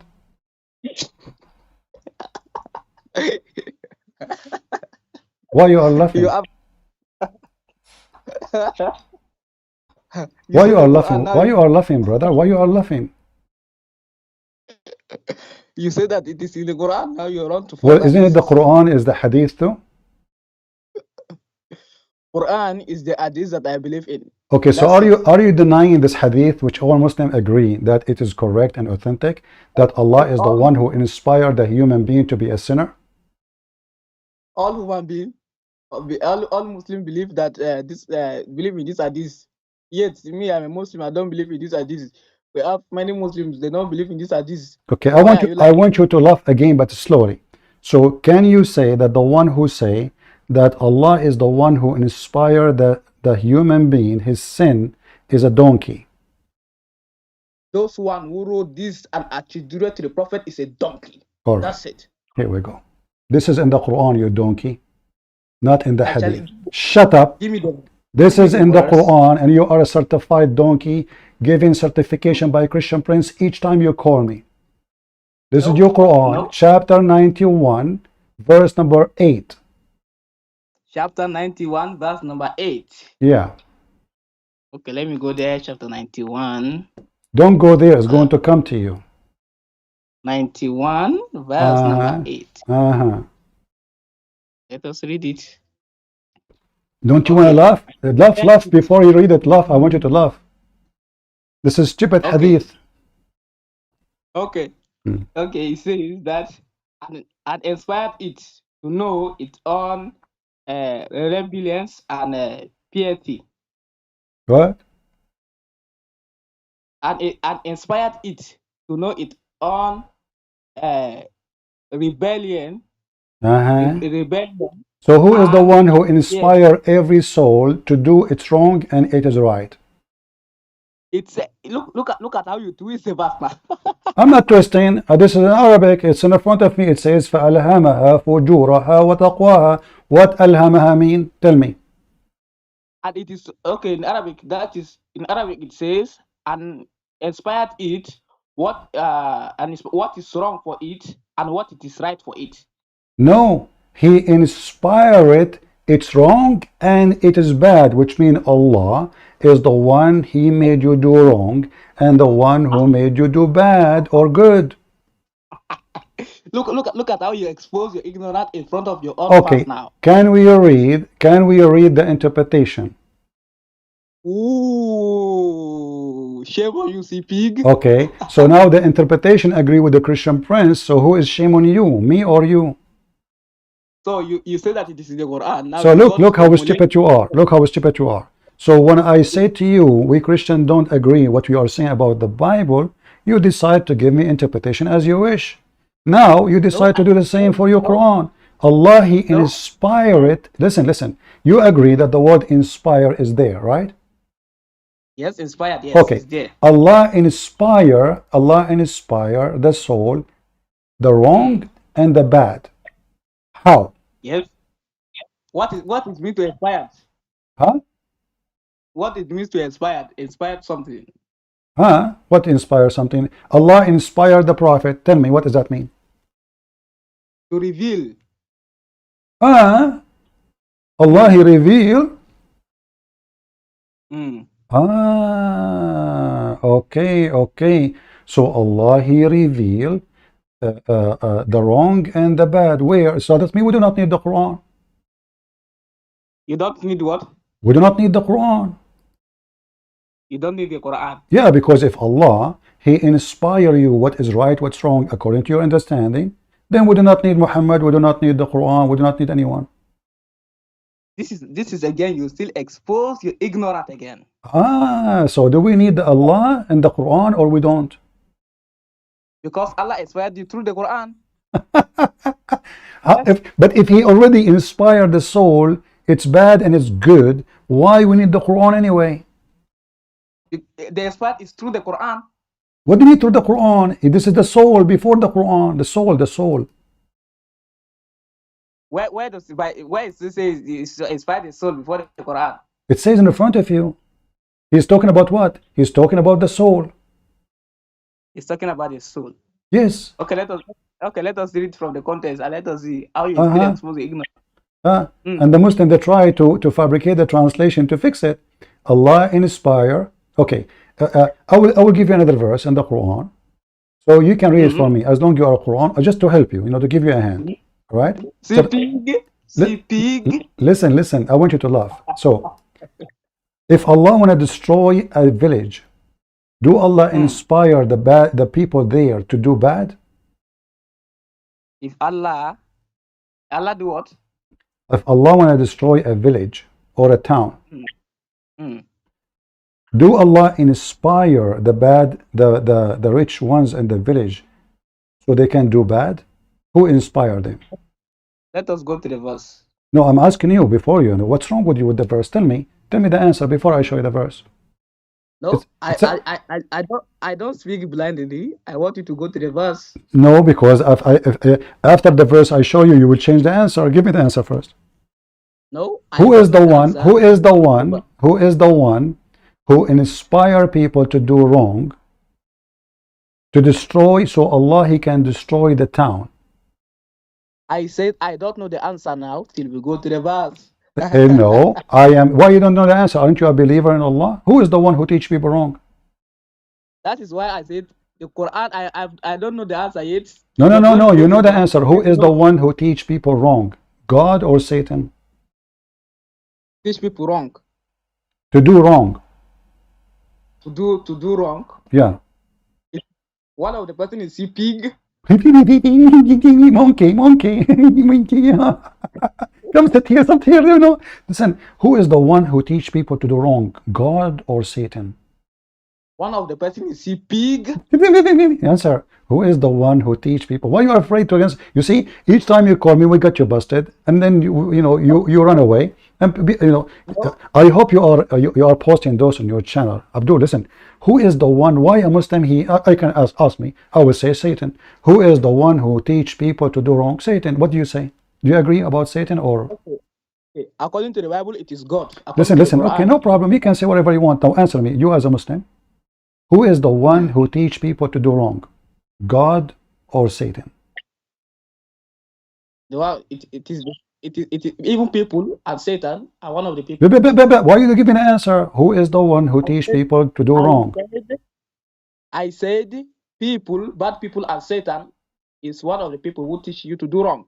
Listen to me, the question. I did not say some people, but people. Who is the one who inspire people to do wrong? God or Satan?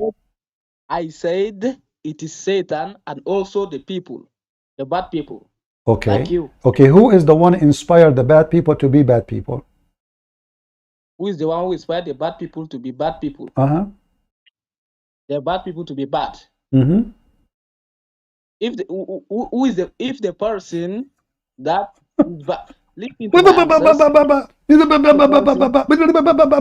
So adding the word bad people doesn't help you. So I'm asking you, who is the one who made the bad people bad? Is it Allah or Shaitan?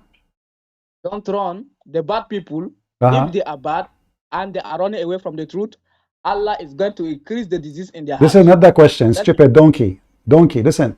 Who is the one who misled the people to be bad?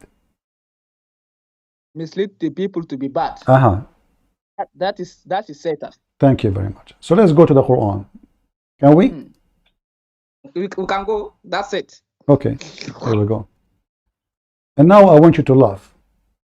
Yes. So everybody heard you saying that the one who do mislead people, he is a shaitan. Must be. No, Okay. no, What do you mean no? You said that. no. You ask. You know. You look at how. I know what you're gonna say. I know how you're gonna do. I You ask me- you, I ask you the question 10 times. Who is the one who misled the bad people to be bad people? Conclusion, you said shaitan. You asked me a question. You said, "Who is the one who make?" Okay, let me people- repeat the question again. Who is the one who make bad people bad people? Allah or shaitan? bad people to be still bad people? That it is Allah. But the one who make the people to be bad from the beginning is Satan. Okay, so guys, the one who made people to be bad from the beginning is shaitan. Do you Yes. do you confirm that? Yes. All right. Chapter 4, verse number 40, 143 as an example, not limited. Chapter 4, 143 as an example, not limited. 143. Mhm. Go there to 143. See big. 143. And remember, you are the one who said the one who mislead people from knowing the truth is shaitan. Everybody heard you. Yes. Okay. So what Allah is doing now in chapter 4, verse 143? Okay. Allah says, wavering all the time between this and that, belonging either to one side or the other. If God leaves somebody to astray, you prophet will never find a way for him. And there's a reason. So who is the one who led them astray?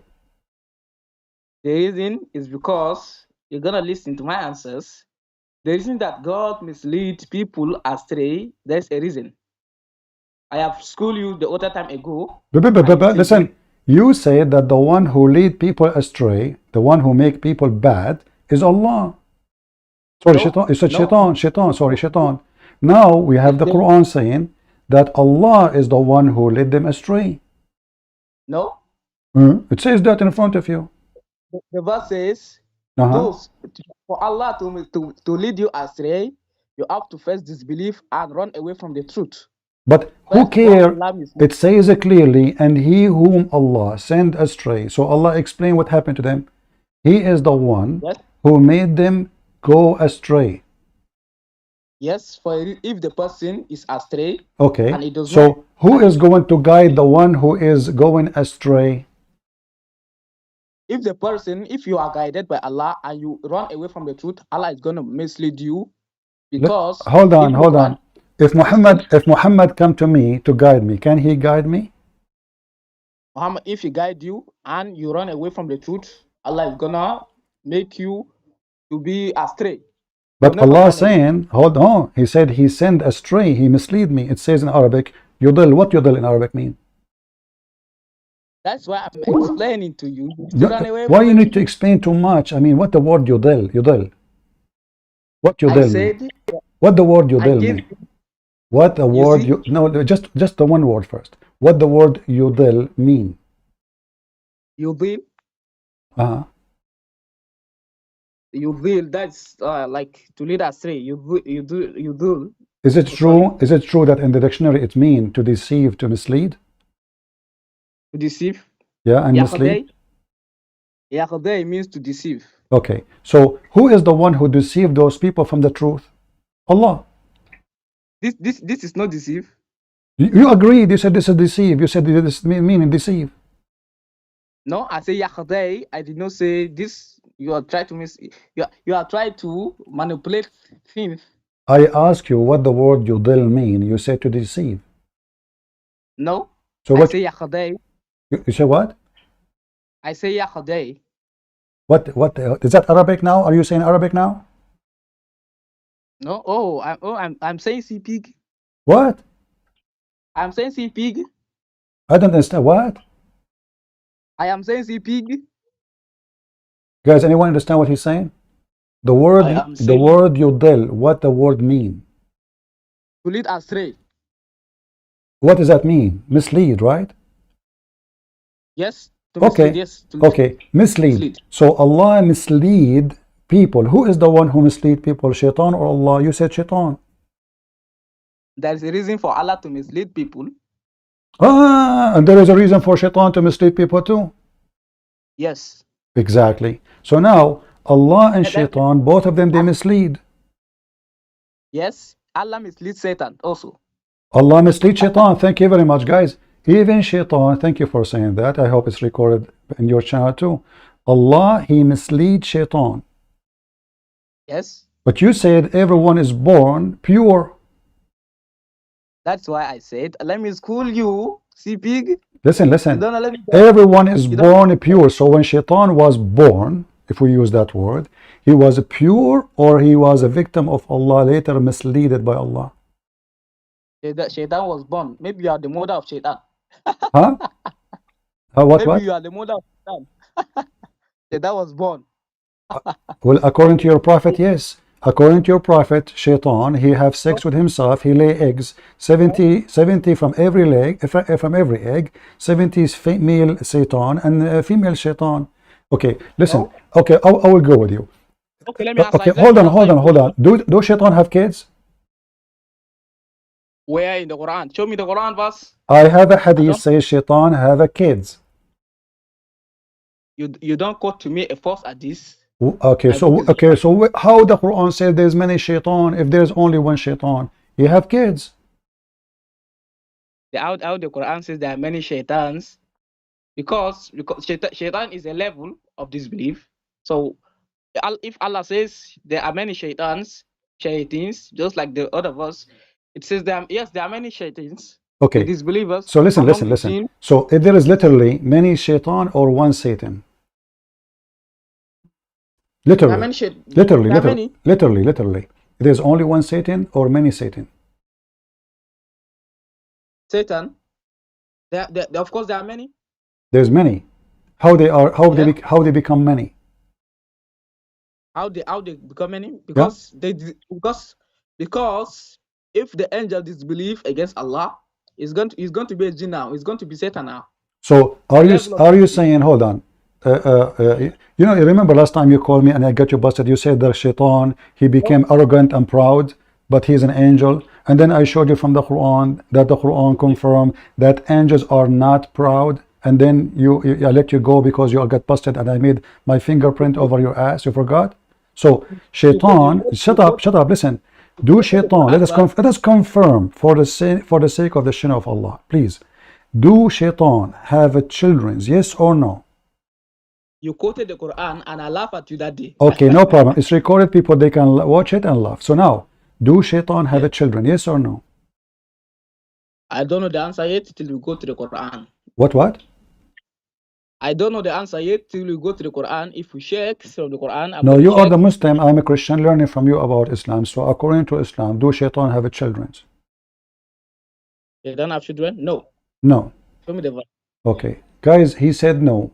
If I show you a Sahih al-Bukhari, very authentic hadith, and Mufti Menk video, what you will do? You see, that is why I said you are a little kid. Now you misquoted the Quran. Allah says he mislead whom he wills. You try to manipulate this verse. Let me expose you on this verse. Listen. Don't change the topic. If I show you the video of Mufti Menk saying Shaitan have babies, and this is authentic hadith, all Muslims agree upon it, what you will do? You deny that Shaitan have babies. Not all Muslims agree with it. It is a false hadith. Okay. That's it. This is, you donkey, you did not learn until now. How many times I need to spank you a day? This is in the Quran, you donkey. Give me the verse. Give me the verse. Here we go. Give me the verse. Give me the verse. Give me the verse. I give you the verse. And then Christian Prince, you manipulate the verse. Give me the verse. Here we go. This is the Quran.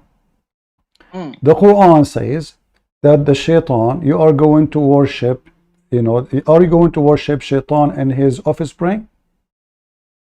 What? Do you know? Give me the verse. No. Do you know what verse I'm talking about, or you do not know until now? You have to give me the verse first. Do you know what?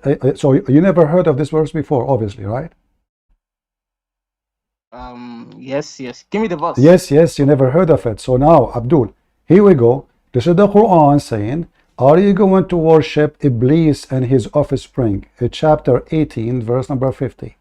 I want you to laugh again for this funny hadith.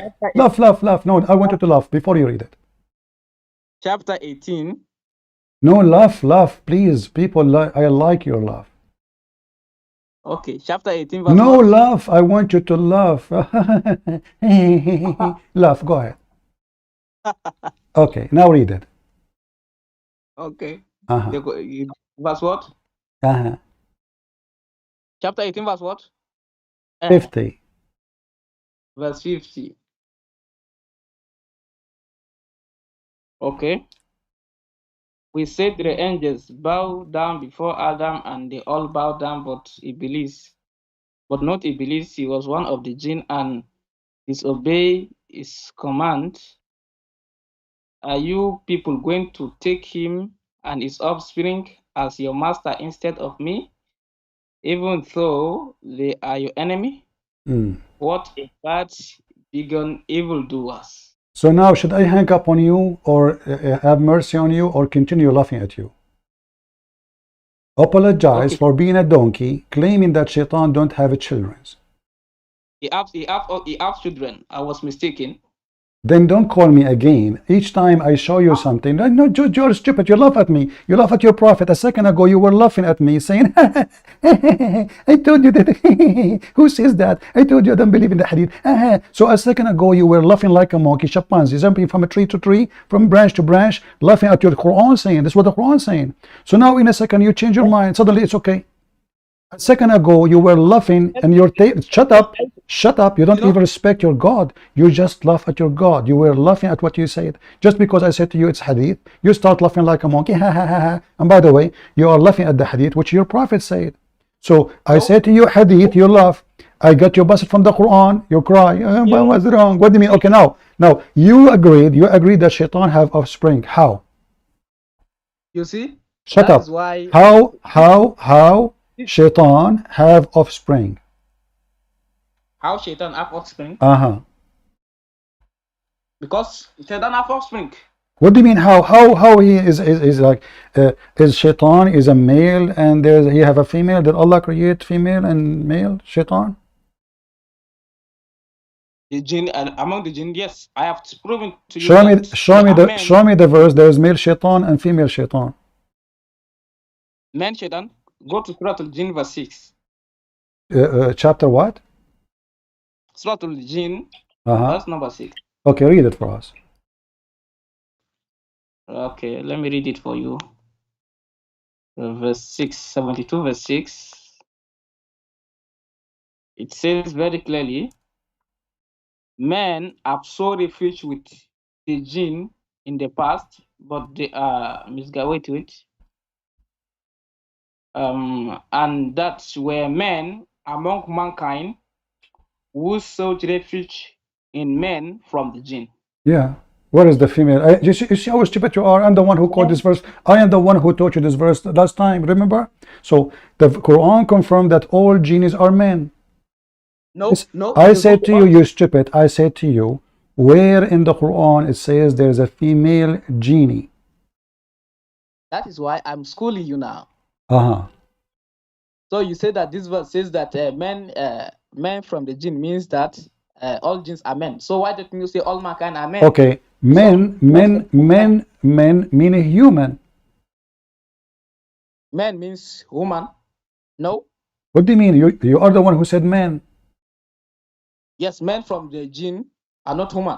No, this is what the word men mean. No. Men from the Listen, Abdul, are you stupid or what? It says men, the genie who they are men, they are teaching the human who they are men. What mankind mean?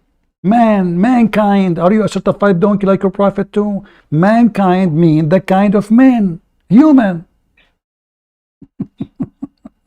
Yes, Just go.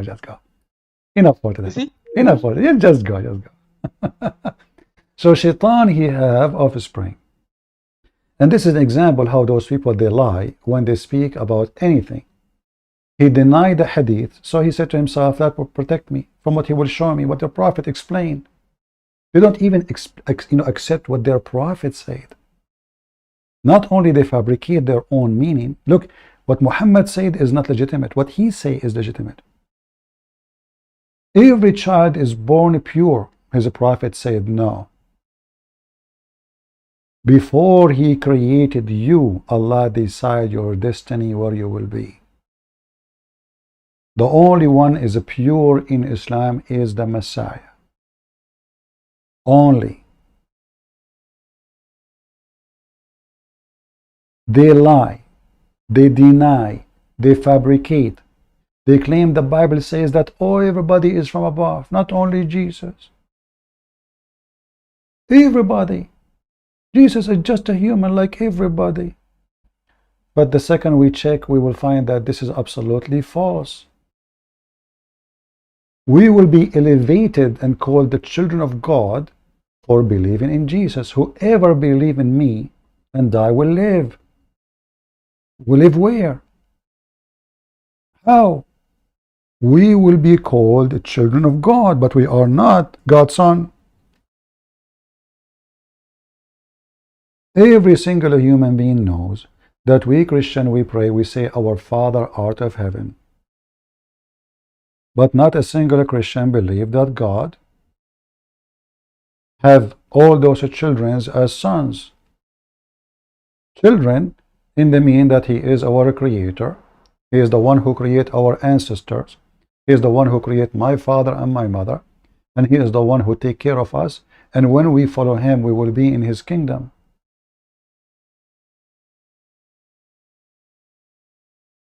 In Islam, God of Islam created a human being and jinn, which is false creature, fiction from the Hindus.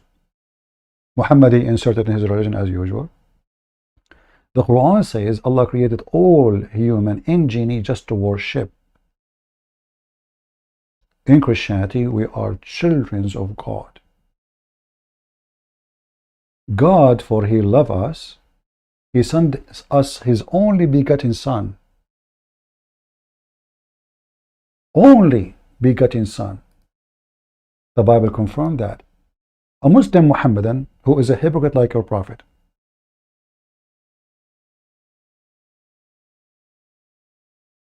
He denied that the Bible says only Jesus is the only begotten Son.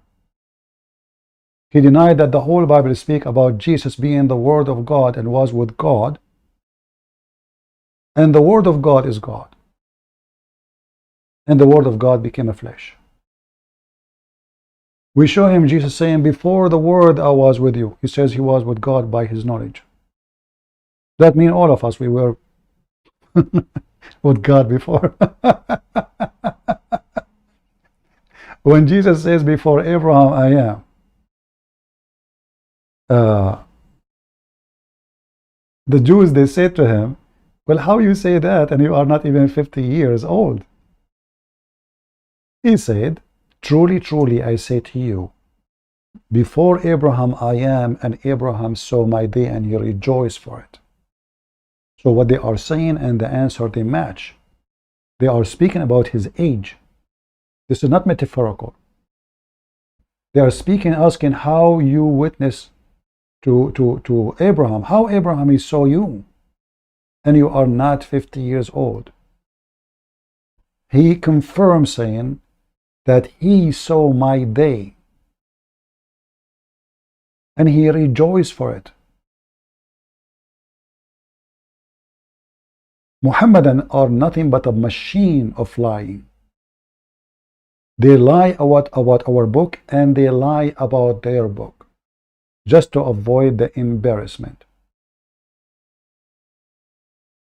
Jesus said, me and the Father is one. And if we believe in Jesus, we will be one with the Father and the Son in the same time. Through Jesus.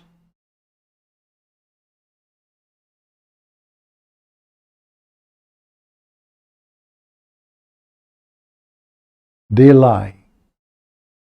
When the judges, they asked Jesus, do you claim, the priests, they say to him, the rabbis, are you the Christ, the Son of the Blessed? Are you Christ? If you go to Mark 14, are you Christ, the Son of the Blessed? If everybody is a son of God, well, what is the accusation then? Why they crucify him? Jesus said, I am. And you will see the Son of Man seated at the right hand of power, at the right hand of the Father, and coming with his cloud, with the cloud of heaven. Yet Jesus claimed to be a human being like everybody. Do you see how and why we don't respect Islam? Islam is like a rabies. The one who is affected with it is the same as somebody have rabies. He lie, he fabricate, he change, he add words, is not there.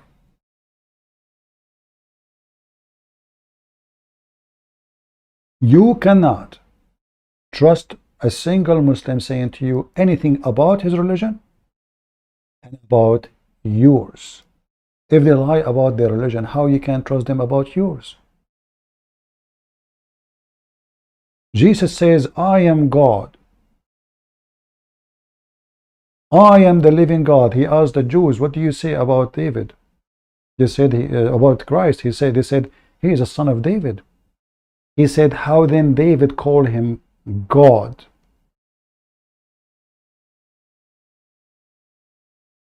How David worshiped the Messiah, calling him God?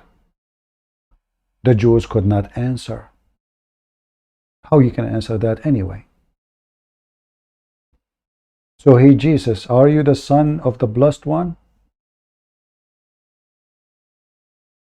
So you bring the person to the court because he said he is the son of the blessed one. What the problem?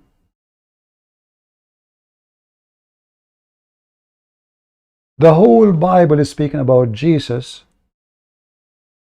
God on earth, divine, the Word of God, the Word who became a flesh, the Word which is God.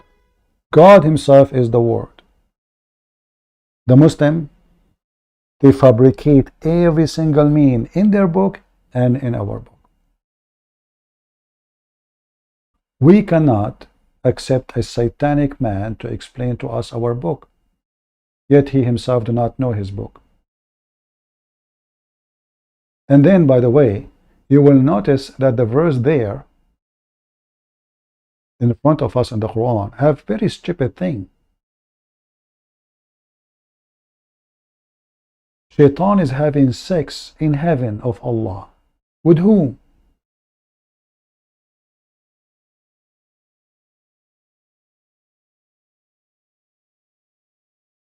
With whom? The Quran say clearly Allah created jinn and he considered them to be male. Never mention the word female. Then the Muhammadan, they try to fix it. They say that Allah, when he created shaitan, he put a penis for him in the right thigh and a vagina in the left thigh. So when he want to have sex, he if this by that, he do nikah. This is why this guy, he start laughing because he's afraid if what I will show you about what his prophet said or what the companion they said. So he think by denying the hadith he can make Islam more reliable. But the whole Quran is stupid. Sulaiman, he died holding the stick for a year. The genie did not notice. The genie did not notice that the king is not moving. The genie did not notice that the guy's eyes is not blinking. Let us say he's made from plastic. Who in the world want to believe in such? It makes sense for him. It makes a lot of sense. The Quran says so, it makes sense. Hypocrisy, lying is their act and their worship.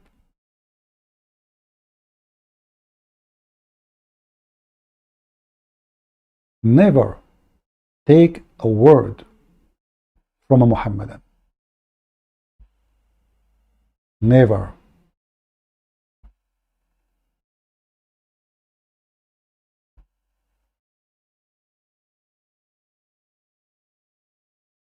If I call you back, my friend, you will cry.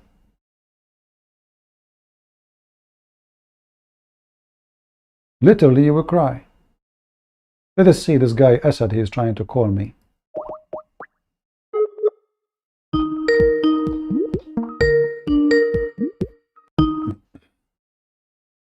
Hello? Hello? Wait a second. I don't hear you, my friend. Speak louder, please. Can you hear me? I hear you now. Go ahead. How are you? I'm fine. Did you hear the conversation, Mr. Asad? Conversation on where? About Shaitan having offspring. No, I just wake up. It's morning time here, and I just seen your calls. So I was trying to call you. Okay, what do you want to say to us when you wanted to call me before? I will change topic for you. We were talking about the story of Suleiman and his flying carpet. Do you like the flying carpet story? No, Christian Prince, I want to say you something. You have to listen me before. I what? Okay? I what? Let me tell you. Okay, let me tell you before we debate. I have to tell you something that I am agree with you 90%, and I follow your videos every day, and I respect your knowledge so much, and I learn from you every day. So the only problem I have like 10%. So I just want to learn from you. Like I have doubts, like 10%. I have. You have to make it clear, okay? All right. So how I can help you? Go ahead. What do you want me to do? So I sent you these texts. Can you see in your inbox? I don't open images. Sorry, you know. But tell me, what is the text? So if you can open it, would be easier. But let me tell you like wait a second.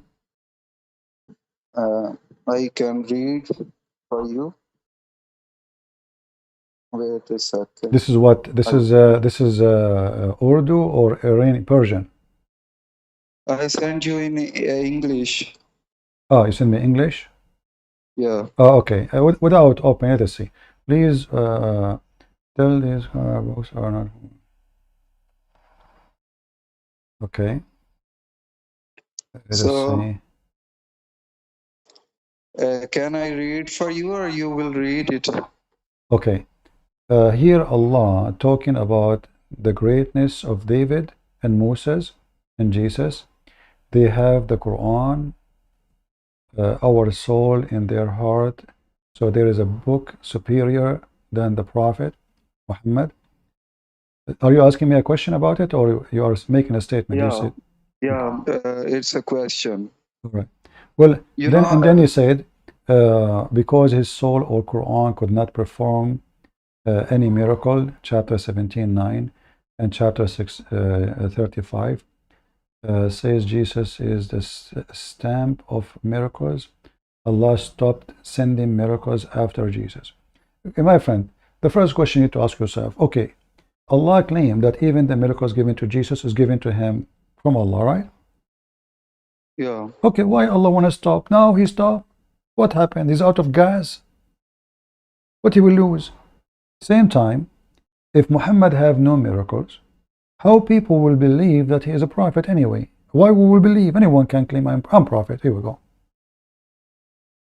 So let me tell you my story. Yeah. Why I believe in Quran and Prophet? Because when I was a child, I grew up.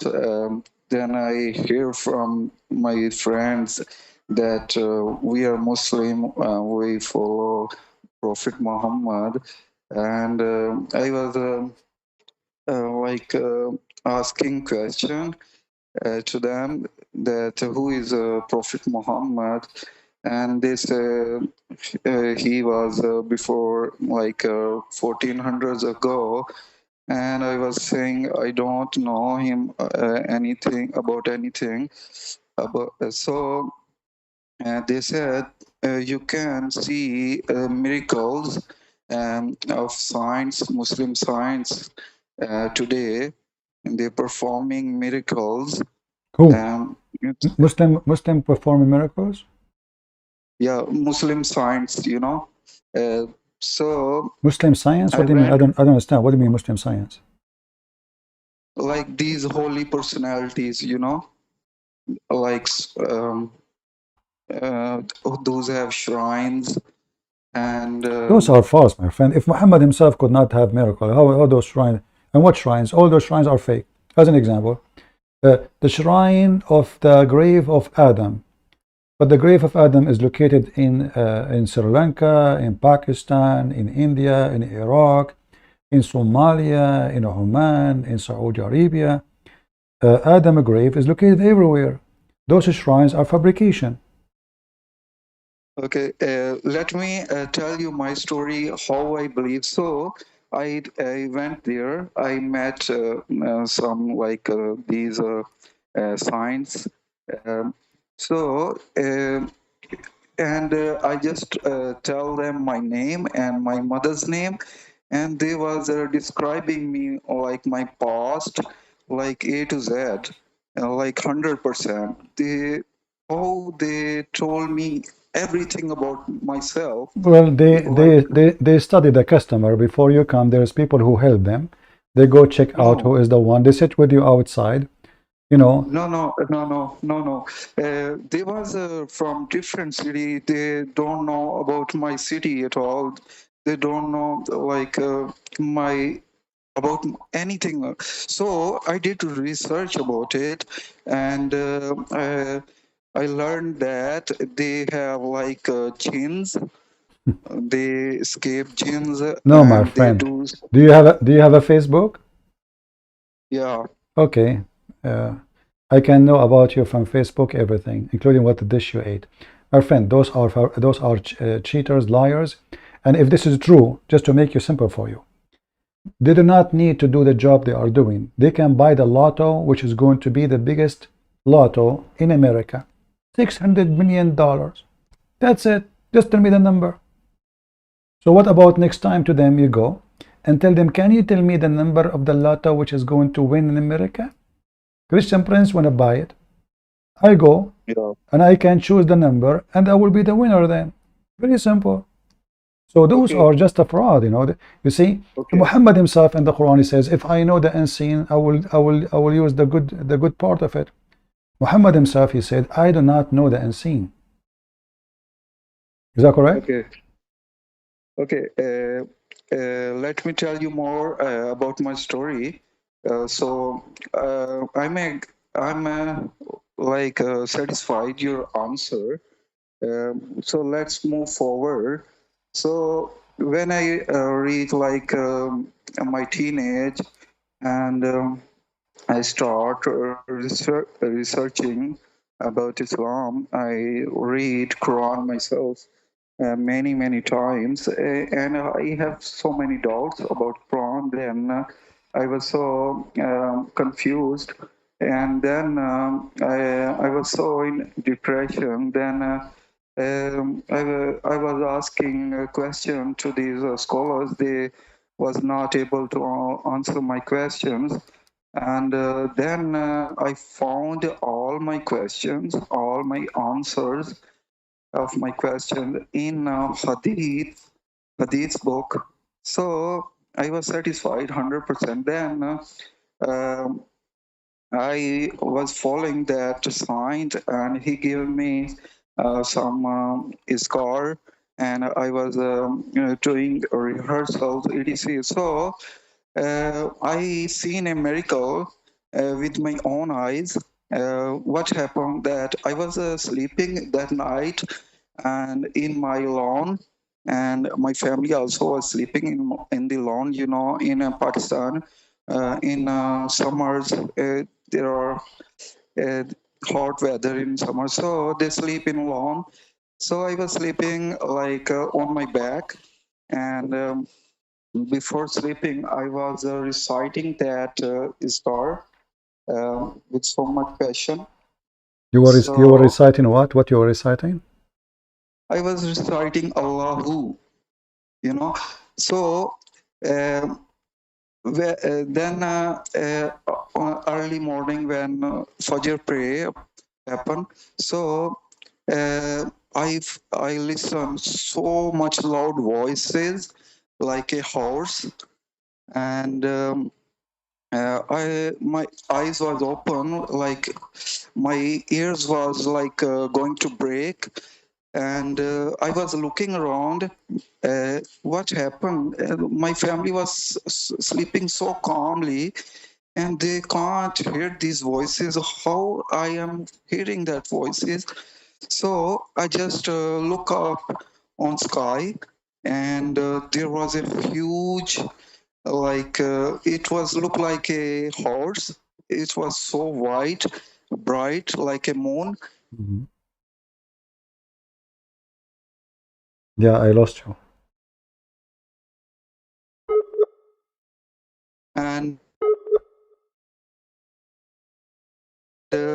it have a wings so large all over the sky, and I was thinking that it's an angel, and it's my death time, and he's going to take my soul. So I was thinking that I'm going to die. Are you hearing? Yeah, yeah, I'm listening. But how this is a So, miracle? What is this? This is just a dream. so How this is a miracle? no, I was not sleeping, bro. I that time before I was sleeping, okay. Then I heard so much loud voices. Then I wake up, and I was looking around myself. There was my family, and they were sleeping like so calmly, Uh-huh. and I was shocked how they are sleeping so calmly, how they can't hear these voices. Then I look up the sky, and there was a huge like horse with wings, and I was so threat. I was thinking it's my death time, you know. I was waiting and waiting, like any time he can came down, and he can pick me up, and went to sky. So he just leave. Like I seen that horse with wings like 30 seconds, you know. So after he went away, so then I got calm. So after that, I have a wife in USA. I married, so I have a daughter there. So I met them on Facebook. One day, I sent a pic of myself. One day, I just look my wrist, and there was a veins on my wrist, and it's written like Mohammed. So I take a pic of that. I will send you that pic too. So I sent that pic to my wife in USA. So she did research about that, and then she sent me a video of a medical video in Russia. A kid born in Russia. His name is Ali Akbar, and Quranic verses are appearing on his body. So Mm. Ali Akbar. Ali these Akbar. scientists came. Ali Uh, Akbar. Mm. all Russian media covered that story. You can watch on YouTube. So Christian all medias, they talk scientists, about, Russian scientists came. hold on. Christian medias, they said in their news that there is a guy, his hand was written on it, Ali Akbar. No, there is a kid in Russia. It's a 9 months old kid, and Quranic What this had to verses do with are your? appearing. I thought you are talking about your story now. I'm asking you now. When you saw the horse and the guy, okay, what happened next? So I was so afraid that I'm going to die. I was reciting Shahada. So I seen that horse on sky with wings like 30 seconds.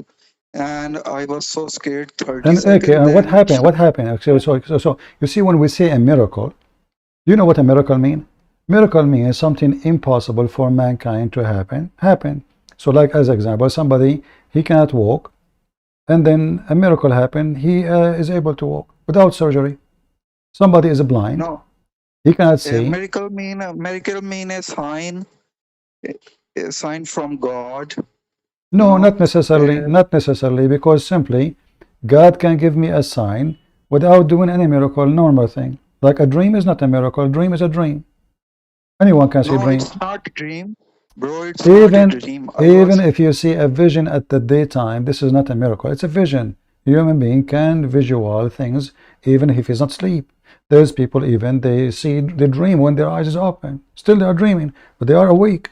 So those are things happen every day for a human being.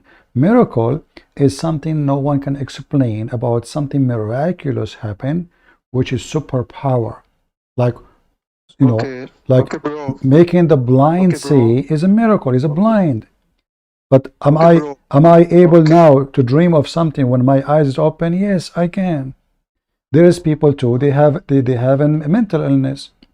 They are delusional. They Okay, bro. I will And go. you, Hold on. I will go with you. You said you accept the hadith, correct? Correct. I accept only like these which Quran verify. You know. Okay, the Quran verify. Well, the hadith actually oppose the Quran always. That means you should not accept any hadith. Yeah. Not all time. But I will go with you. I will go with you. Do you believe in a black magic? Yeah. All right. You mentioned seeing things, a horse, etc. Right? Yeah. The prophet, he imagined himself having sex with his wives when he was awake, not when he was asleep. Do you think this is a miracle? No, I'm serious. Bro, I'm serious. bro, imagining is a different thing. No. You see, no. You see, when I say imagining, I'm talking about a person he is awake. Because when you say to me, you saw a horse, did you touch the horse? Did you ride the horse? Did you hold the horse? Okay, No. So it's a vision. Bro, Okay. I agree with you that okay, let's move forward. No. We don't want to. We don't want to. No. We don't want to. Asad, listen. We don't want to do what the Muslim do usually, and you are a Muslim. Let us go forward. No, one by one. Here we go. This is your prophet. Are you better than your prophet? Your prophet himself is suffering from mental illness, imagining himself having sex. In fact, he did not. This is during daytime. He is not asleep. So Muhammad himself, listen. Muhammad himself is suffering from illusion during daytime, and this illusion include everything, not only sex. This is an example. So a person who sees things and his eyes is open, not sleep, does not mean that he saw things. It might mean that you are suffering from some mental maybe depression, maybe delusion. I'm not putting you down, but it exists. There's a human being, they suffer from these diseases. So your prophet, he claimed that black magic is the reason for him to see that. So I can say to you now, okay, somebody put black magic on you, but I don't believe in black magic. But if Muhammad, this has happened to him, imagine he have intercourse literally with women, moving his body when he is imagining. So the wife, she will look at Muhammad. Muhammad is shaking his butt. Why? As if he's having sex. Why? Because he thinks he's having sex. But there's no woman in front of him. There's nobody. So if this is what happened to your prophet, then where is the miracle? How come Allah could not save his prophet from such a horrible situation where the prophet himself is unaware of his environment? So he become the joke of everybody. As you see, we are laughing at him. Can Allah protect Muhammad from such an delusionate situation. If this is a mental illness, Allah can protect him. If this is magic, Allah can protect him. But as you see, Allah could not. So the miracle you are talking about cannot be exist in Islam, because Muhammad himself, Allah could not do a simple thing, prevent those things from happening. And if Muhammad is imagining things to happen and they are not happening, how we can trust Muhammad now? Maybe when he saw an angel, it was an illusion. Maybe when he went to heaven, it's an illusion. Maybe when he went to Jerusalem, it was an illusion. Are you with me? Yeah, I'm listening. So how we can trust what Muhammad said after now? So, a Christian Prince, can you defend that videos on YouTube like these companions of Prophet Muhammad, like in Iraq, when they open their graves and their bodies appear so fresh and False. All of those fabricated, my friend. Your Prophet himself, and this is Ibn Abbas, say that idfanu sahibakum, he stink as a human being stink. So Muhammad himself, he stink, and those sheikhs, they don't stink. Bro, when all media from all over the world False. Those are my friend. False. Those are fabricated. Listen. Okay, let us focus on Muhammad. Who is more important to Allah to preserve his body, Muhammad or the sheikh you are talking about? Like Muhammad. Okay, so if we can prove that Muhammad himself he stink, that means the rest is a stinky stories. What do you think? Okay. You can prove it. All right, here we go. I will prove it. So here, this is your prophet, and I will show you the reference. So you don't say I'm making things up, you know. ادفنوا صاحبكم فإنه يأسن كما يأسن البشر. Here we go. Can you tell in English? Just give me a second, please. Good.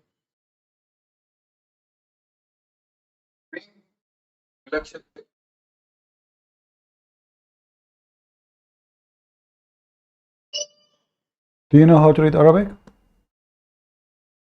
I can read only, but I can't understand because I'm a Pakistani. All right. I want you to look with me in the screen. I will put it for you on the screen. It's on YouTube or what? I will put it in YouTube. I will send you the link actually. Okay, you I can will post the link to everybody anyway. It says here, and I'm going to use Google Translation. All right. Okay. I will use Google Translation. It's in a hadith. It is in a hadith, yeah. Tell me reference. It says here that Ibn Abbas Ibn Abbas, the cousin of Muhammad. Hadith number and book name. No problem. Give me a second. Hurry up and bury your friend, for he stink as all a human being they stink.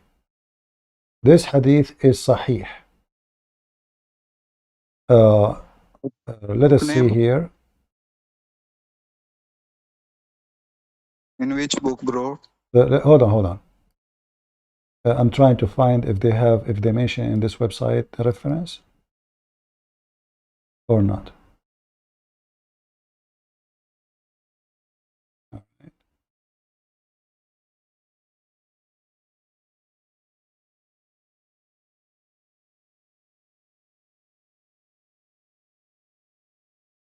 Here we go. This is in the book of At-Tabarani. No, bro, we don't follow these books. We only follow these 7 books. Sita, you know. You are Shia or Sunni? It does not matter. We are Sunni, but we all Muslim majority only follow Sita, you know. No, my friend. That's not true. All the books, Musnad Ahmed. Okay, what is the Islamic sect? Can you count for me? The Muslim Sunni sect? Like they have many sects. No, the major four for the Sunni. There are four. It does not matter, bro. No, You it have to matter. It matter convince me. because have to you follow Imam don't. Ahmed. No, you follow the books of Bro, Imam Ahmed. You follow the Imam, the Hanbali. So you follow the Imam, the books of the Imams. So don't tell me we don't follow. bro, I'm not Yes. like other. Yes. You have to Yes. satisfy me. Okay, hold on. I'm here. I'm not here to I am satisfy you. I here. don't care, my friend. I don't care really if you're satisfied or not. But those are big scholars, and neither me or you, we can deny them. This is the book of Al-Hafiz ibn Hajar, Kitab al-Sira wal-Maghazi. Listen. My friend, hold on. I really respect you, but It's not I up to you. I never. am giving you reference from your respected resource. You are a Muslim Sunni. Bro, I don't respect these shits. Who, do you even know I'm talking about who? Bro, I respect only these hadiths which Quran verify.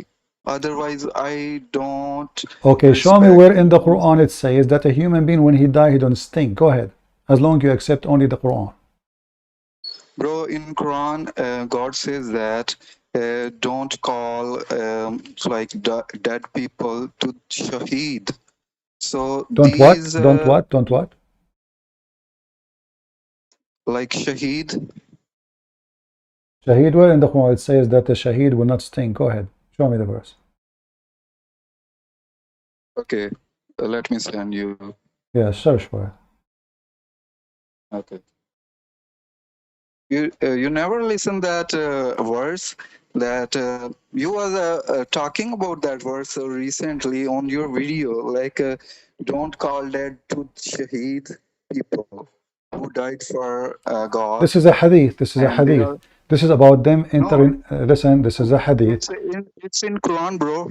It's in Quran. What And Quran? don't call the dead who died for God. Yeah, لا تحسبهم أموات بل أحياء عند ربهم يرزقون. But this is a contradiction, because do you believe in the resurrection day or not? I believe in. Okay, so how they will go to heaven in the resurrection day, and yet they are in heaven right away? Muhammad is trying to copy Jesus. Jesus says, whoever believe in me and die will live. So Muhammad now copying Jesus, but this is contradiction for the Quran, because the Quran make it clear that in the day of resurrection, all the dead will be resurrected. Correct? So let me tell you, let me explain you.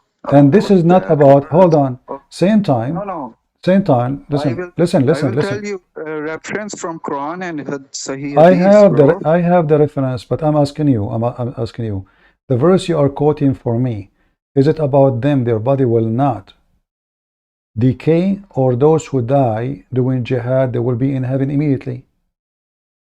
Yeah, let me tell you. Oh, tell me. So when people die, it's a like a judgment day for him, or resurrection day for him, or you know. So when he died, he like in grave. Then angel came. Then they ask him questions. That what is your religion? What is your prophet? What is your God? So his resurrection day or judgment day start that day when he died. Then after that he sent to heaven or hell. So it's that process like happen in grave. It's in hadith and it's in Quran also. So it's called in hadith is called there are different categories of souls. They stay in different places. I forget about that places names. Some are in heaven, some are. So they are souls, and I also believe in that when souls can come back on earth. Wait a second. Just wait a second.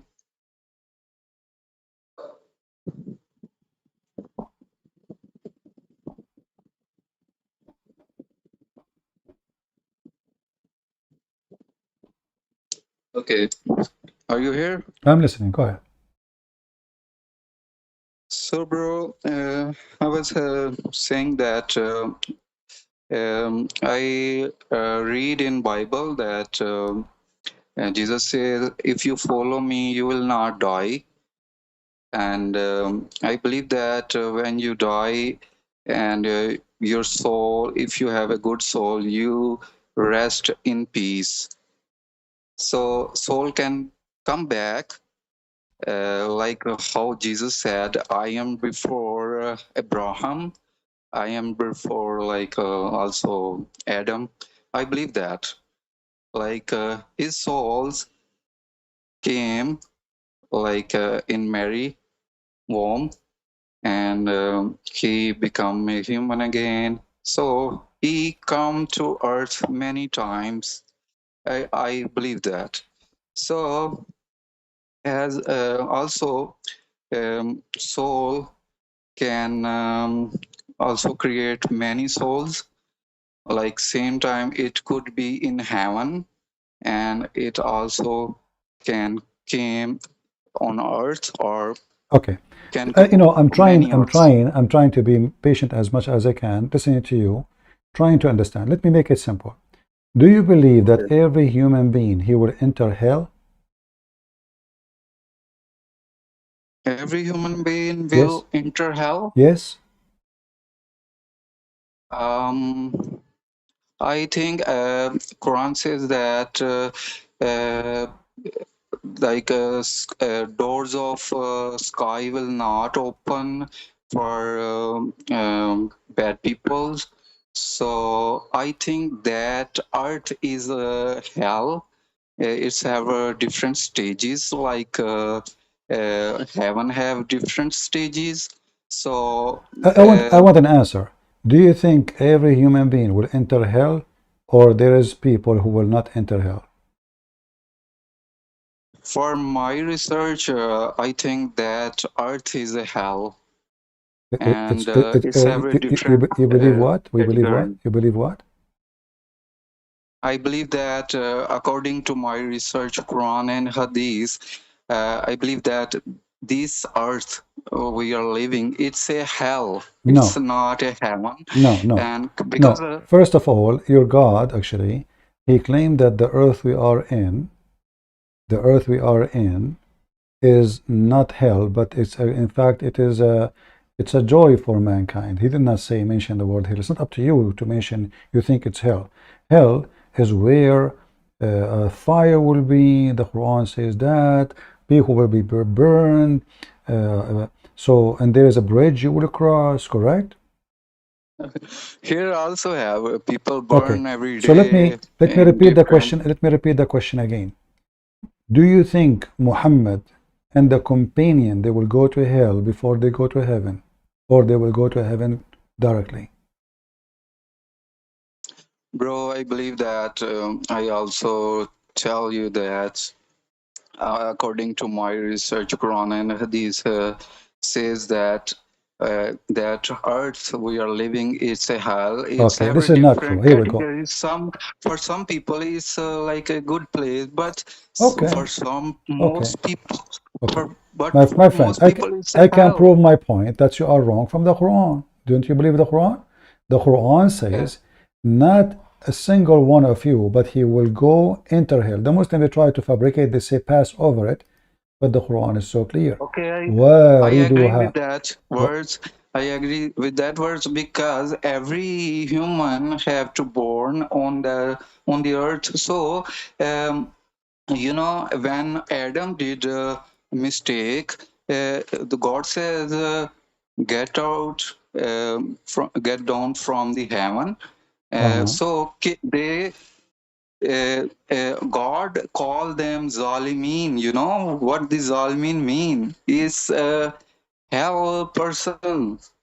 Okay, So listen. You are mixing things up. So I am saying to you, the Quran said, every single human being, he will in the future, not now. So if the earth is the hell, then why he is saying you shall enter it in the future, not now. So if we are already in hell, then the Quran is wrong, because we do not need to enter it in the future, for we are already in hell. But the Quran says, وَمَا مِنْكُمْ إِلَّا وَارِدُهَا. Not a single one of you, but he shall enter hell. So all Muslims, according to the Quran, they will enter hell. They will. Okay, send me reference, so I check that verse. Okay, I have it in the screen. Let me send it to you in Skype. No, just tell me verse name and chapter name. I will send you the link so you can Number. open it. Here we go. I send you the link. I will post it in the chat too. So here, this is a chapter 19, verse number 71. It says, Okay. there's not one of you but shall come to it, but shall enter hell.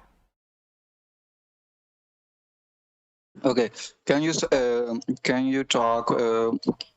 Carry on talk, because I have to drink that milk. So it could take for like few seconds. You can carry on. I'm listening to you. No problem. Okay, I will wait for you. You can talk. No I problem. am listening. So guys, here we see how the Quran is very confusing, stupid book. And this is why this person is very confused. He don't know even where is hell. He think the earth is hell. Every Muslim, he give you different answer for his religion. Because this is not a religion. This is a collection of fictions. Flying carpet, Adam was sent down to Sri Lanka. You ask him where he got this from? Muhammad, he said. So all what we see in the front of us is nothing but a contradiction. How everyone, and look, the Arabic is so clear. It says, وَإِن مِنْكُمْ إِلَّا وَارِدُهَا. Not even one of you, but he shall enter heaven. And then in translation, they say, pass over it, walk in. But in Arabic, it says, enter it. Enter it. Even drink from it. Not a single one, but all of you, no exception. So, Muhammadan, they have a very weird, stupid religion. If Jesus said, whoever believe in me and I will live, that means whoever believe in me and I will live. You don't go for 6 hours, enter hell, and then after that, that's it. He says you enter, we are talking about the result. So what is the result? The result, you enter heaven or you enter hell. Here, every single one of you, which means believer, not believer, it doesn't matter, every single one. How that can be? So what is the promise of Muhammad then? Are you there, Asad? Yeah. So give me a verse number and. I gave you the link, chapter 19, verse number 71. 1921. Chapter 19, verse number 71. Let me check. Yeah.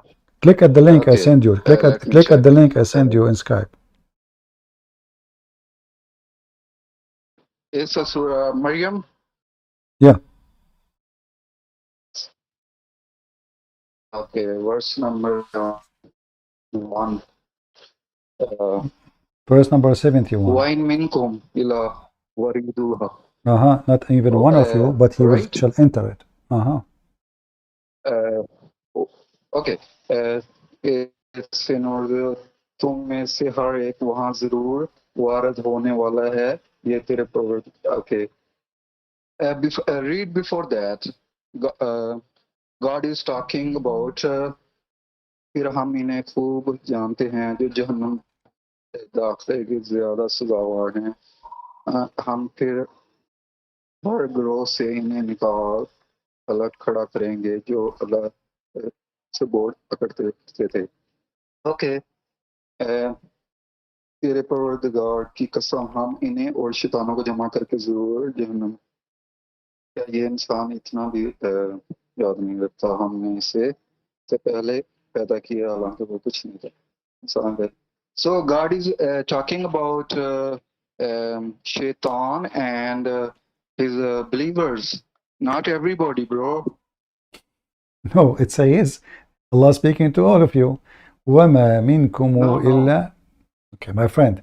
no, It bro. says not even. Okay, can you translate for me what the verse saying? Bro, read before the verse. If you don't know about the topic, you just pick one verse and say about according to What do you you. mean I'm picking? Bro, I'm reading the interpretation. bro, I'm reading the just listen me. interpretation. Okay, I'm reading the interpretation. It's speaking Bro, to just every one of listen us. me. Bro, just listen me. Christian friends, I really respect you. You can become Okay, the my friend, greatest my scholar of friend, the my friend, world. my You friend. know, You are a Muslim Sunni. Can you open Ibn Kathir and read the interpretation? If Ibn Kathir says this is not what it says, then I will agree with you. Open Ibn Kathir, Al-Qurtubi, At-Tabari, Al-Jalalain, whatever you want. If they say this is not about the human, this is about shaitan, then I will apologize from you. What do you think? bro, it's about humans who follow Shaitan. No, it says It's, وَمَا وَإِن مِنْكُمْ God says إِلَّا that وَارِدُهَا. most Every humans, single one of you, every single one of you. bro, every single one of these who follow Shaitan. No, no, no. Every single one of everybody. Read verse. Huh? Read verses. Read verses before that verse, bro. Okay. Then you can Okay. understand. Okay, listen. Why we don't read the interpretation? I don't follow these Ibn Kathir or whatever. Okay, but you are I giving me just now, you are follow. giving me your interpretation. So you don't accept interpretation of Ibn Kathir, but you accept your interpretation? I accept these Sahih Hadith interpretation. Who Okay, verify when Muhammad was speaking here, he was talking to Muslims or non-Muslims? where? In front of you. Let me show you. Like You know how to read, right? Okay, read the verse after it. It says, after they enter hell, then Allah will rescue the one He wants. Do you see it? okay. Okay, so He's talking about everybody. Who is the one Allah will rescue? Bro, What the you bra, have my to friend? It's in the front. read. Listen, in the front of you it says, everyone will enter hell. Then Allah will rescue some people from hell. So everybody enter hell. Who is Allah is going to rescue? Give me that. Give me who? Bro, Allah is talking about the group of Satan. No problem, my friend. I will go with you. Allah will rescue who from hell? Verse number 72. Asad, focus with me. Verse number 72. Allah will rescue who? Somebody in hell. There's people in hell. Allah will rescue them. Who are they? You know, everybody have different categories of sins. Some It's have not up to you, up to me. Tell me now, who is the one Allah will rescue? You said to me, this is not for everybody. Okay, Allah will rescue who from hell? those have like smaller sins. Well, that's mean everybody will go to hell because everybody have sin. Bro, it's a group of Satan, not everybody. Okay, listen. Do everybody have sin go to hell? Yes or no? Like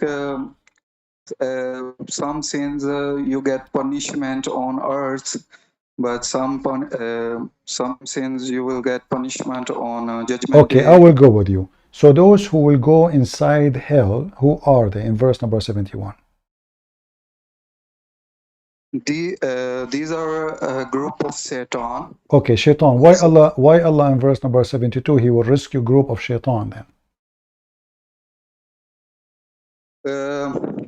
some people who will, in a jail, when you have a smaller sin, you You just bring said, out. you said those are shaitan. Have you ever heard of shaitan have a smaller sin? I ask you, who is the one who will enter hell? You said shaitan. Okay, no problem. Now Allah will rescue from those shaitan group. So are you saying to me, there's a nice shaitan and a bad shaitan? There's a shaitan have a small sin and shaitan have a big sin? Is what you believe? Bro, there are human who follow shaitan. Hold on. So A it's second ago you said to me, those are shaitan. Now they are human. no. It's a group of, in Surah Araf 179, God says more majority of humans and majority of shaitans, jinns will enter in hell. So, not all. He said not all. And when Satan challenged God that he will, misguide everybody except those who are sincere to Allah. So, Okay, I want to ask you, the one who is sincere, if somebody he take an oath, should he be sincere when he take an oath? can you tell again? If you are a Muslim, if I say to you, swear by Allah, and then you swear by Allah that you did not do this, but in your heart, you know you are lying, do that make you a good Muslim or a bad Muslim? If your intention is something, and your oath is something, which means you say something, and you mean something else. You say to me, I swear by Allah, I did not steal, but yet you stole. Because you take an oath just to protect yourself from the punishment. So, are you allowed as a Muslim to use the name of Allah, lying against what your heart know? Okay, it's a sin, and every sin have Okay, different the punishments. person who take an oath lying, is he going to go to heaven or he will be with those shaitan? Bro, in Hadith and Quran, God says that if you will not be arrogant, if you will not be Don't change jealous, topic, don't change topic. This is a different story. If I take an oath lying to people, am I going to go to heaven or I will go to hell? like if you do it consistently throughout your life, then you dead like that, then you will go to hell. All right. But So, if you but will so if you will okay. So Allah did not teach you to take false oath, correct? It's not the teaching of Allah. This is the teaching of Shaitan. so bro, like God give you like time until your death. No problem. No, So this is not. This before that, focus with me, Asad. Who is the one who made you take false oath? Is that Allah give you permission to lie, taking false oath, or Shaitan? it's shaitan. Okay, but the Quran says it's Allah. I believe in destiny, what is destiny? So why I will go to hell or heaven if Allah decide for me what to do? Yeah, that's the point. I also have research about So it. all the drama you So mentioned, let me answer. all the okay, hold on. All the drama you mentioned make no sense now because everything is destiny. So if I take a false oath, it's Allah who made me take it. So why I will go to hell? Yeah, let me explain you about destiny. I know what destiny is. Destiny is that you don't decide, it's Allah decides. So now because I asked you about false oath, and then you connected that saying, I believe in destiny. It's mentioned in Bible, bro. It's mentioned in Bible. Destiny No, mentioned the in destiny, Bible. the destiny Even in the with Bible, explanation. my friend, the destiny in the Bible have nothing to do with the destiny in the Quran. As an example, the wage, Same thing. hold on, the wage of sin in the Bible is death. That is destiny. You cannot change it. But this is not about, hold on. Let me. Hold on. Destiny in Islam is different. In Islam, It is Allah He decide for you what you will do. It's not you. So now, I ask you, when you take a false oath, is that an act from shaitan or from Allah? You said it from shaitan, and then the same time you said, but I believe in destiny. So now let us repeat the question. If somebody take a false oath, is it Allah made you? Bible? Listen, Do you believe in is Bible? it, listen, don't change topic. Is it Allah who made you take false oath or shaitan? Okay, I agree with you that God create destiny of everybody. No, this is not I the believe question you. now. This is not the question. I'm asking you, when you take a false oath, is it shaitan making you doing it or Allah? Okay, because God controls shaitan. Give me the answer. I don't care how you do it. Who is the one make you take false oath? Lying. Okay, I am agree with you. God. Okay, so why God wanna make me lie to prove what? Do you believe Bible? It's in Bible. It's in Bible, bro. My friend, don't tell me in Bible. You With don't even know your book. explanation. No, don't tell me in your Bible. Focus with me. Why Allah? You know? Why Allah wanna make me lie? What He get benefit from that? What is the benefit of a lying person?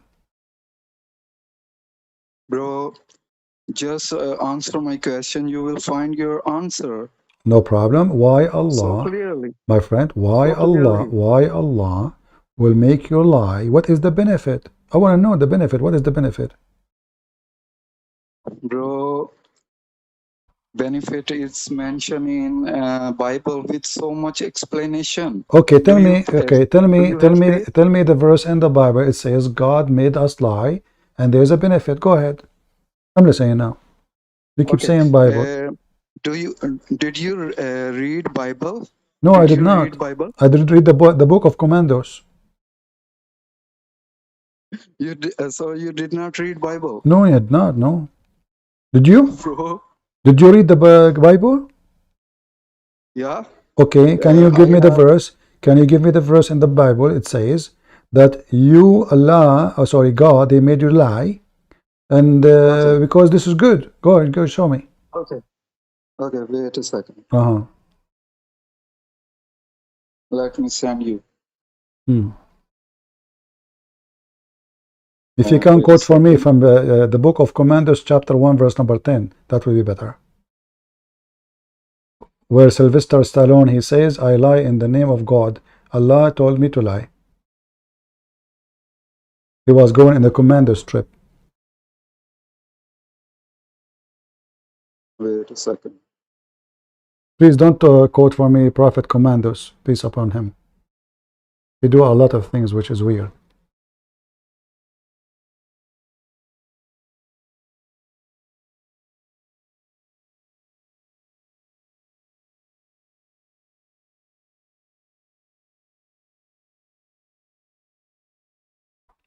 Okay.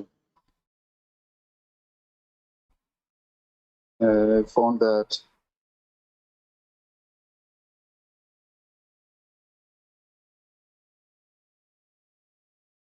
Okay, maybe you cannot find in the book of Commandos anything. So now I'm asking you, why Allah wanna make you lie as long as you believe in destiny? Why? Why you wanna I do that? sent you link. Why Allah wanna do that? There are 23 verses in Bible about destiny. My friend, all those destiny have nothing to do with your destiny. None of them. God, He chose you. Okay, God, He chose His prophet. That's true. But then the prophet, they can deny, refuse, accept, and they will be tested. So this is different destiny. In Islam, your destiny means that you do things against your will. That's what destiny means in Islam. Bro, just read these I 23 know, read the verses. in None of them have to do with what you said. I'm asking you. You see, I asked you why Allah will make you lie. You said to me, Christian, you believe in destiny too. What does it have to do with the topic? Secondly, in Christianity, we don't believe that God decide for us what to do. It's the opposite. Okay, when Adam committed sin, Did Adam I commit? sent you Listen, 23 listen. verses. None of those things have to do with those things. None of them. Why not? Because none of them says that God, he decides for you what you will do. The destiny we are talking about, that me, if I believe in Jesus, and I decide, if I decide, if I believe, if I obey, then I will be in heaven. So the destiny is going to be, as a result for my belief, is heaven. So If I, hold on, here if I don't believe, hold Acts on, hold on, 20, hold on. If I don't Acts, believe, if I don't obey, if I don't follow, I will go to hell. This is the only destiny we have.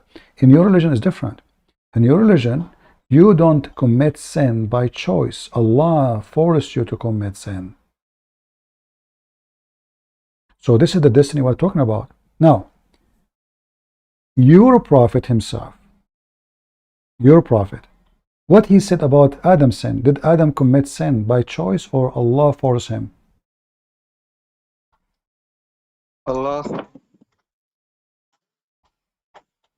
because of Allah.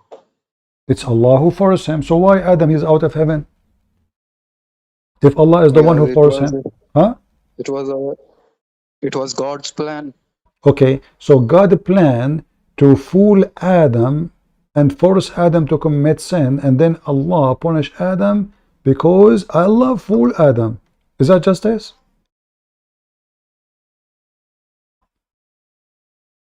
Bro, can you read that Act verse My friend, answer.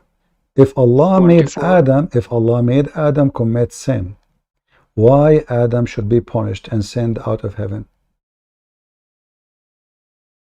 It's mentioned in Bible, bro. In the Bible, bro, in the Bible it says that Allah, he made Adam sin. So Adam, the poor guy, he became a victim of Allah? This is what the Bible says? In Bible says that how a carpenter made a dish with mud, and he can create any shape, and how God can create shapes of My friend, this is human about how God, he creates anything. What does it personalities. have to do with my topic? Yes, God can create anything he wants. Not your God, my God. Jesus in the Quran, he created from the mother bird. So he shaped the bird as he wish. He shaped it as a wish. Bro, If Jesus want, he can add a tail to the in, bird. If Jesus want, he can add the 3 wings. he, You know, you he know, shaped. he Listen, create also. Do you believe that Jesus God, Jesus Father create human souls as how he want? He create their nerves. He create their bodies, genetics, everything. So who control the body? who Tell control me. which body? Soul, The body of the human? soul. Okay, listen. If we believe in destiny, and the destiny Allah controlling our body, controlling our decision, so why I will be punished for something Allah decide for me to do?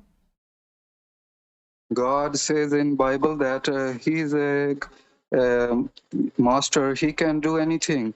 You I'm not don't talking have. about he can do or he cannot. I'm asking you why I will be punished. I'm questioning justice. So if you force me to commit sin, why I will be punished?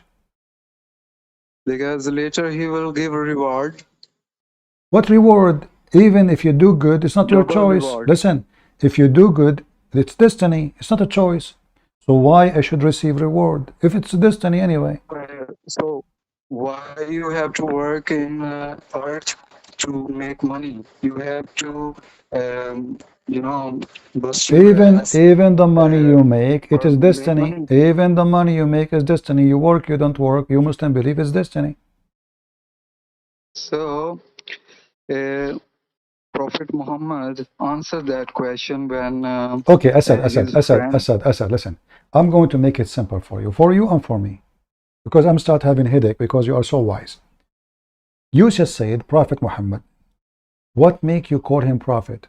Is that because he have sex with the children? Or because the Muslims accuse him to steal underwear?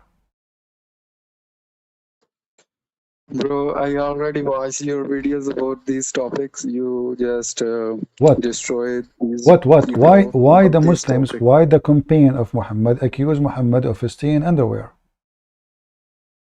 Okay, bro, I'm not here to talk about these topics Why because you not? Because you already keep saying to destroyed me people. the prophet is a thief, and he is wanted for Okay, staying underwear by the Muslims. bro, let me tell you one thing.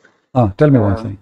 I I really respect your knowledge. My friend, stop saying You I are doing respect my great knowledge. job. I don't care if you respect my knowledge or not. I'm asking you, what kind of a companion? You see, Jesus have 12 disciples. Imagine one of them accuse him of stealing an underwear. Here, in this case, all the You already companion, won. listen, You already won. in this case, all the companion pointing their finger at Muhammad, saying he is the one who do embezzling for the underwear.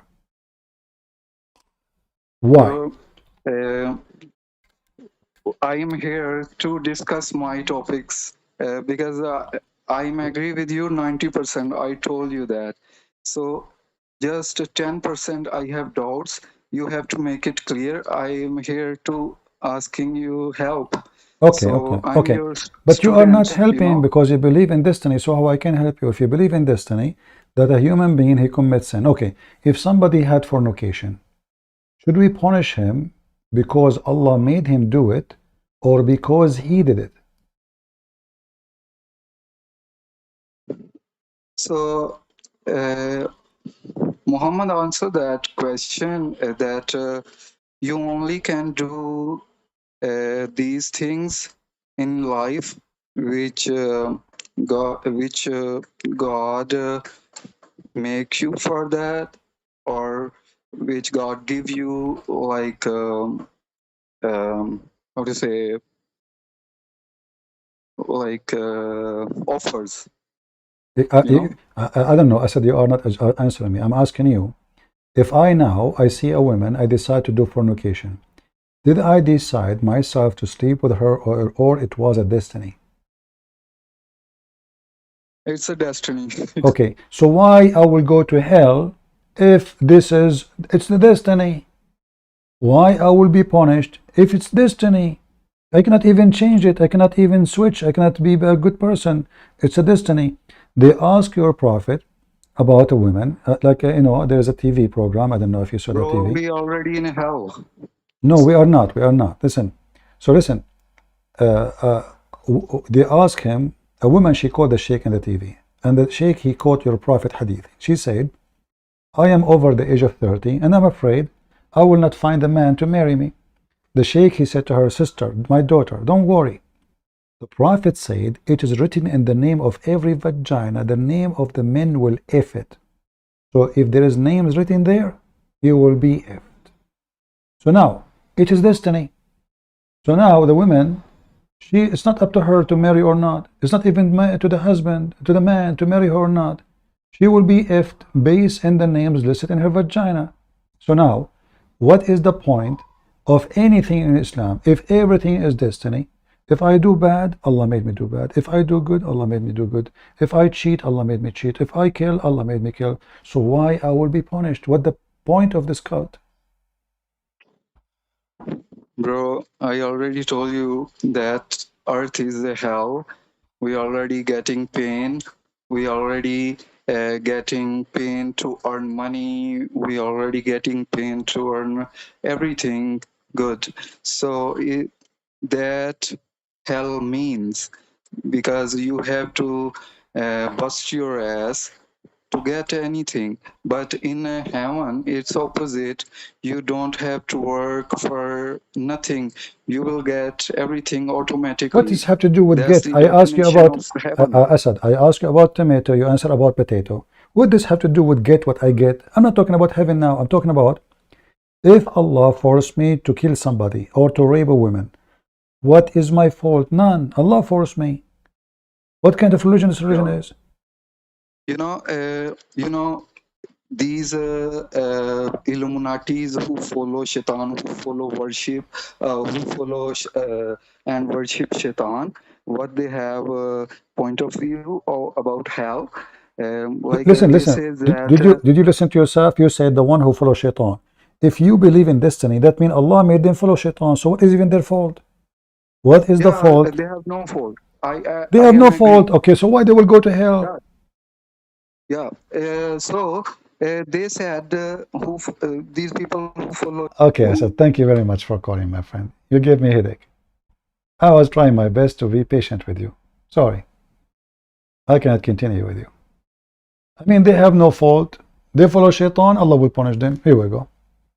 But have you ever heard of a stupid religion like this? They have no fault. So why they will go to hell?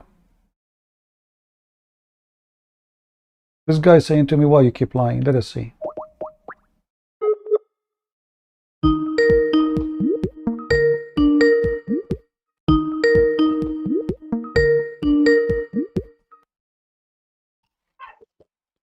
Hello? Hello, CP. Why did you lie to? What? Why did you lie to the person that just called you? Did you hear the guy what he said? So you said that there is not this. I don't hear you, potato. I mean, do for you. God has already fixed it. I don't, your voice is cutting. Are you using the internet of the neighbors as usual? I said that in Christianity, God has fixed whatever I want to do. Okay, I want to ask you, in Christianity, does it teach that if you do fornicate, Allah, He made you fornicate? According to the Bible, yes. Okay, so we will go to the Bible. But are you agreeing now with what you heard, that if you fornicate, it's Allah who made you fornicate? Challenge you. It is just a challenge. Okay, no problem. We can challenge me, no problem. But I'm asking you now, do you believe that when you fornicate, Allah made you fornicate? No. Okay. If is fornication something wrong? Yes, of course. All right. Can anything happen to you without permission from Allah? Without permission of Allah. Yeah? Nothing is possible without the permission of Allah. Okay. So if I fornicate, did Allah give me permission to fornicate? In a permission, that is a different here. What different here? What different here? I'm asking you. Permission mean. That's what I'm trying to say. Permission mean I can do. Permission mean. That is what. To answer, to clarify. What to clarify? Listen, Abdul, don't listen. So now, if I want to fornicate, is it by the permission of Allah, which means Allah, He made it in my destiny to fornicate, or I am the one who made the decision? You are the one who made the decision. Okay, so why your prophet is being stupid, saying the opposite? It is the stupid Al-Bukhari that narrated it to the Prophet. Muhammad never says that. Okay, so the stupid Al-Bukhari, he said that the stupid Muhammad said that, but you stupid saying that those who say those stupid things are stupid. So all the Muslims in the world, they are a bunch of donkeys, and you are the only smart mule. Not all the Muslims. Okay, I will go with you. Listen. What do you mean not all the Muslims? See, because you are trying to run away. No, it's you who's trying to run. I show you what your prophet said. You call him stupid. No, it is the person that narrated to the prophet that is stupid. Okay, do you have a proof that the prophet did not say that? Yes. Okay, show me. Go to Al-Bukhari again. Go to Al-Bukhari, your own book. Go to Al-Bukhari 2155. Okay, guys, just to show you how stupid donkey this guy. This guy is proving that the prophet did not say that from the same book he denied. Yes, how stupid you are. How stupid you are. Do you accept Al-Bukhari or you don't accept Al-Bukhari? I don't accept it. I'm just using it to. Then you have to use the Quran. You are Quran only. Same time, if we go to the hadith you are mentioning, it doesn't say what you are saying. You are stupid again. Let us go there. Okay, but now, so now we have the same book. Is it valid or invalid? I don't. You should read it. I What? don't believe in it. What? Though we consider it valid, I'm using it. Okay, listen. I want to go with you. Before I ask you, who is Muhammad, what you said to me?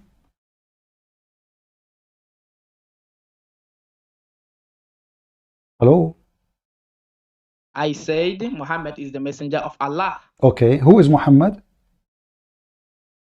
I said he is a messenger. Who is Muhammad? He is a messenger. What is wrong with you? Who is a Muhammad? I want to know the person, Muhammad, the messenger, his job. Who is Okay, Muhammad? Who is Muhammad? Muhammad. Uh-huh. I Allah. What? With you. What is wrong with your brain? My brain is not working when I'm talking to you. I don't know. You are smart. Who is Muhammad? The Quran says Jesus, the son of Mary. Maryam, the daughter of Imran. Shut up. Maryam, the daughter of Imran. Muhammad is the son of who? Yes. The name of the father of Muhammad is not mentioned in the Quran. So what are you Okay. talking about? So now how we will know who is Muhammad if you don't go to the Bukhari? Oh, you want to know his father? I want to know who is he. You tell me. Go ahead. Oh, you want to know? I tell you, he is a messenger. I want to know who is he. Who is Muhammad? I said Muhammad is a messenger of Allah. I got that. I got that. Okay, who is Israel? Who is Israel? Yeah. Israel, the person that wrestled with God. Who's he? He forbid to Israel what Allah did not forbid. What does have to do with the question, you idiot? You see, you need the patience of a computer to listen to those donkeys. Listen, I say to you, who is Israel? You said he's the one forbid what to eat. He don't eat. He forbid himself from eating falafel. This is not the question. I don't care what he eat. I'm asking you, who is Israel? That is what I'm telling you. Tell me what? Who is Israel? Israel is a messenger. Really? Yes. That's it? That's it. Okay, what is the name of the book of Israel, Mr. Messenger? The name of the book of Israel? Yeah? There we have the Torah, we have the Injil, and What? so on. What? We have the Injil. What? The Injil. The Injil is the book of Israel? The Injil is the book of Isa. The Torah is the book of Moses. Abdul, why you are messed up? I'm asking you, as long Israel is a messenger. I keep asking you who is Israel. You say to me is a messenger. Okay, what is the name of the book of this messenger? His name is Israel. The name of the book? Uh-huh. No, the name of the book is not given in the Quran. So what is in the stupid Quran? Everything I ask you, this not okay. Hold on. So Israel, where he live? Israel, where does he live? Yeah, where he live? Where he live? It is not mentioned in the Quran. So what are you talking about? So there's nothing in the Quran. Okay, forget about Israel. Look like there's nothing mentioned about Israel in the Quran. It's messed up. Who is Zulqarnain? Yeah, Zulqarnain, the guy with the two horn. Is that a name? He's a messenger of God. Let us go to Quran. Okay, hold on, guys. He is a messenger of with God. Okay, what was the message he came with? What is the message? The message, Allah says.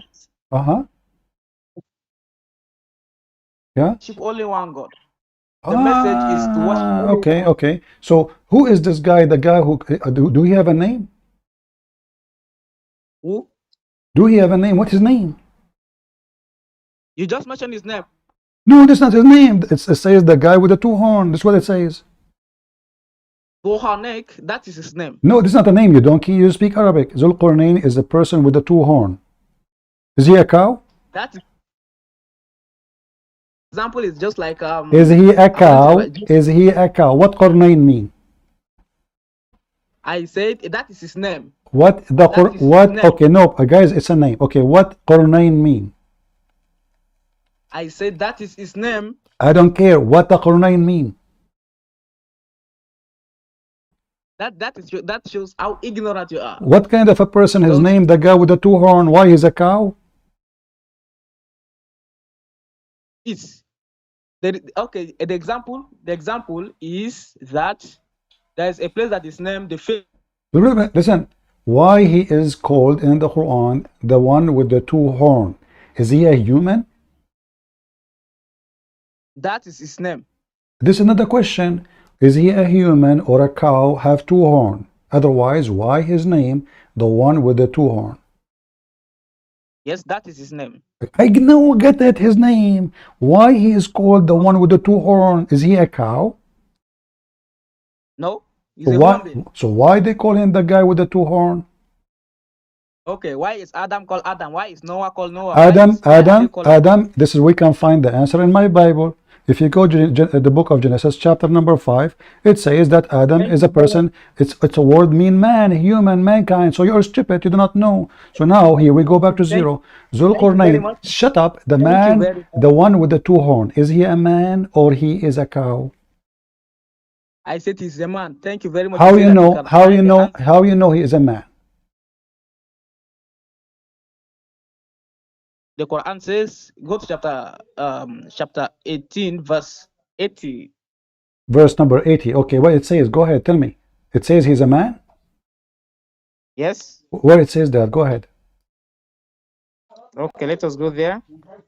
Chapter 18, verse 80. You said 80. 80. You said 80. 18. Huh? 18. Chapter 18. Verse 8. Chapter 18, verse number 80. Okay, I'm there. They ask you about, I will tell you something about him.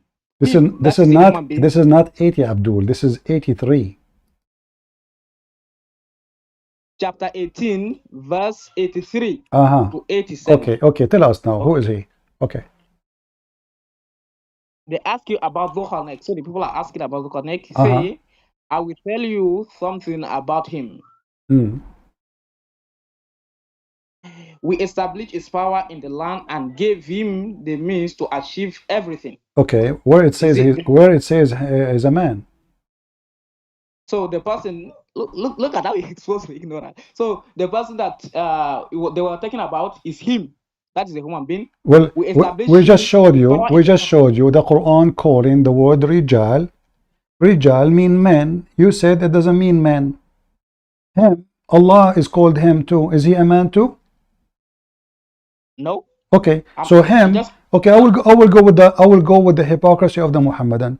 So when the Quran says all go back to him, which is Allah is a man, you said no.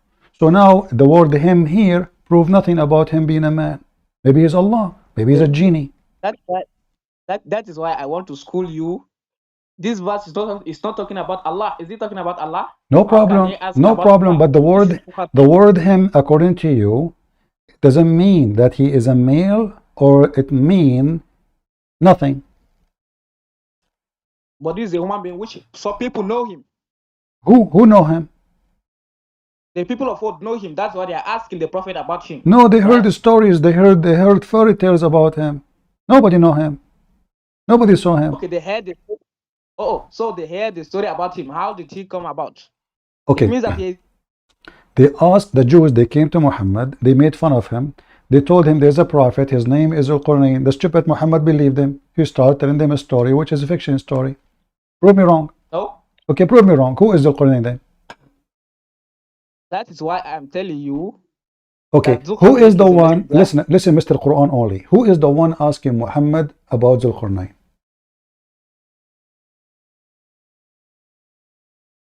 They ask you. Who? They who? In the Prophet Muhammad. Okay, Prophet Muhammad is they? They. Who is the one is asking Muhammad?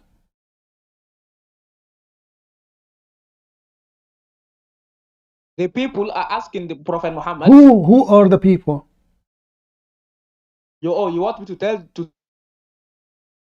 Well, shouldn't you give us introduction? Who was the story? What happened? The verse before it is speaking about the guy who, his name is Al-Khadr. Do you know what Al-Khadr mean? Okay, tell me. Mr. Green. I don't know. Mr. Green. Yes. So what are Okay, you talking why? Okay, I will go with you. Why he was called Mr. Green? because that is how his name is. That's how he What's called wrong with himself. this That's religion? how. One, his name is a Green. The other one, his name is Mr. Horn, and he gives Quran Yes. only. Now, is it true that he was called Mr. Green because he drank from the fountain of youth? And since The Quran then, never says. wherever he said, he make the grass green. The Quran does not say that. Let us go to the The verse. Quran doesn't say that. Okay, so I'm asking you now, who is Mr. Green? Give me the reason to call him Mr. Green. The reason? Yeah? Tell me the reason why. Wait. Wait, what? So why the guy he's called Zulqarnain? You don't know. What's That's why Zulqarnain? What? Okay, hold on. I will go back with you. I will go back to zero. Zulqarnain mean the guy, the person with the two horn. Do you agree? Yes. Okay. Why he was called such a name?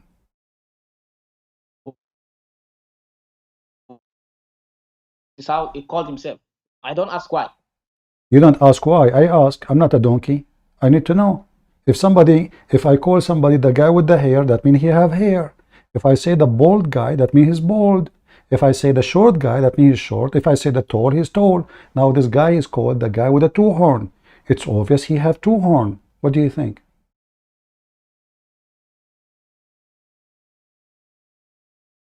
So What do you mean so? I don't know the reason.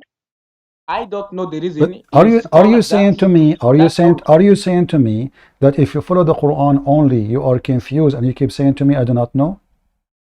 No, I am not confused. Okay, so tell me the answer then. If either the Quran can be the book of guidance and tell us, or the Quran is short of information. So why he is called the one with the two horn? Why is he called the one with it? With the two horn. That is why I'm giving you a similar example from the Bible. You are on your way. Ah, you give me an example from the Bible. Is Al-Qur'an is in the Bible?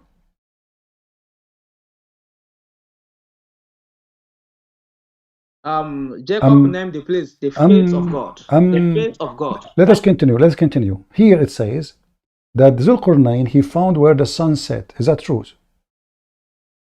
Wait, let me finish. So, why is the lad named the face of God? Listen. Did he find Mr. Zulqarnain? Did he find where the sun set? You see how you are on your way? Okay, now let us go. We will see who's running. Mr. I do not know. Okay. Does it say that he found where the sun set? He found the setting place of the sun? What is that? Yes. Okay, Mr. Yes. Quran only. Where is that? Like, for example. What? If you are... That's why I'm giving an example. Don't give me an example. Tell me the place. It's a place. Don't give me example. This is not an example. This is a place. He found the place where the sun set. You don't give me an example, you idiot. You give me the address. So where we can find the place where the sun set? That's why I'm giving an example. You cannot give me an example. You cannot give me an example. It's a specific location. The guy keep going. Yes, it says in front of you. He follow a course he established in the land for him. He went to took a direction. Is he walking for real or metaphorical direction? Yes. If you are going to yes, what? Yes, what? Is it metaphorical direction or real direction? It's a metaphorical direction, and I'm going to prove that. What? It's a metaphorical direction, and I'm going to prove that. It's a metaphorical direction? Yes. Metaphorical direction.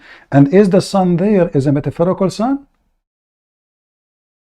That's why I'm trying to expose you. No, just tell me. Just give me the answer, and then you can expose me more. So, is the sun there? Is metaphorical sun or real sun? It is a sun. When you are going to, it is a sun. So how you are saying to me the verse before it, it's a metaphorical, and the verse after it, he found the sun set in place.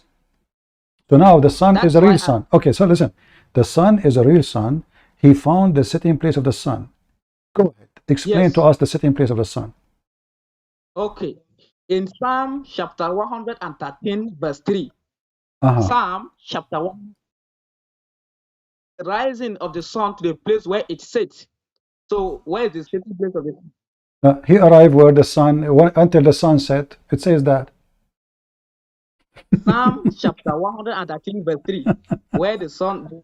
You tell me, you stupid ear, what does have to do with this? Read the verse for us. Everybody will laugh at you. Okay, let me read it for you. I'm gonna see. Hey people, pause the verse he is quoting so we die laughing at him. And then after we read the verse from the Bible, you quote it. The whole idea is how we can escape the embarrassment. Okay, read for us the verse. Don't run from the rising of the sun to the place where it sits. The name of the Lord is to be praised. Okay, what is that? What he's talking about? The rising of the sun to the place where What is talking about? What is this? Let me read it. I know you are reading it, you donkey. I'm asking you So what this is about. So where is the place that the sun? No, listen. You are reading for me. Hold on. This verse you are reading is about what? It's about the place where the sun sets. So it's about where the sun set. This is what the verse is saying? Yes. Okay. People, if we go and read the interpretation for this verse, do you agree? Do you agree? Psalm chapter 1. Okay, hold on. Okay, hold on. Abdul, Psalm chapter 1, okay. Do you accept to read the interpretation? I show you the interpretation of your book. You show me the interpretation of my book. If this is what it's meant, then people will laugh at me. If this is not what it meant, then people will laugh at you. What do you think? I am quoting you the Bible. No, you cannot, because this is not what it's talking about. Everybody is laughing at you. Okay, read it. Okay, hold on. You see, you are just an idiot donkey. You are trying to escape the embarrassment. You quote something have nothing to do with the sun sitting place. You are just a liar. People are laughing at you. Anyone can go right now and read the verses, and you will see this is not real. It's not about a sitting place of the sun. We are talking here about a person. He arrived where the sun set. Just you see, this is why we laugh at you. What country you are from? We are laughing at you. What country? No, which country you are from? Hey people, can you post the verses he is quoting, so people will see which country you are from?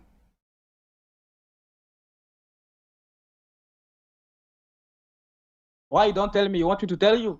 Yes, I'm not a Prophet Muhammad. Prophet Muhammad, he can tell you where you hide the underwear. Until now it's missing. So I'm asking you which country you are from, so we would laugh.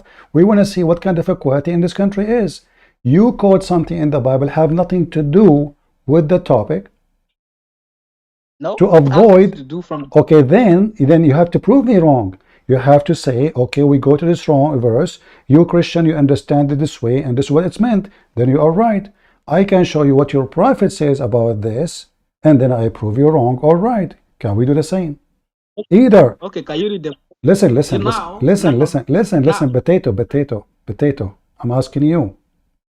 Why you don't tell me which country you are from? I am from Ultimate Light Country. You are from Ultimate Ass what? Country. Okay, the Ultimate Ass country. Wonderful. May Allah bless your ass. So now, here the verse is speaking about a person he arrived to a place. Do you agree? Okay. The verse you quote for me from the Bible, is it about a person he arrived to a place which is located in a certain place? You know, that is even more dangerous.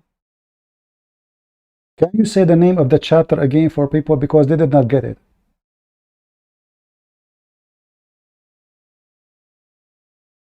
Verse 3. What? I don't understand. What? We don't hear you.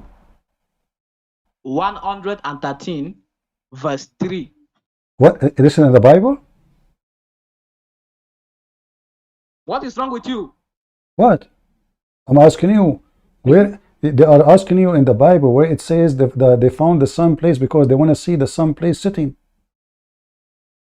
You read it, open it in your screen and read it. No. Just tell them the chapter number so we can laugh together.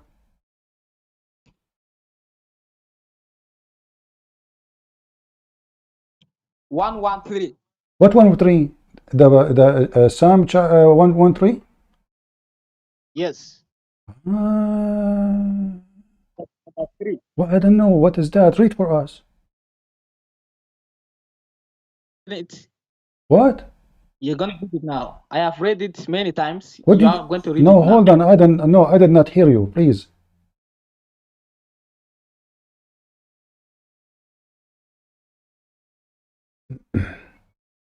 Okay. Place where it said the place. I want to ask you. You are reading from a website or you are reading from the Bible? I am reading from the Bible. Oh, okay. And there it's talking about what exactly?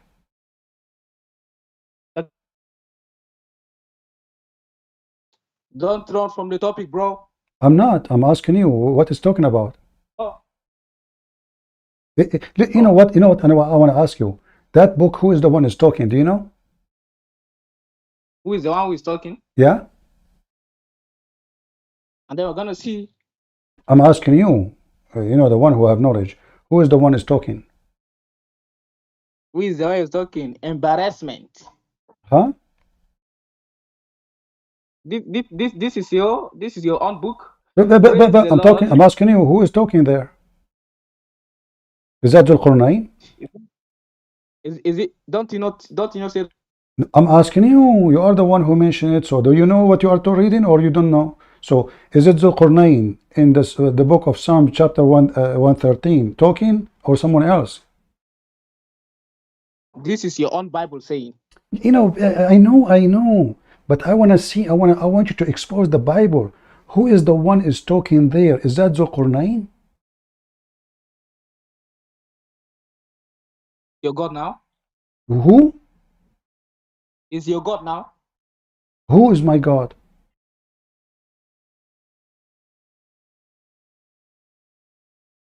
Hello? Are you searching Google? You said that Zulqarnain is your own God. No, I'm asking you because are you saying that their statement is God talking to? Who is talking then? Who is talking? I'm asking you. You are the one who quoted. Are you saying to me you quote a verse you do not know who's talking? Is your own God talking? My God. Okay, can you tell me where is my God is talking? I'm listening.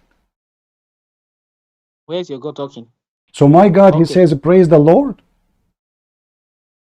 He wasn't the one that revealed it. Abdul, let me. I will call you back in a second. Okay, just to finish the.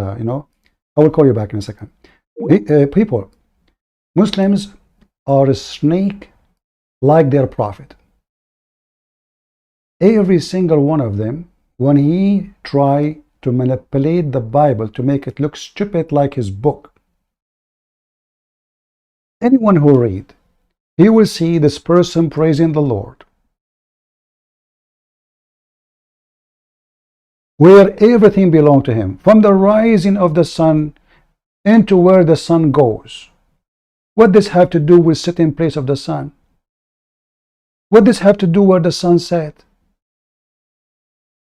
You cannot find a legitimate believer in Allah is not a certified Satan. In fact, what they do is a clear proof and evidence that they are satanic. Because if they are not, why they are lying? Why they are saying things is not there? Anyone, you are an atheist, you are a believer, disbeliever, doesn't matter. Do you see anywhere in the verses it says the sun sit in place? It's in the front of you. So we ask him, explain to us who is Zulqarnain. I do not know who is he. Okay, why is called Zulqarnain? I do not know why. So what do you know? What the Muslim knows? What this book is about? It's a book of fiction, stupidity. And then he quote for me this, claiming that this is about the sitting place of the sun. It's a meditation praising the Lord. Blessed be the name of the Lord from this time forth and overmore, from the rising of the sun into going down. So from the time of the sunrise into the sunset, praise the Lord. There we go. It suddenly became the place where the sun set. Let us call this Abdul for more comedy. Guys, you want me to call him more? For more comedy? So let us continue with Zulqarnain.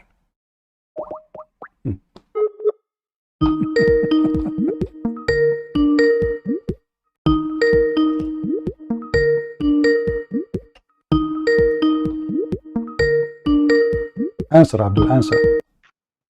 All right. So now everybody see that you are a liar, and nowhere there it says that the sun set in a murky water, or we found where the sun set. I am a liar. You are a liar. The verse in front of us. Everybody is laughing at you. The verse says from the rising of the sun. This is the time. This is not this where the sun rises. From the rising of the sun, praise the Lord. From the rising of the sun. Isn't it the stupid Quran say the same, you donkey? So why? So if the Quran says that, why are you using it against the Muslims? No, the Quran saying you praise Allah, you pray to Allah the 2 edge of the day. Do you want to show it to you? So the Quran is copying the book of Psalm. I do what?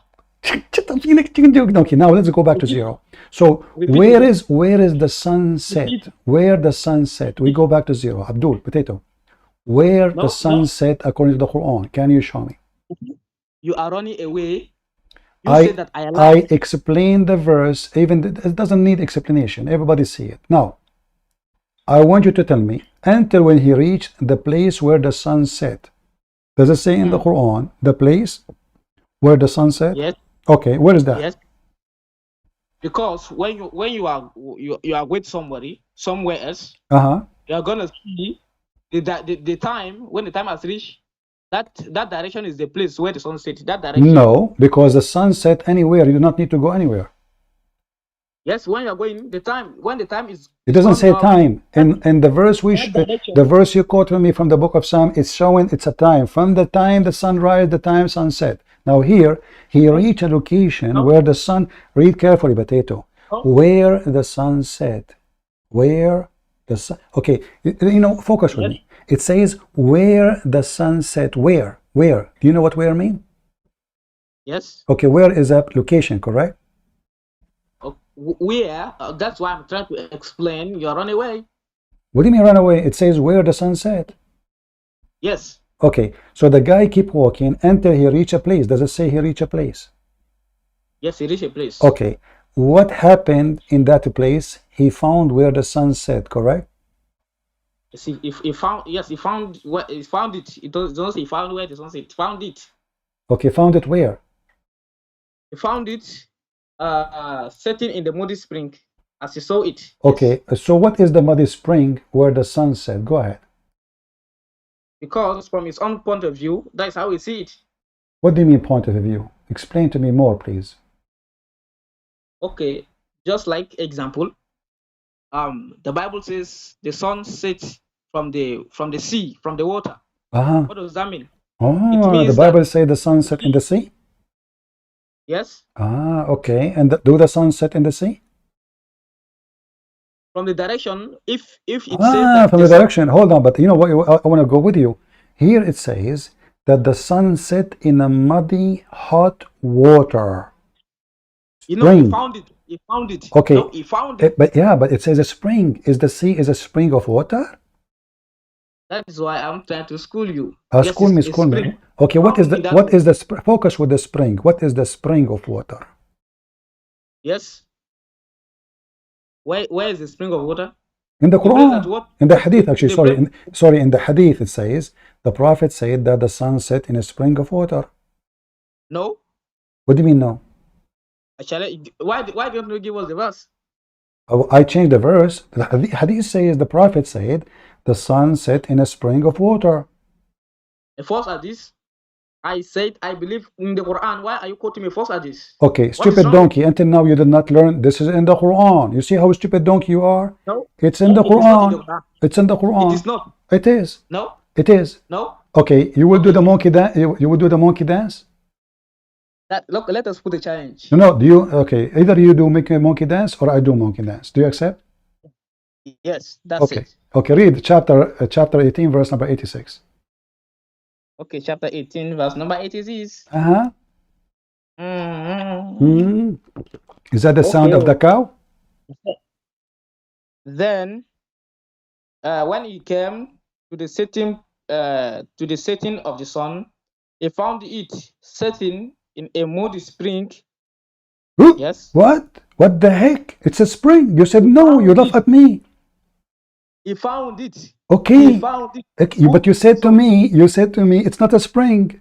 I said it's spring. You said no. I said spring. It said no. I said if I found it a spring, are you going to do the monkey dance? You said yes. Open the camera. No. Open the camera. It's recorded. That Just shut up, man. My fingerprint is all over your ass. Do you even have an ass? All of you are an ass. How many times I have to bust you every day? Aren't you embarrassed? Do you have kids? I say spring, you say no. I say spring, I say no. You say spring, you say no. How you want to explain this? Shall I call you again? Do you want more? My hand hurt. Man, it smells bad too. It's recorded. You denied it. You made fun of me.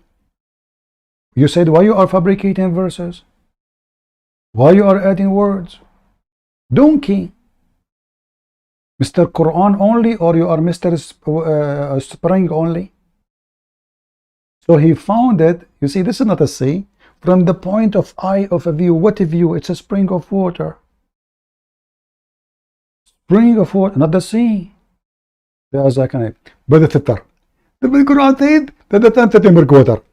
I will give it to you. If you go to the sea, you see the sea, you see the sun going, you think the sun isn't going in the muddy water. So this is from the appearance of the Quran.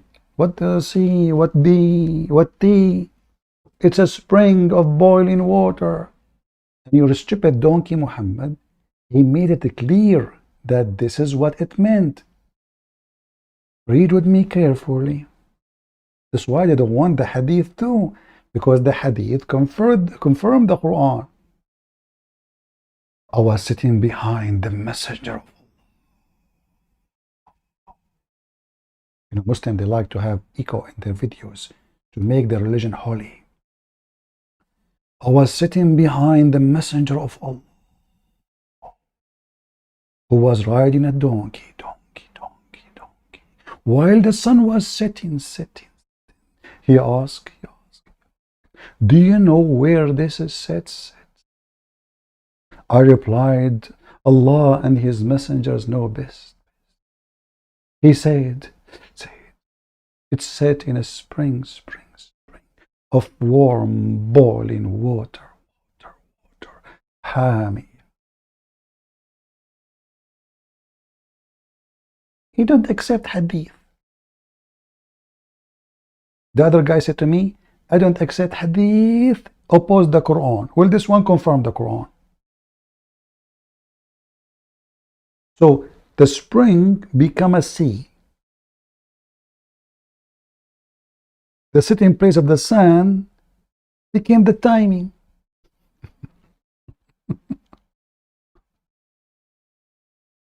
Guys, it's getting late for me. How many hours I'm talking? 6 hours? 7 hours?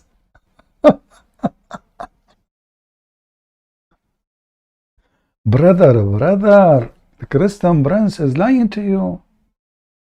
And those are Quran only. This guy is Al-Qurnain. What's Al-Qurnain? And yeah, go to some chapter 113, You know, I have a problem to hear, by the way, to understand what he's saying. 130, I don't know what he's saying. So, like what? It says there that? Really? Are you sure?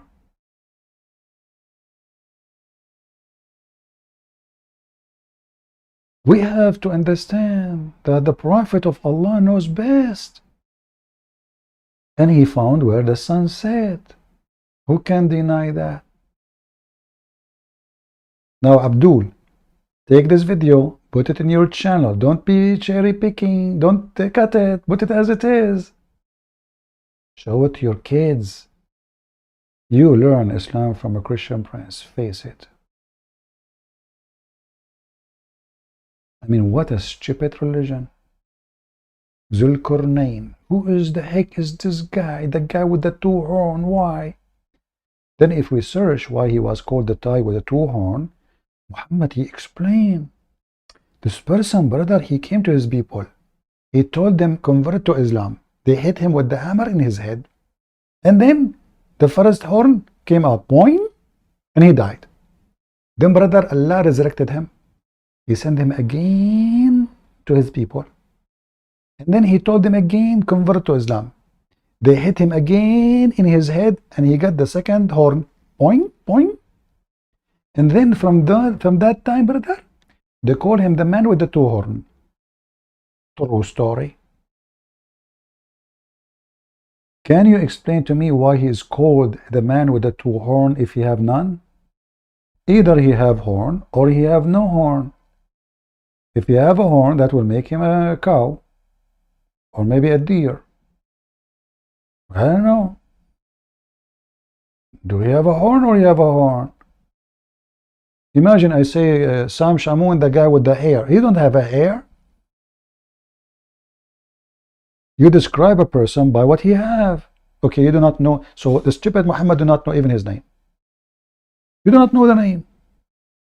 They came to him, they said, tell us about the guy with the two horns. Huh? That's it, this is the name. The guy with the two horns.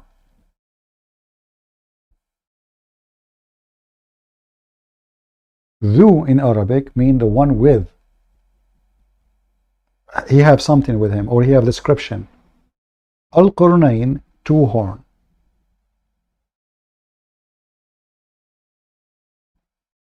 And since then, that became a name of a person. And the story of Al-Khadr is the same.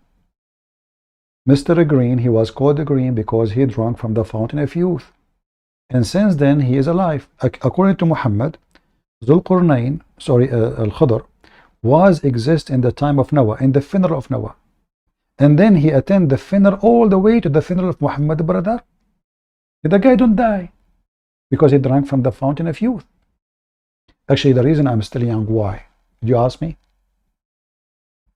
Very simple. I cannot give you the brand of this, but it doesn't even have a thing in it. What is the name of this water? I have no idea. It says halal water. Okay, that's good. I was afraid I'm drinking like halal, not water, you know. Yeah. So I'm not joking. Fountain of youth. It's in the Quran. It's in the Hadith. You know. Ma'ul Hayat.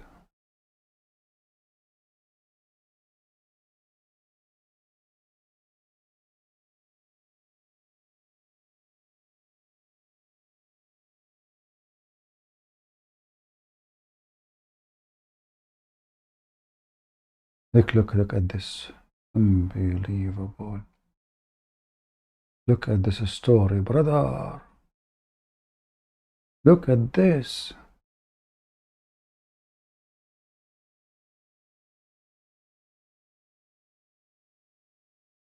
Anyone touch the water of the spring of life, he come back to life. So Moses, he went to study with the Prophet Al-Khadr, Mr. Green. He arrived where the fountain of life, and he have a whale with him. And when he arrived there, look what happened. At the rock, there was some water spring called Al-Hayat, which means the life. And none come in touch with it, water, but become alive. Please don't give it to Joe Biden. We will stuck with him forever. So some of the water of that spring fell over the fish. Look, there's no explanation how this happened. Some of the water fell over the whale. How? Allahu Alam. And then the whale come back to life because None touched the water but come back to life. True story. So it moved and slipped from the basket to the sea. Abdul, what the heck? She took a bus or what? I mean, the guy was not in the sea. As you see, a spring of water. How? Okay, slip. That's right. So, we have to understand that Prophet Muhammad is very truthful. This is why you see those donkeys, like this guy from Nigeria, Ghana, whatever, they are avoiding the hadith because the hadith exposed the Quran and the Quran exposed Muhammad. So they say to themselves, I will deny the Quran, I will deny the hadith, and then I will give any fabricated answer about the Quran. This way, the Prophet of Allah is totally duct tape. Duct tape, what you gonna do? What you gonna do when CP come to you? Duct tape religion. Aren't you ashamed? How many duct tape you will use over Muhammad's face? Do you think after all the duct tape you did, you can fix him? No. You cannot.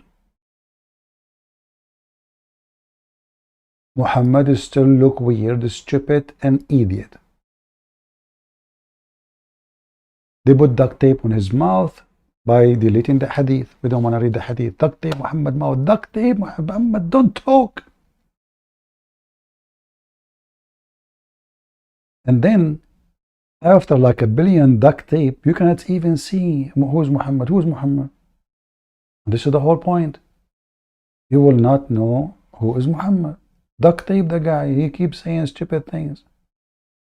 The Jews, they come to him. They says, Muhammad, tell us about prophets of Quran. The stupid Muhammad believed them. He is a prophet. And he went. There's two guys. They are slaves from Iraq. They keep giving him stories. I mentioned in the Quran, by the way. This is their story.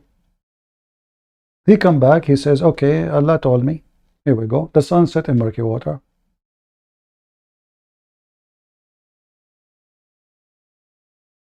Shaitan have babies. Shaitan have testicles. But by the way, Shaitan, he have a small penis. Just to let you know. It's very small, very small. Yeah? Yeah. And then he lay eggs. Yeah, 70 eggs. Some story says 10 eggs a day. And he have a penis in the right thigh and the left vagina in the left thigh. So when he want to do sex, he just F himself, self-sustain. He's like Allah. Allah, he cannot have a son without a girlfriend.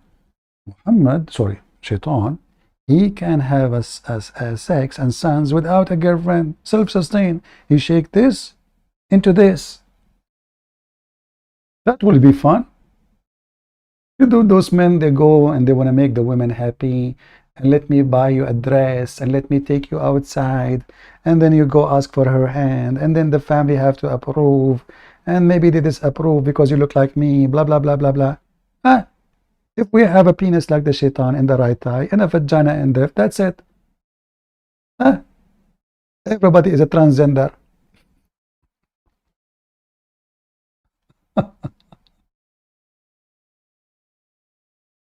Hey, brother.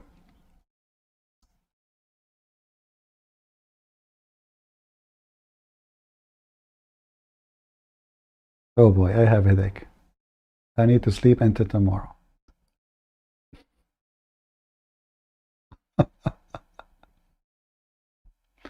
How the Shaitan have his offspring? Shall we read together or you have enough for today, brother?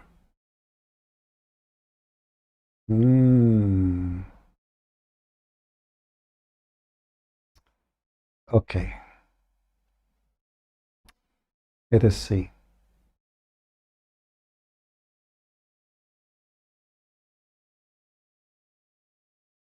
In the book of Al-Qurtubi, it says, volume number 10, page number 420, that shaitan, he if himself by himself. Let me try to find you some links. All right, that's good. This one is good.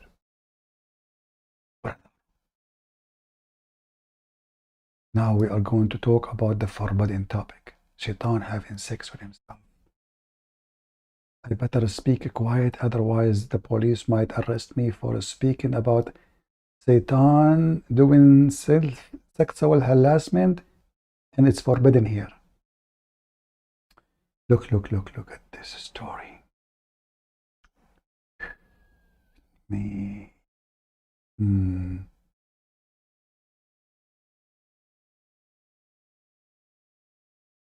إن الله تعالى خلق له في فخذه اليمنى ذكرا وفي اليسرى فرجا فهو ينكح هذا بهذا يا رجل. Allah, he created for him in his right thigh a penis, and in the left one a vagina. So he do what? Nikah. See, this is the proof that the word nikah mean to if. So he if this by that. Let us use translation, shall we? Translate. Google asking me for permission is shy. You know the topic is very dirty. Chapter 18, verse number 50. Tafsir al-Qurtubi. Iblis, how Iblis he have offspring. And this story here is explaining to you. It says here, loose. He said, somebody asked Mujahid, does Satan have a wife? So I said, that is a wedding I did not attend. Oh.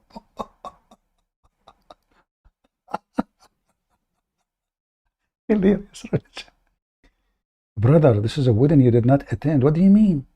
There was a wedding. What the heck? And then they say, Allah says, don't take his offspring as a friends.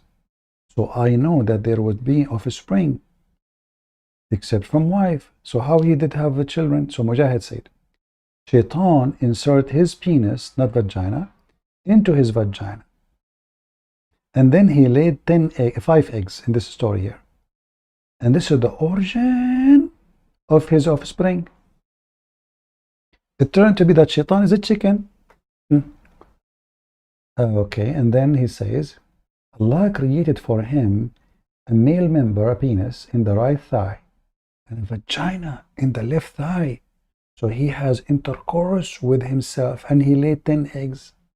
And from every egg produce every day 70 male and female shaitan. Look, the first shaitan is male and female. The shaitan after that, they are males. Like there is male shaitan, female shaitan. Only the first one is a transgender. Praise be to Allah for the knowledge. Who won the reference? Anyone? But you have to use Google translation, remember. Who won it? This is Al-Qurtubi, as you see.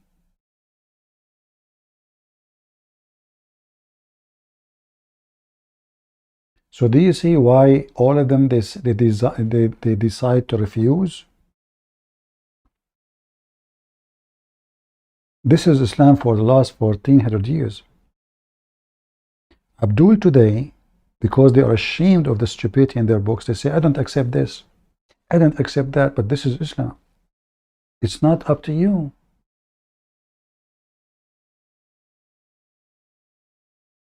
Those are the one who collected the Quran for you. When they want, they accept. When they want, they deny.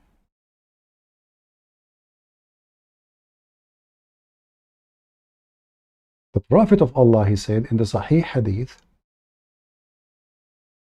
don't enter the market like early, for Shaitan he lay his eggs. Don't be the first one or the last one, because this is the time Shaitan he lay his eggs. Who in the world will believe in this? Superstition. Satan lay his eggs. باد الشيطان فيه وفرخ.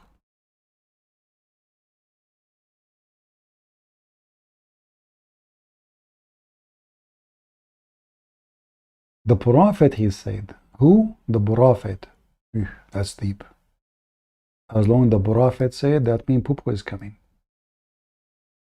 Don't be the first one who entered the market and not the last one to leave. Because Shaitan, he lay his eggs at that time. Brothers and sisters, we have to be careful. Now we know why all the Middle Eastern, nobody want to open his store first. The first one will be the fool. Because you cannot do that, brother. Shaitan lay his eggs. You cannot. So you will find a bunch of Abdul coming to their bazaar, you know, where they have stores. Everybody waiting for the first one to open, because don't be the first one. Shaitan, he lay eggs, brother. And then, when the sun said they want to go home, everyone, he look around him. He don't want to be the last one, because Shaitan then will lay his eggs. Hey, Mohammed, and what will happen if Shaitan lay his eggs and you are in the market? What do you think? Do you think the eggs of Shaitan will do something to us? I like eggs. Can we eat them? Hey, Muslims, why we don't go to the nest of Shaitan and break the eggs? So Shaitan have no babies. No, why you don't be smart?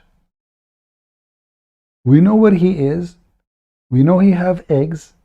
Just find them. Break in the egg. Boil them. Cook them. Sell them. Very simple.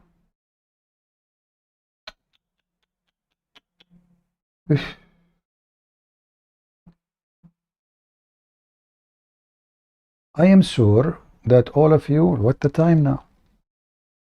What? Man, I spend an, oh boy. I better go. It is endless.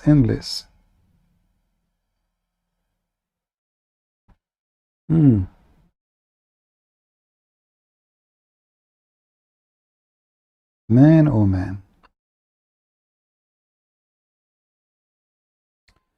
Guys, it's getting, I'm here for long, and I hope you have a good time. And you can tell that Islam is really not a funny, stupid religion. Please don't laugh. Show respect. Otherwise, Shaitan, he might lay eggs next to your head in the pillow. All of you, you have big pillows. I know you. You don't want to wake up in the morning and Shaitan laying eggs next to you, turning his ass next to your face. Yeah. What the heck? That was an egg. Yeah. What the heck? That was a big egg. Shaitan, shame on you. You lay eggs everywhere. Where is your nest, buddy? I'm going to make a device, anti-Shaitan eggs. You install it in your building to keep the eggs of Shaitan away from you. And I will sell it in Amazon, Mississippi. I mean, it doesn't matter, because Shaitan eggs is everywhere. Everybody will need it. China, you know, Japan, Honolulu, you know, Kuala Lumpur, Singapore, Kuala Lumpur, Singapore. What the heck? Why it's end with or? We sound fishy. Kuala Lumpur, Singapore. But people there are not poor, they are rich. Okay, hold on. Kuala Lumpur, Singapore.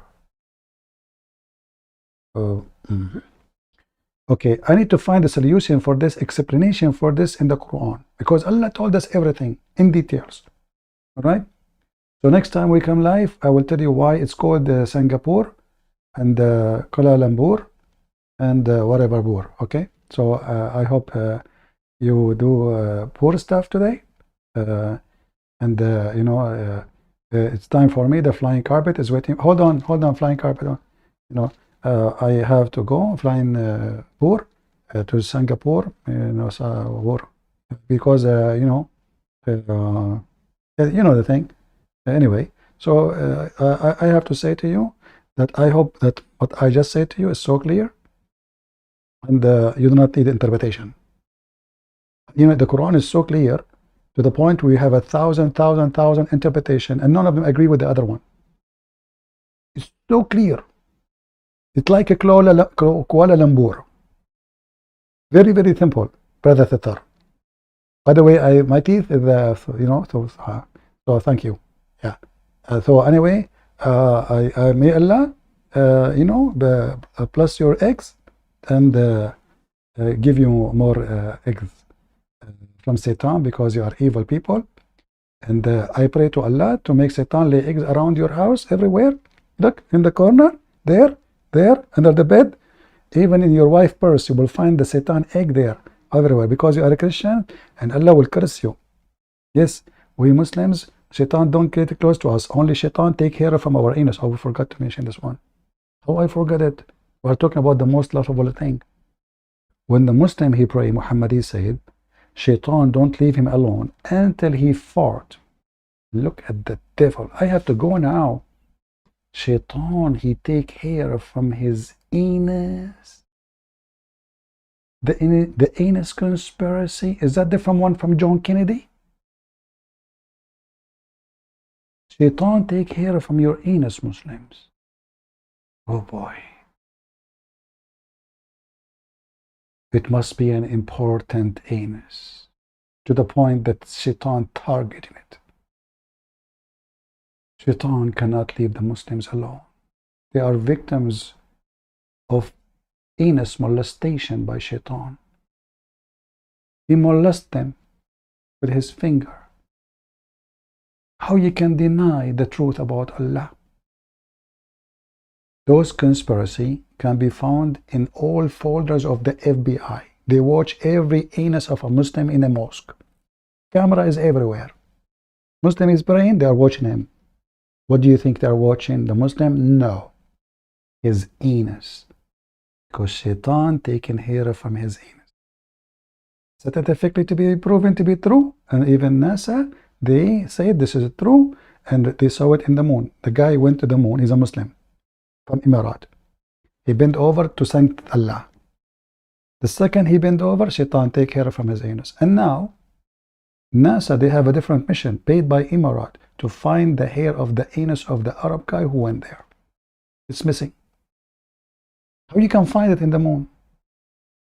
There's no gravity. I mean, I don't know. Looking for the hair of an anus in the moon? And you know, imagine after like millions of years, generations go there and they think then that the first one who discovered the moon is a Muslim. And what is the proof? The hair of his anus. And then we Christians, we have nothing to be proud about. The first people who went to the moon, Muslims. They have a proof. Do you have a proof? Do you Christian left any hair from your anus there? No. Muslims did. Shaitan took it. And we will find it. Until next time, may the Lord bless you. And we are exposing the fairy tale stories of Muhammad. This is 6 hours long, 7 hours. Cut it pieces, including the calls from Muslims, and show everybody why we believe this is the most stupid, ignorant cult you can meet. God bless you, and see you soon again. Take care.